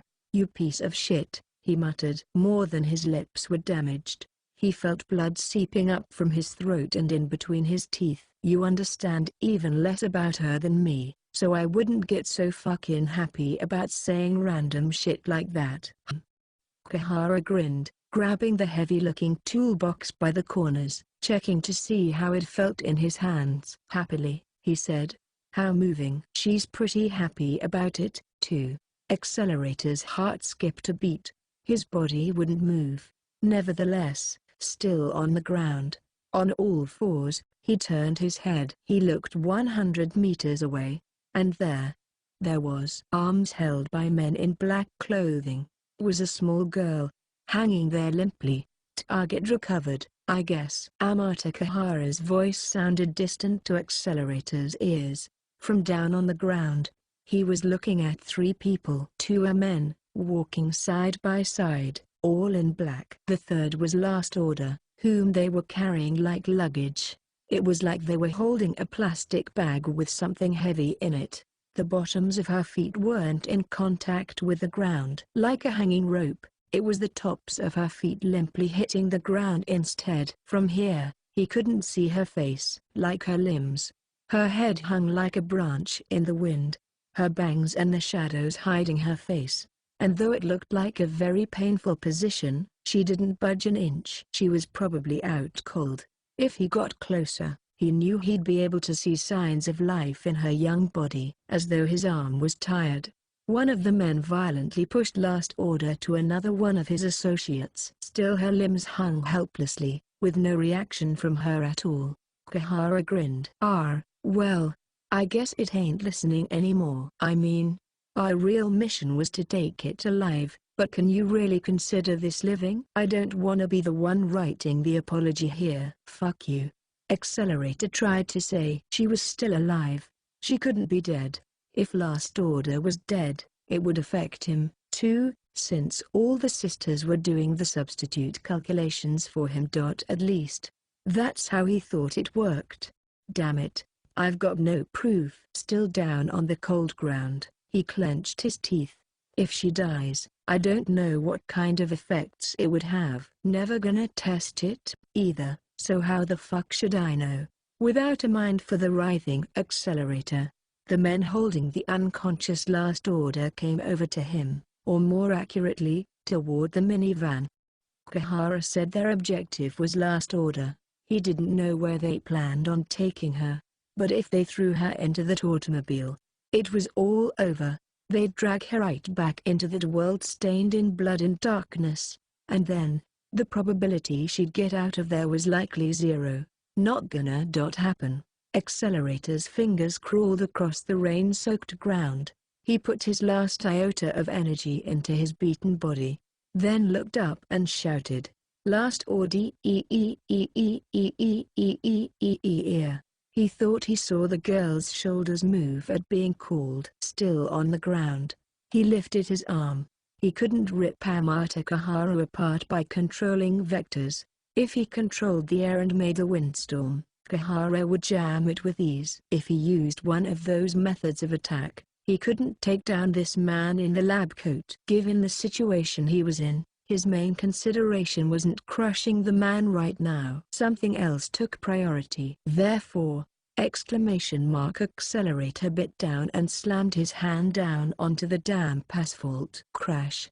Came the sound of destruction. The extraordinary power blew the asphalt away, sending fragments in all directions and forcing Kahara back a bit. He had less than a moment. With the limited time he had, Accelerator's hand grabbed hold of the wind for sure this time. Gales howled as he controlled the vectors. Shit! He heard Kahara swear. The buffeting wind lance pierced right by Kahara and toward the men in black holding Last Order. Wind speed, 120 meters per second. The hurricane could tear the roofs off automobiles and houses. It wrenched her small body out of the man's burly arms and flung her up and away. She crossed several 10-meter-high buildings, vanishing on the wind into the shadows of the scenery. There was a strange gew from his throat. Before he could think about holding it back, a chunk of blood came out of his mouth, and his face fell back to the rain-soaked road.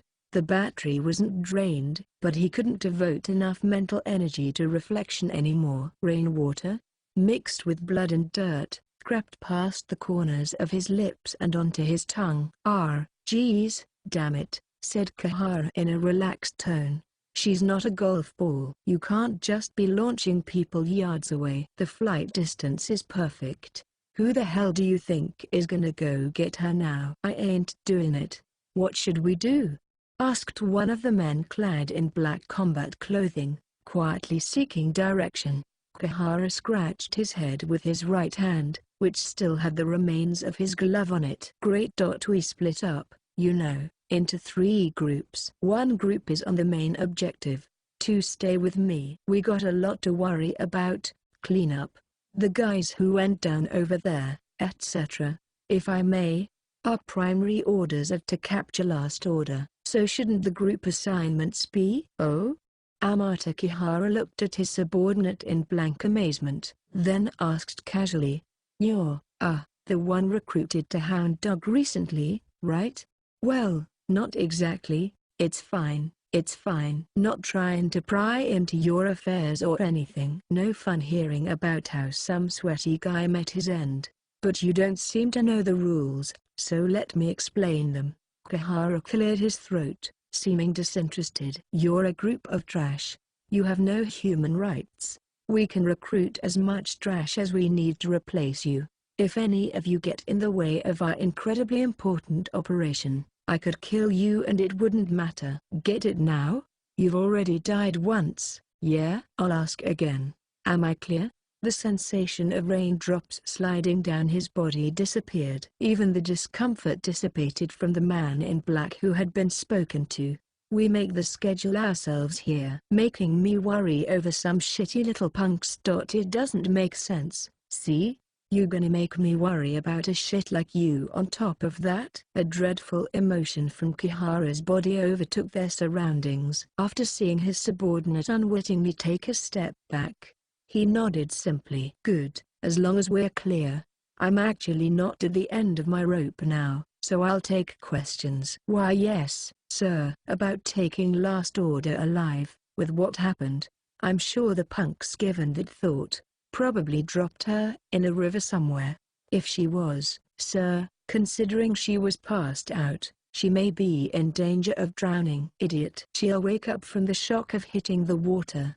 Besides, I think she was at least conscious anyway. Just look around for anything that could have cushioned her fall and check nearby." "She may be skilled at running away, but those bratty legs of hers can only take her so far. If that's all it takes for us to lose her, I'd bust a gut laughing at you." "Yes, sir," came several voices at once. Without much talk, with only eyes and fingers as signals, their lone team scattered onto the roads.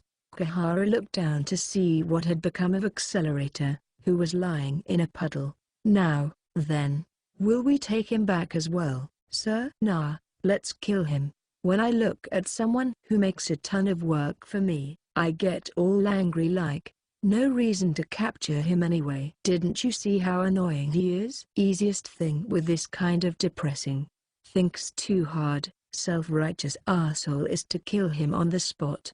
He spoke like he was watching a caterpillar on a tree. One person in combat gear drew his pistol, but Kahara shook his head. Dealing with Accelerator's reflection was accomplished by pulling back his limbs in an odd way. One couldn't do the same with a bullet. This, of course, was a way of attacking only possible because Kahara had been the one to directly develop Accelerator's ability. Even if he explained the trick, Kahara was probably the only one with a high enough combat level to pull off such delicate, split-second timing. Kahara squatted and lifted the toolbox in his hands overhead. It was far heavier than a hammer. It was a more primal, blunt weapon. He aimed for Accelerator's wrecked face as if to crush an empty can on the ground. Nice surprise there, punk, but now you gotta kill me. Dunno if you were trying to make a crazy comeback or what, but we'll get that thing in a cage before 10 minutes are up. Shut up, spat Accelerator. Oh? Kahara's eyes widened. He probably didn't think Accelerator was actually awake. Piece of shit. You apostrophe D. Never understand. That's so? Alright. I'm killing you now. Those your last words? Kahara barked out a laugh. Have fun being a shit stain on the road. Damn, muttered Accelerator without letting it show. Kahara was right. At this rate, they'd catch last order. She had some ability to run away, but she was at an overwhelming disadvantage. What was Yomikawa doing? Wasn't Yoshikawa coming here with a gun? He knew the answer. Of course not. Nothing so convenient could ever happen. If someone else showed up to resolve everything, like puzzle pieces, whenever he ran into a situation he needed to get himself out of, nobody would ever stray from the path of righteousness. Universal brotherhood. Everyone smiles, everyone's happy. Incredibly warm illusions, but nothing like that could ever come to pass. Someone, thought Accelerator despite that. I need some luck here, a lucky illusion. I'll give you the credit, if that's what you want. Don't even care if you laugh your ass off as he stomps on me. Lying on the rain-soaked ground, an instant away from his skull being smashed in. The very picture of ugliness. Someone, I don't care who, get her. His wish would never reach. The toolbox mercilessly swung down to hammer into him. An instant before it did. What are you doing over there? Eh? Kahara's raised arms froze in midair. The guys wearing combat clothing turned around to where the voice came from. It was not even 20 meters away. It had probably come from one of the smaller side roads. All of a sudden, on the nighttime streets under the drizzling rain, standing there with an umbrella up, was a person, illuminated by a streetlight, radiating dully.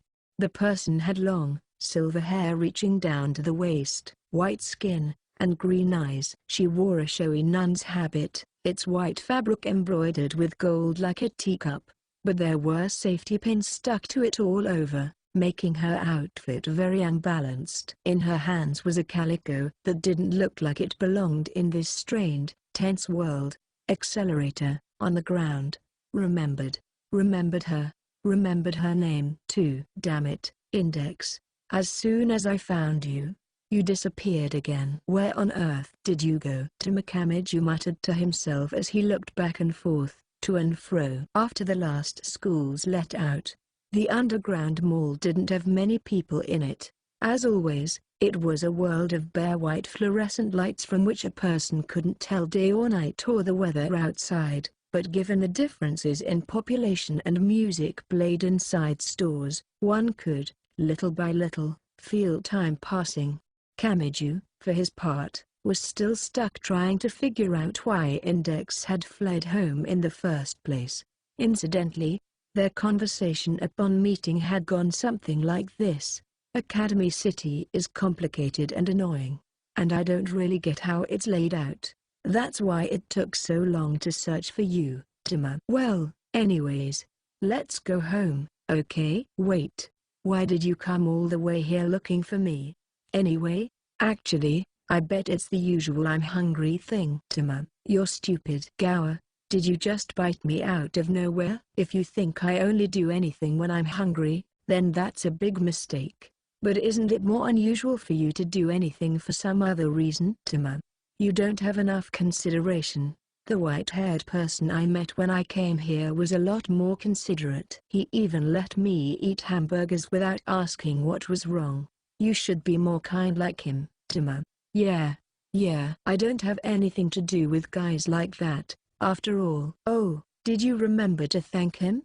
You didn't get anything else from him, did you? MGH. I know how to properly thank someone, but now that I think of it, I think he lent me this. What? That's just a packet of tissues. Oh no. What is that person going to do now without this cutting-edge necessity? He must be worried. Titama, I have to go give this back real quick. Huh? But they're just tissues. Blowing your nose in them and giving them back is what'll worry him. Hey, don't just sprint off like that. Listen to me. Index. Calling her on a cell phone would have made things fast, but he knew hers was shut off as always. He wandered through the underground mall, peeking into fast food places, but he couldn't find her. She was looking for someone, so maybe she decided he wasn't down here and went above ground. On the other hand, maybe she didn't have a reason at all. The sister got lost in Academy City pretty often for someone with perfect memory. Kameju climbed up the stairs and left the mall. Huh? He muttered suddenly, looking at the sky. It's raining. The drizzling raindrops had dampened the road, making it black. Now that it was September, it was also understandably colder out than before. I didn't leave the futon out to dry, did I? Did Index close the windows before leaving? Well, I'll have to start by finding her, he thought, glancing at the sky, covered with thick clouds, as he continued walking. For some reason or other, it was raining, but maybe it wasn't bad enough to need an umbrella. He was close to the dorm anyway. He bought a cheap umbrella every time he went home in the rain, so there was a whole rack of them in his room now. It made him not want to go back into the mall to purchase another. Man, I feel like there's a lot of anti-skill officers out today. Maybe it was the time, maybe it was the weather. The darkened streets were unusually empty of students. There were only anti-skill officers around. They were wandering about, decked out in defensive outfits of laminated plastic and shock-resistant urethane foam. It had probably been waterproof originally, but he felt bad for the ones patrolling without umbrellas in this somewhat chilly rain. Maybe if you're out walking around too late they start directing people. I know how to slip past them. But Index doesn't, and she'll just make the conversation worse, then get directed to the station. He decided to get her and bring her home before anything annoying happened, and was about to look away from anti-skill, when there was a strange plop. ? Kameju stopped. An anti-skill officer in full armor standing right nearby, without any indication, had crumpled to the ground face down. The puddles on the road began to overtake the officer. And still, he didn't move. Waterproof was one thing, but that wasn't a normal reaction. Even idiots didn't jump into pools with raincoats on. Is he out cold? Kameju didn't know how comfortable their official gear was. But if it was like a cartoon character costume, the officer might dehydrate or get a fever. It was a little cold for Kameju, but there were plenty of possibilities for the officer with all the thick armor on that wouldn't apply to him. Not good. Kameju's eyes darted around. No normal students around, but plenty of anti-skill officers. Still, he went toward the fallen one for now, and then, this time, from somewhere else. Kameju's ears heard a blat, the sound of someone falling. And not only once, either. One, then another, until the thuds transformed into one long sound. Wah! He looked around, doubting his eyes, then froze. Every one of the officers patrolling the night streets had fallen. It wasn't like anything had hit them, they all just kind of dropped. And they weren't even trembling, much less moving their fingertips. He could tell even from far away. They were completely out cold. Hey. What the hell? Hey. This time, he ran in a panic. He went for the first officer to go down. The figure face down in the puddle seemed to be male. Even in this state, though, Kameju decided he could still suffocate, so he moved the man out of the puddle for the time being and flipped him face up. His body was hefty. Whether it was his equipment or his actual body weight, he couldn't tell.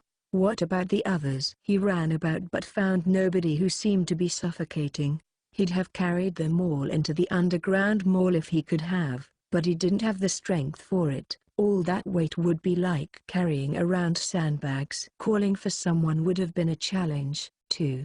The road they were on was fairly large, but Academy City was essentially a collection of school towns. Save for a few faculty-oriented entertainment districts, Most of the city shut down when the sun set. The only stores with their lights on were convenience stores and restaurants with the permission to operate late into the night. The last trains and buses were done, and not a single car sat on the 6-lane road. It didn't get more discouraging than this. And in reality, he couldn't see any signs of commotion from so many people collapsing. It seemed better to abandon any hope of someone nearby doing something about this.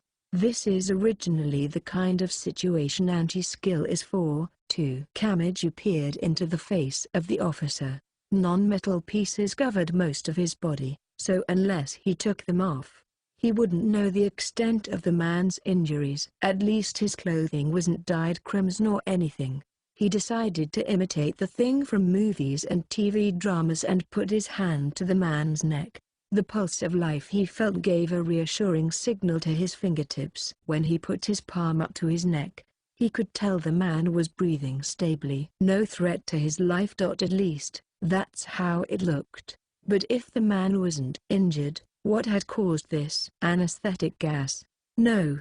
That wouldn't explain why only Kamiju was safe. Either way, leaving it to his amateurish judgment would be bad. All he could do was call an ambulance. Kamiju took out his phone, then dialed a 3-digit number to connect to a call center.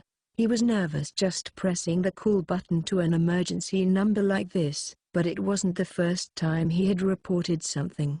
His thoughts were rather muddled, but he managed to explain the situation. He snapped his cell phone closed. In order to put it back in his pocket, he stood back up, and then ZZZ.ZZH.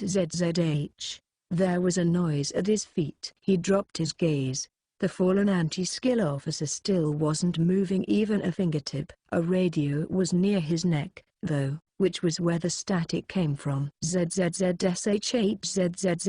Broken into. I repeat. SSHHHZZZZZZ. Gate breach confirmed. The intruder is entering the city. Isn't anyone listening? Our unit is taking another attack from unknown. Gua BSS Shu. Came a noise like a CRT television turning off. The sound came from a wireless device. The person speaking must have been an officer somewhere else. The desperate words worried him. But now only an even static ZZZZ was coming from the square device. At a glance, it looked like an unadorned cell phone, but it probably worked totally differently. He didn't feel like messing with it. What was that? Thought Kamiju, looking away. He went over the static-filled words that came over the radio. An intruder, which would mean someone came into Academy City from outside. It wasn't clear whether that was related to the officers nearby going down like this. In either case, though, Kamiju's thoughts were hope index is alright. Not every enemy of the city was someone from the sorcery side. And even if it was a sorcerer, no rule said they would all go after Index. Still, she was the first thing he thought about, anyway. This is bad, he thought, switching gears. It seemed best to find her soon to make sure she was safe, just in case. And then, question mark. Plop. A soft impact rolled through Kamiju's side. Someone seemed to have hit him. But the point of contact was weirdly low. Not around his chest, but lower, around his waist. He glanced down. The culprit was a small child.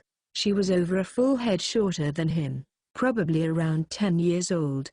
Her brown hair just barely reached down to her shoulders. Right. Her name was Last Order, right?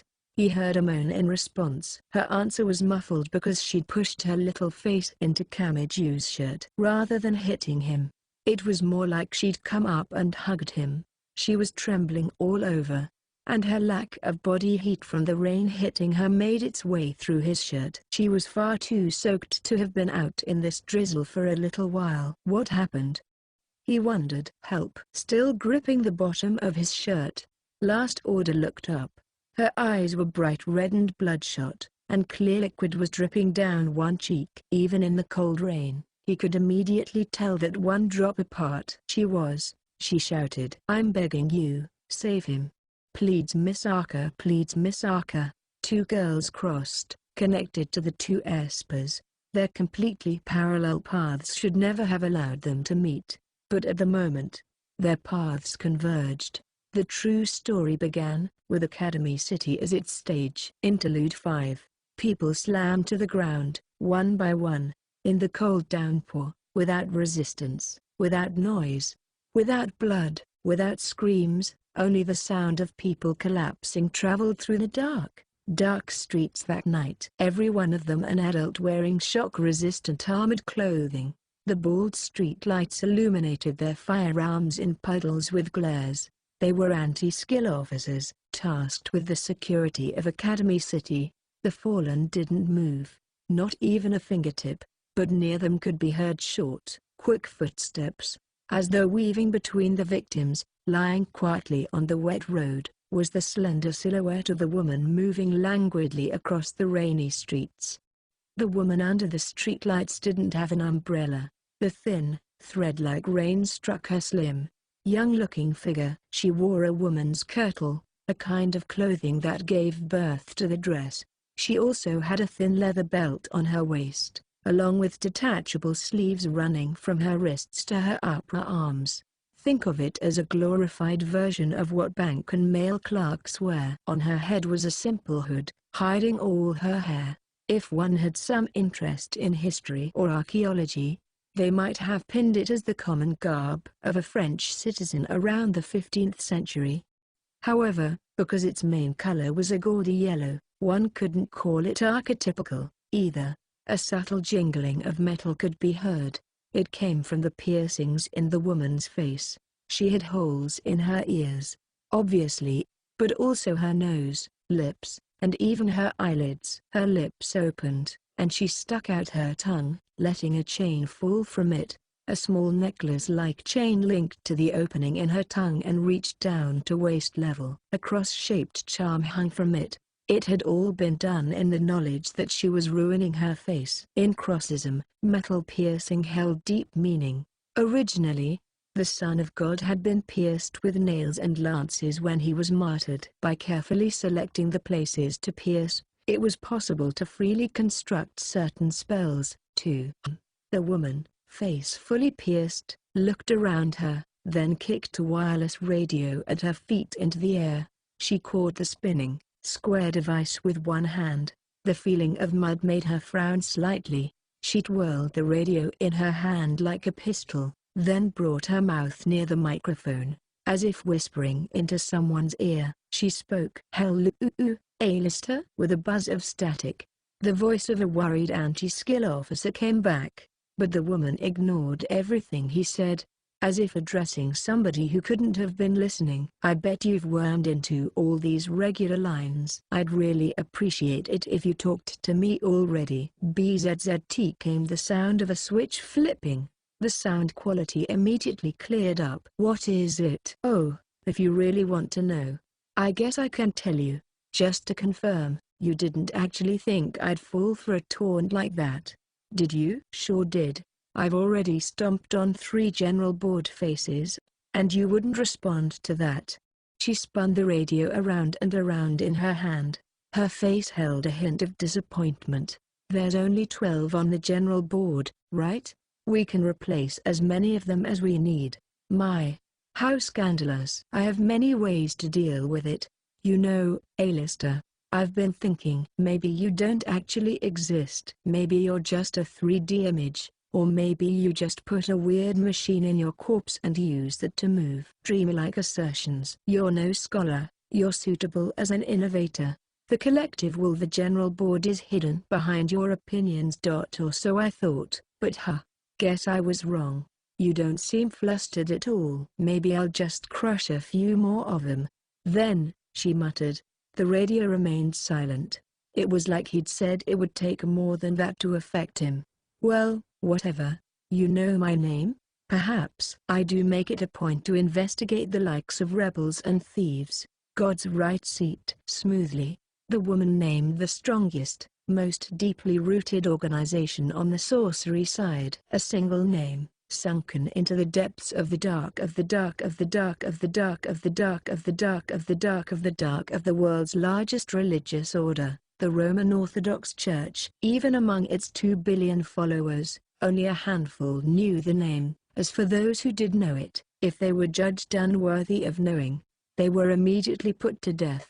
The term held that much secrecy, but Alistair replied smoothly, too, with no sign of emotion. Well, now, a group labeled terrorists had a name like that, didn't they?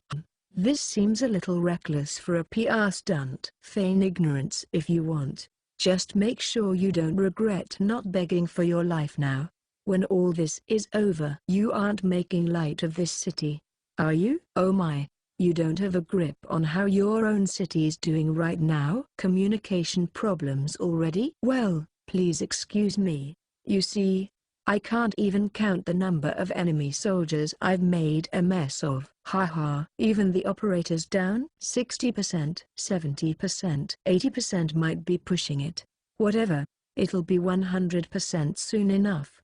Anti-skill and judgment, were they? It's because you try to defend yourself with such cheap labor that I can just waltz in and detach your head. You must at least know you're done for, right? Hey, question mark. If you think you've broken through Academy City's defenses, then ignorance truly is bliss. You don't understand the true form of this city. Really, now? What I mean is this: you aren't the only one with something still hidden. Of course, we might defeat you before you find out what mine is.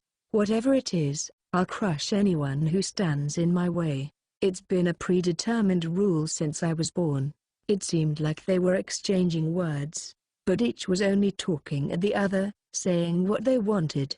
The woman looked at the mud-covered radio. I am Vento of the Front, the ultimate weapon out of 2 billion. And last, she said this, I will destroy everything in this single night. You, Academy City, the imagined breaker, the index, all of it. With that, the woman calling herself Vento crushed the radio in her bare hand. The person, Alistair, was in a room of a building with no windows. A cylindrical life-preserving device sat in the middle of the rectangular space as though enshrined there, and the person floated upside down within. The red fluid it was filled with permeated Alistair's body through the mouth and nose, continuously acting on every single cell. There was normally no real illumination here, only the countless lights like stars, created by the mechanical indicator lights completely covering all 4 walls of the spacious room. But right now, blinking red warning lights were intermittently brightening up the vast space. As mentioned before, this room had no equipment to illuminate it. The red light was actually the amalgamation of countless errors displayed on computer monitors. It went to show how much of an emergency the entire Academy City area found itself in right now. Because of just one sorcerer. Because of one of the gods' right seat. Academy City, which hadn't been swayed even by the Cross di Pietro. In less than an hour, almost 70% of the anti-skill officers upholding the peace of Academy City had been laid to waste. As far as the life signs told Alistair, none were dead. But if the city fell before they awoke, it would be impossible for them to regroup. Damage reports and reinforcement requests flooded in from all over, but it would be a great bother to answer every single one of them. The city was on the verge of death, and yet, despite that, the person Alistair wore only a smile on his lips, an inexplicable smile, one that could apply to any emotion and yet applied to none at all. Fascinating, he whispered. So incredibly fascinating. This is why I cannot stop living. A chance to use it has finally appeared. It is too soon. But my plans are holding things up. Irregularities are the greatest form of entertainment. He toyed with that emotion, rolling it over his tongue. At the same time, he delivered countless control orders to his instruments from within his life preservation machine. Touching one of the wireless devices, he flung frequencies and secret codes at it to connect to those who crawled like worms through the darkness of Academy City. Hound dog, Amata Kahara, said Alistair. After receiving a curt response, he ordered something extra. School District I. The 5 Elements Society. The involuntary diffusion fields. It's a bit early, but we will use Hyuka Kazakari to crush them. I don't mind if you need to take off her limbs. As soon as you capture the fleeing serial number 20001, bring her to the point I specify, quickly and courteously. Then, with a smile, he said, I've waited with bated breath for so long for showtime to begin. Afterward, to those of you purchasing the novels one at a time, it's good to see you again. To those who bought the whole 12-volume series at once, pleased to meet you. I'm Kazuma Kamaki. In this series, comedy and action intersect, supposedly. But this book was specialized for comedy. There were heartwarming scenes all over. It also brought Mikoto Misaka's punishment game back up, which Volume 11 didn't touch on. Moods like this without any conflict are nice once in a while, aren't they? The theme of the book was the seasonal changing of clothes. Many things, from everyone and their mothers literally switching uniforms from their summer to winter ones to how certain characters, organizations, actually, affected the entire flow of the book, had that sense of change in them.